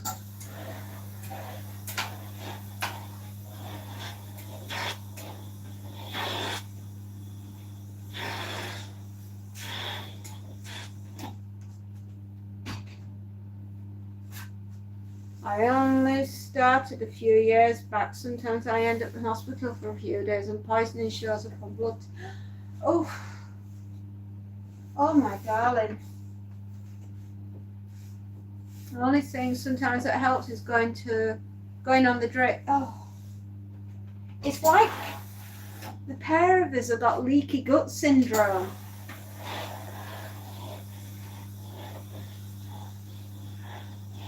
Honestly, it's awful.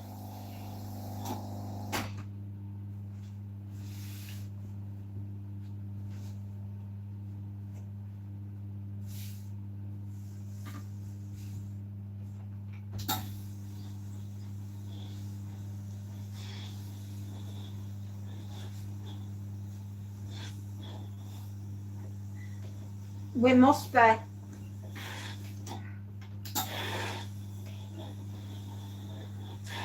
I've got the name for the business. Bunged it in.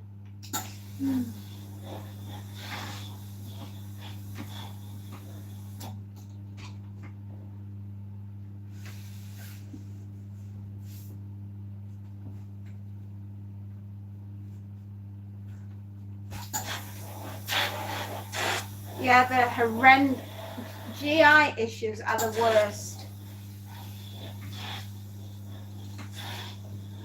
What? That's pretty clever.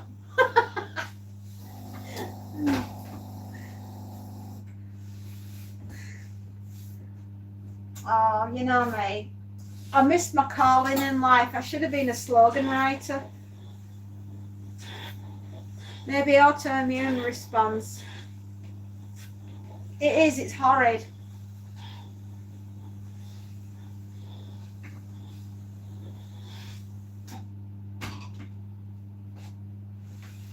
My husband kept saying, Lake, you okay? Like I could talk back. Oh, hang on. Just walk into the bedroom and make sure your head's spinning at the same time. And just tell him, I'm absolutely fine. I'm just having a demonic possession. We'll be right in a few minutes. And the hospital do tests but never come back with anything. It's non-specific.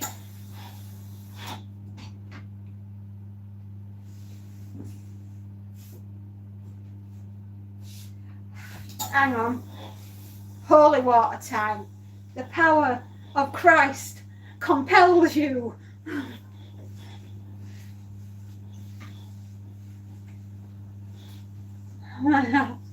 Sounds like wow, but my husband ask each other, lean back if you're okay. Off this meme.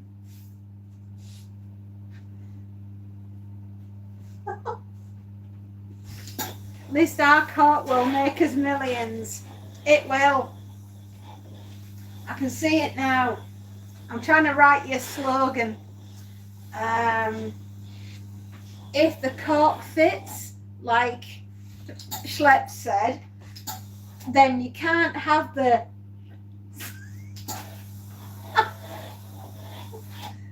yeah, right, that's our slogan, right? Schlepp, I don't know if you're still around, lad, but you wrote half of it, so you're going to get the royalties.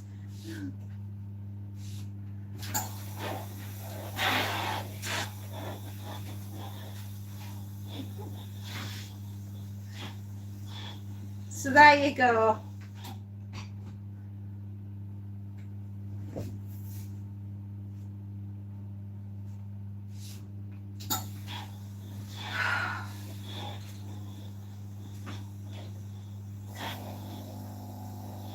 It took a while, but I managed to get the words to work.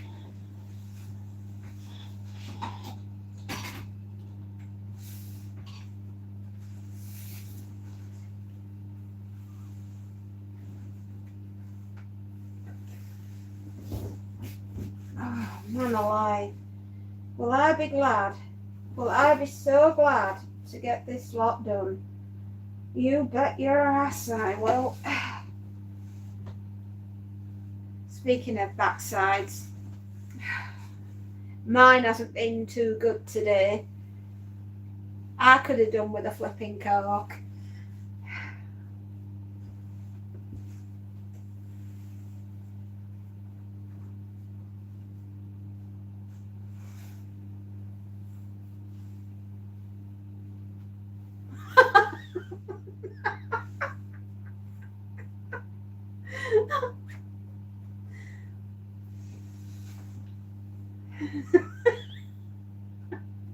Oh dear God. Oh dear, dear. Oh, you know, when you laugh, right, when you've really hurt yourself, like, doesn't everything ache inside? I mean, like, properly feel like do you feel like the world is falling out of your bottom, or the bottom has fallen out of your world? Do not despair, the cork crew care. My ribs are broken. Oh.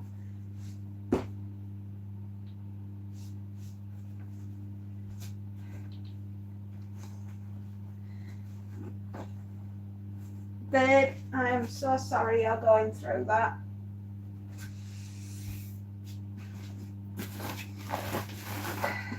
One king duvet.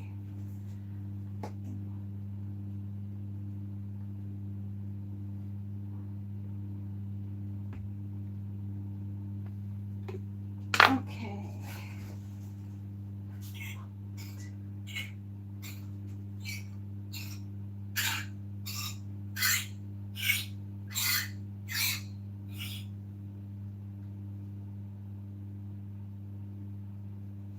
Okay.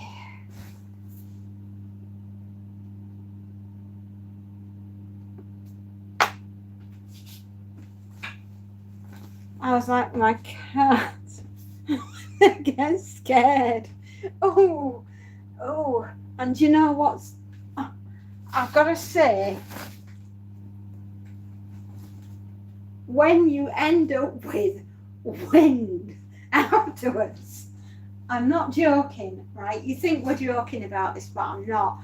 The wind problem. I mean, you know, Scarlett O'Hara has got nothing on us girls. When we let rip, it's R.I.P. if you're in the house. I'm going to jump in the bath, but I can still hear y'all. Honestly, I'm just saying, like Scarlett O'Hara, gone with the wind. We most certainly are. Do not feed us baked beans. Do not feed us baked beans, Brussels sprouts, parsnips, carrots or anything that's a root vegetable. Stay away from the pickles, and don't eat any cheese. And I'm not joking, the windstorm. Oh dear me, it's like germ warfare, you know, silent but deadly. Oh dearie me. I tell you, I would be on the Fujitsu scale. And also the heartburn. Oh, heartburn. Oh yes, mate. Heartburn is awful. It's like Satan's. Never had that before. No, it's rotten. You got chronic wind. You can't keep squirting from both ends. Your rib cage feels as though it's being played by like a xylophone. Your stomach is bloated, which doesn't help, and even the cat is threatening to leave home, because if you don't stop farting, he's gonna never come back in the house again. 35. Oh, what I'd give to be 35. I'm 50, sweetheart, and it just goes to show that it's not getting any better, is it? Oh dear.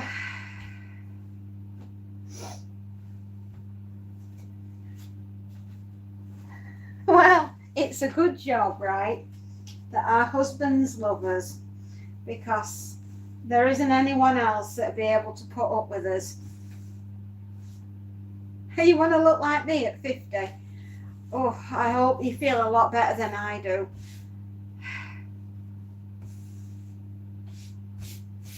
It's a good job it's a small screen. You can't really see me.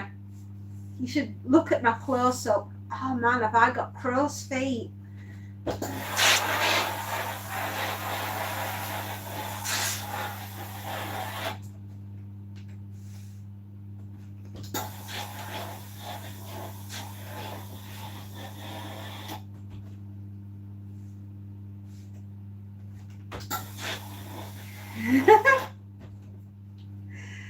Well, we can't stop time marching on, darling, unfortunately. But what we can do is laugh at it as it goes by. It's tough being a woman. It really is. It's really hard work. I wouldn't recommend it, not to a man. I don't think men could do what we do. Give birth, look fabulous, do the ironing, cooking, cleaning, washing, run a business, and still manage to have dinner on the table by 5 o'clock.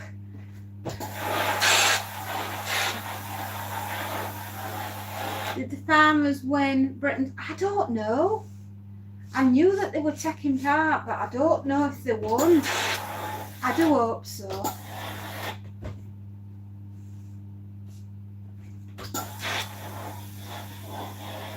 I'd really like it if they won. Yeah, that'd be awesome.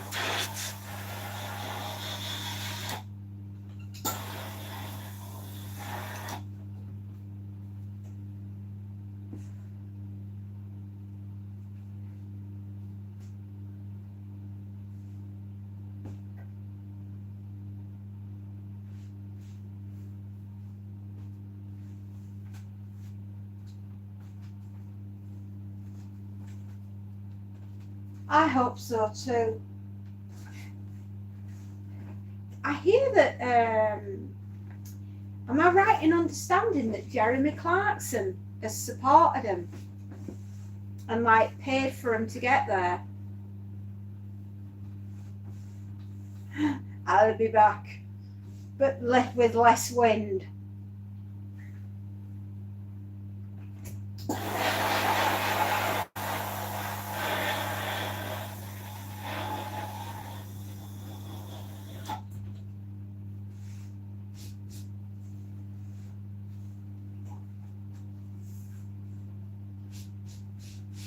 Hiya, Sharon. Hello, darling.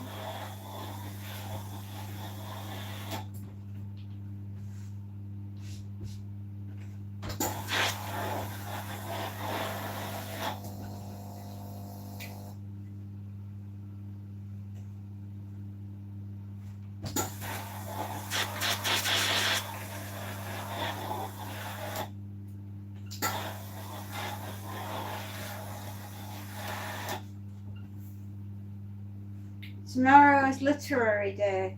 Who are you going as on World Book Day? Who is your literary hero? Who is your favourite book?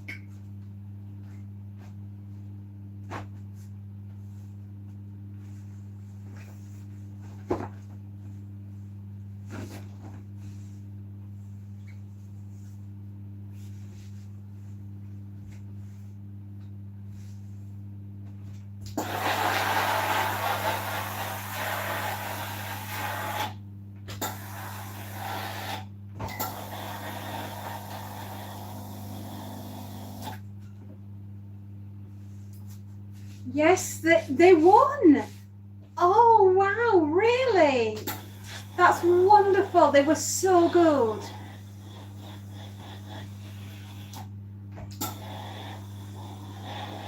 Oh, right. So when you say it's literary day, what do you do? Oh, that's wonderful, Lake. I am so pleased. I think Jeremy Clarkson funded them. I couldn't tell you for sure, but I think he might have.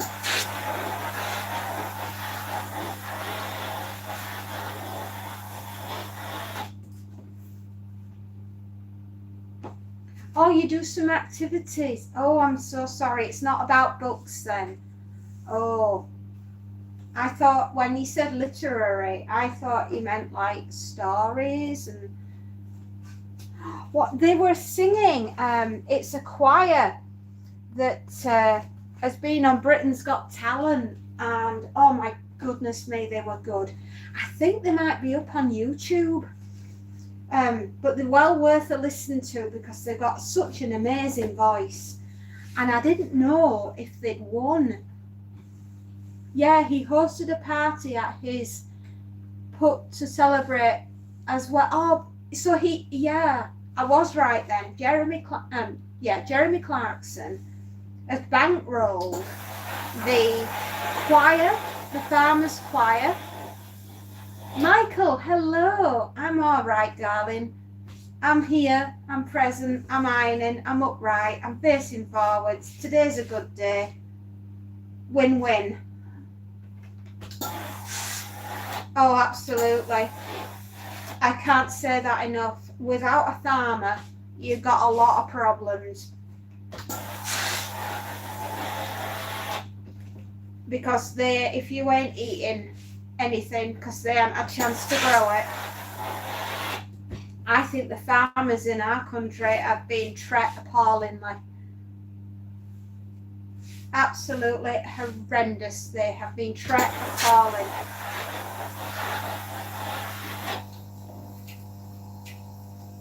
We practice poem, storytelling, singing, solo, drawing and dance. Oh, that sounds nice. I'd like that. That sounds lovely. Starmer is, Keir Harmer and Rachel Squeeze are the worst I've ever met in my entire life. What an absolute shower.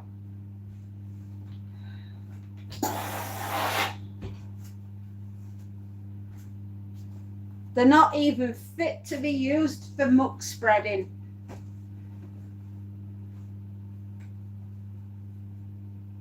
Bills are going up.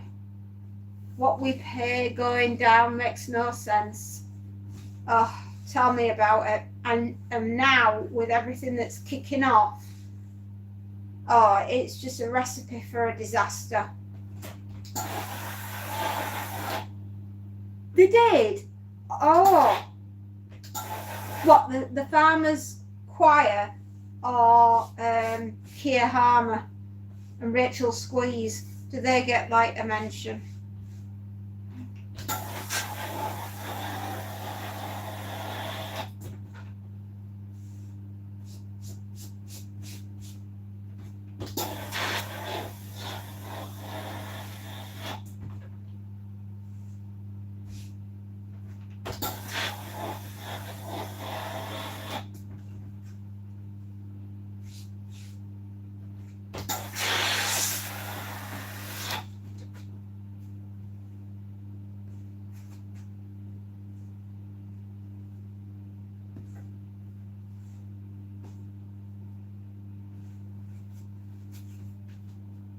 I love Clarkson. I do. I think the guy is a gift.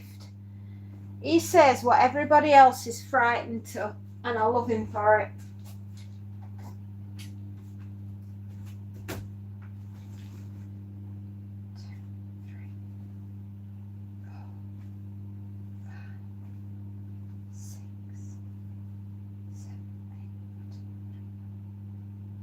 Eight pillowcases.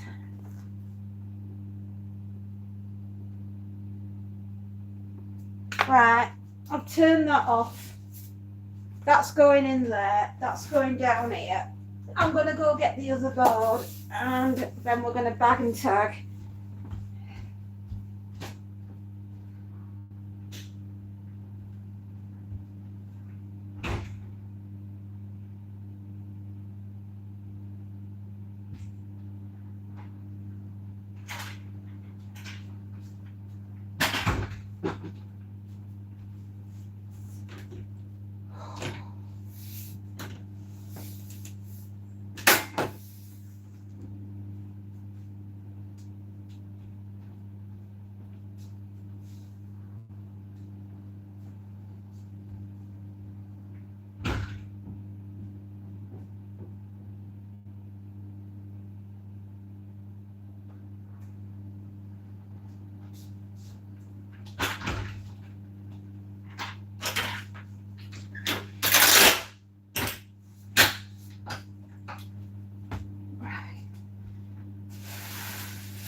Oh, my back.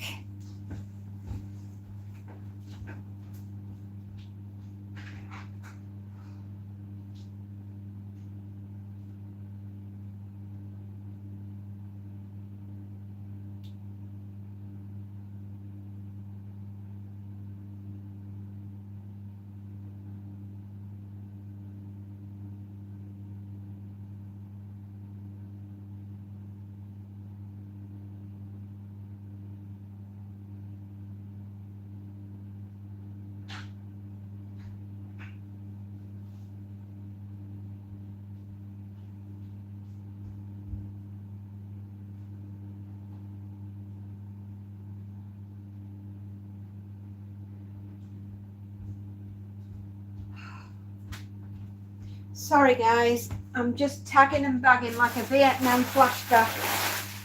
I was meant to ask, how do I get bad stains out of white clothes? Look like someone pulled the luggage over my white dress and jumper.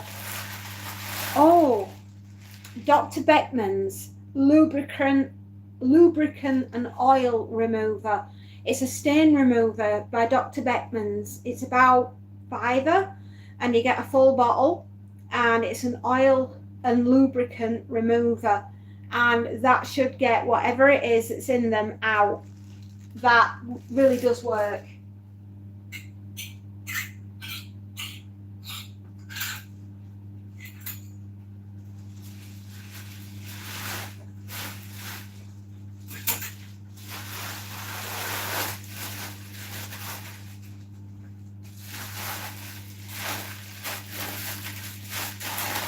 To do when everyone keeps the earth clean and cleans. Oh, right. Oh, well, that sounds lovely. Hello, Grace. I'm surprised Starmer is still alive. Not for long. I never said that.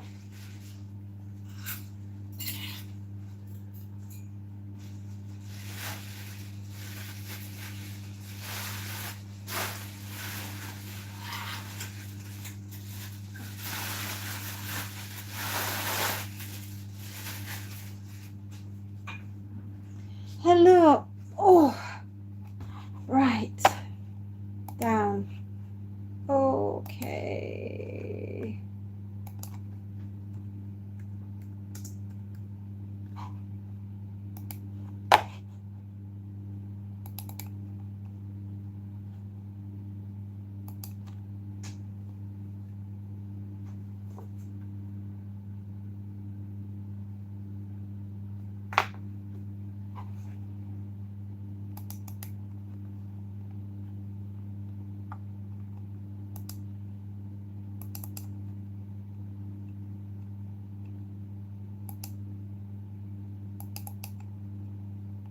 Hiya. Hello, I love you too. My baby boy. Okay, 8 is 14. And 8 for double. And a 9 for you.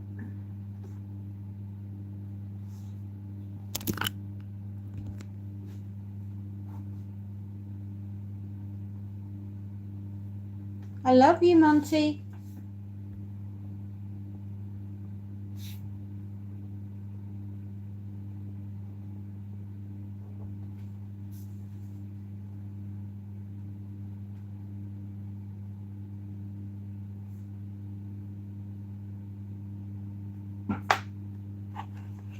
I love you, Monty, so much. You are my little fluff bum, and I could not be without you. And I never want to be without you. Come on, Clive. Show me you're alive. Clive, stop printing, my love. Please print what I want. Don't give me any guff. I just want you to print your stuff.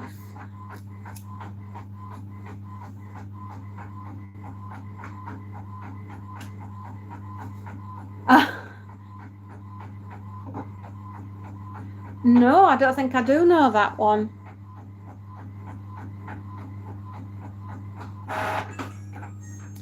I'm off to bed now, Fairy. Ta-ta for now. Thanks for your company again. And see you, Monty. Spacey Jane says goodbye and good night. See you later, bestie. Love ya. See you tomorrow. Well, we might have some more news. Okay.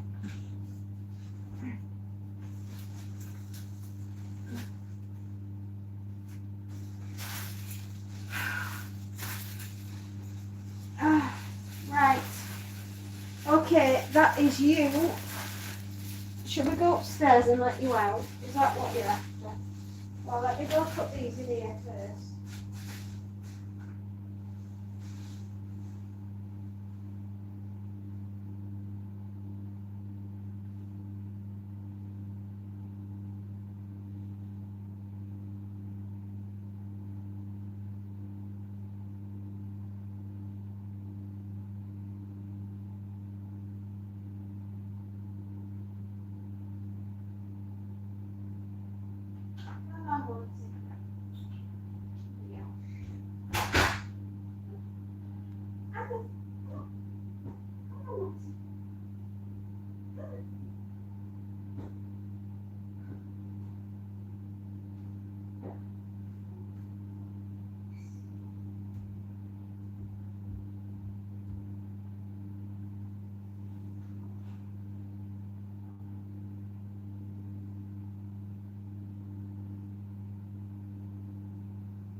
Right, that's Monty outside for a bit of a play.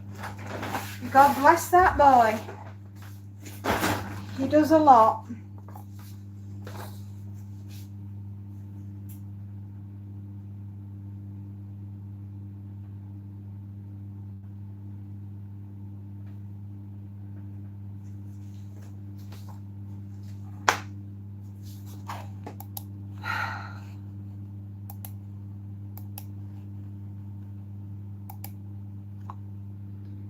Bye, Chief. Right, okay, here we go.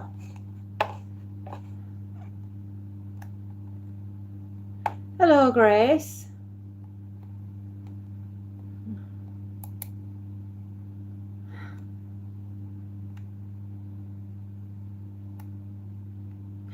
I'll sing with you. Monty is the best and is a big bag. Oh, he's a pain, isn't he? Oh, there we go, guys. Right, we've got another hour, a power hour, so that we can get all the laundry done. I don't know how we're going to do it, guys, but nothing short of a miracle. And what do we do around here? We do miracles. I'm here for the next 15 minutes, and then after that, my husband will be home.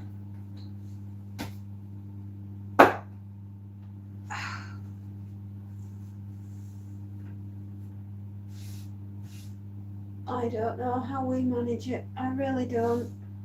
1 hour to get through this lot.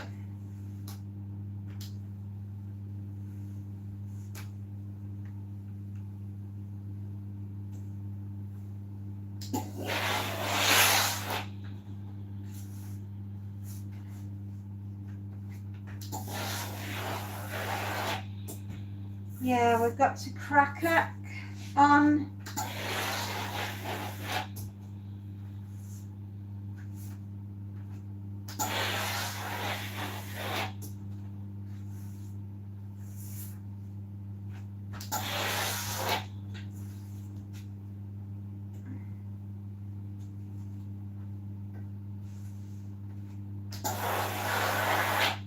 To be honest, my husband's going to be through the door in about 10 minutes. So I will take this lovely opportunity to say to you all, thank you very, very much for being absolute superstars and making me smile and helping me to cope with today, because it's been a tough one. It has been a toughie. And I appreciate you, all of you, for being here. I really do. I just don't know how I'd cope without you, to be honest. You're amazing. We love you. I love you. I do. Lake, you are my other beautiful bestie. Thank you. And I'm so sorry that you're going through terrible things, you know. And Sue as well, you're around somewhere, are you, my other little bestie? I don't know, what would I do without you? You keep me sane. And Alex and Schlep and Johnny, wherever Johnny's gone, and please keep Tim Farris in your thoughts, because that poor man has had to go to hospital today to have a kidney stone taken out, and that will not have been easy.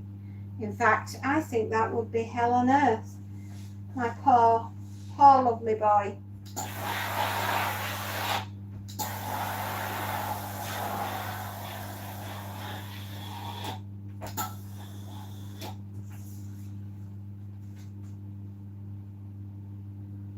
I love you too.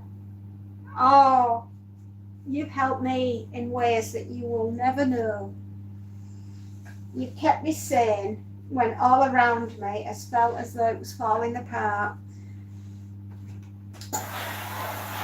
I'm damned lucky. I am damned lucky to have you all. Thank you so so much. And it's your 4th month of being here, my darling Lady Space Nut. I love you too, my darling.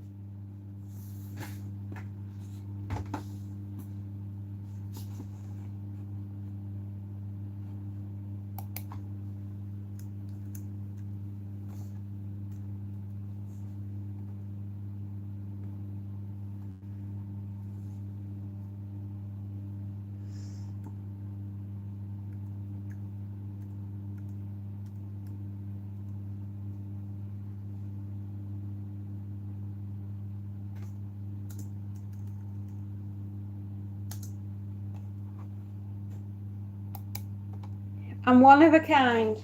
Well, that's probably a blessing because I don't think the world's ready for 2 of me. Heaven doesn't want me and hell thinks I want to take over.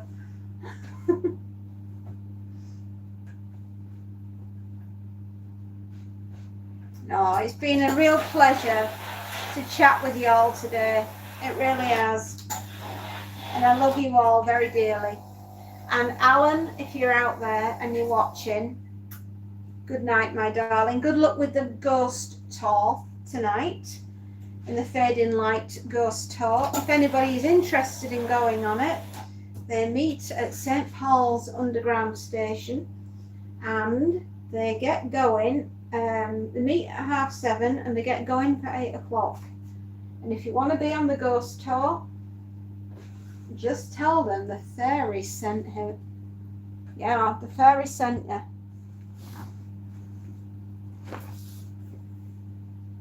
And Tim Farris, good luck with the kidney stones. And Timmy, my darling Timmy, I hope you're feeling a bit better too, because I know you've had some terrible anxiety, and that's not good. Alex, if you're around, hi. It's good to see you, buddy, and keep those leprechauns smiling.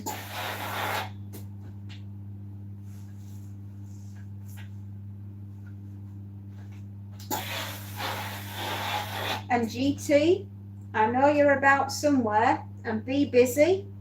I know you're around somewhere as well. Grind, I've not seen you today, but don't worry, you'll come back when you're ready. And Dirt, if you're around, I'll see you soon. Welcome as well, Grace. Schleck Rock, wherever you are, probably asleep by now, but God bless you, good night, and really think twice about setting up that business. In today's economy, I just worry that you might be doing the wrong thing.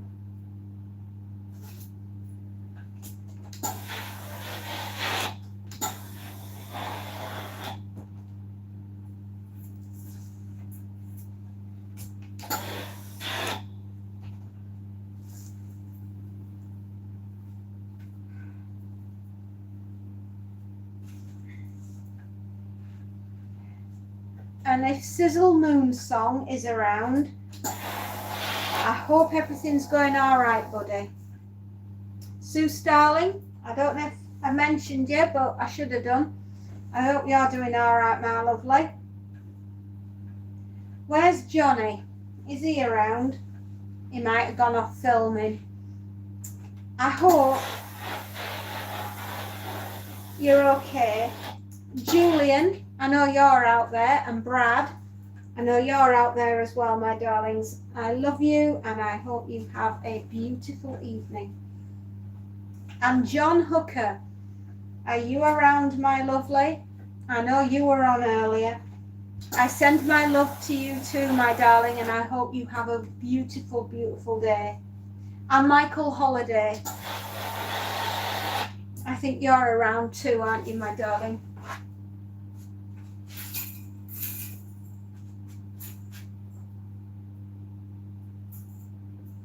And Sharon, my little Sharon, wherever you are, I hope you're all right.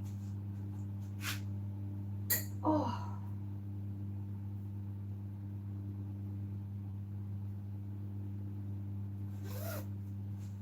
Oh. Oh,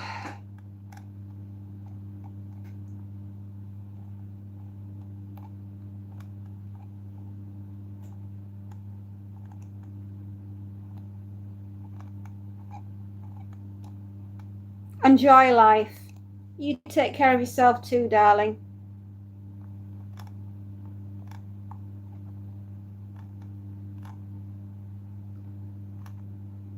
And be busy. Take care of yourself too, lovely. Right, my darlings, I have to say, and Jessica, oh my gosh, Jessica, you're there. And Lola Chan, Lola was on earlier. Oh, yeah.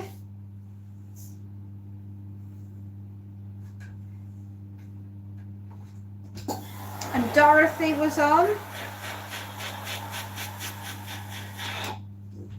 And there's another one.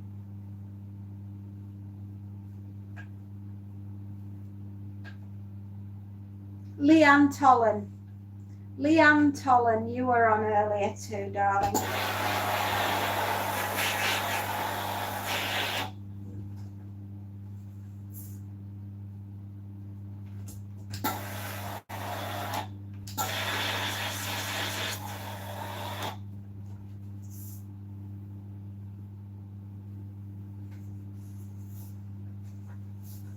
And of course, the delightful Lady Space Nut, thank you.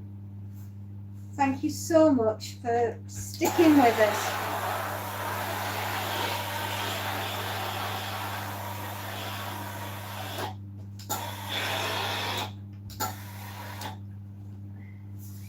My beloved will be walking through that door any minute, so I will take my leave of you now. It's 22. He'll be home any moment. Good night, God bless. Sleep tight. I'll see you all tomorrow, and don't let the bed bugs bite. See you later.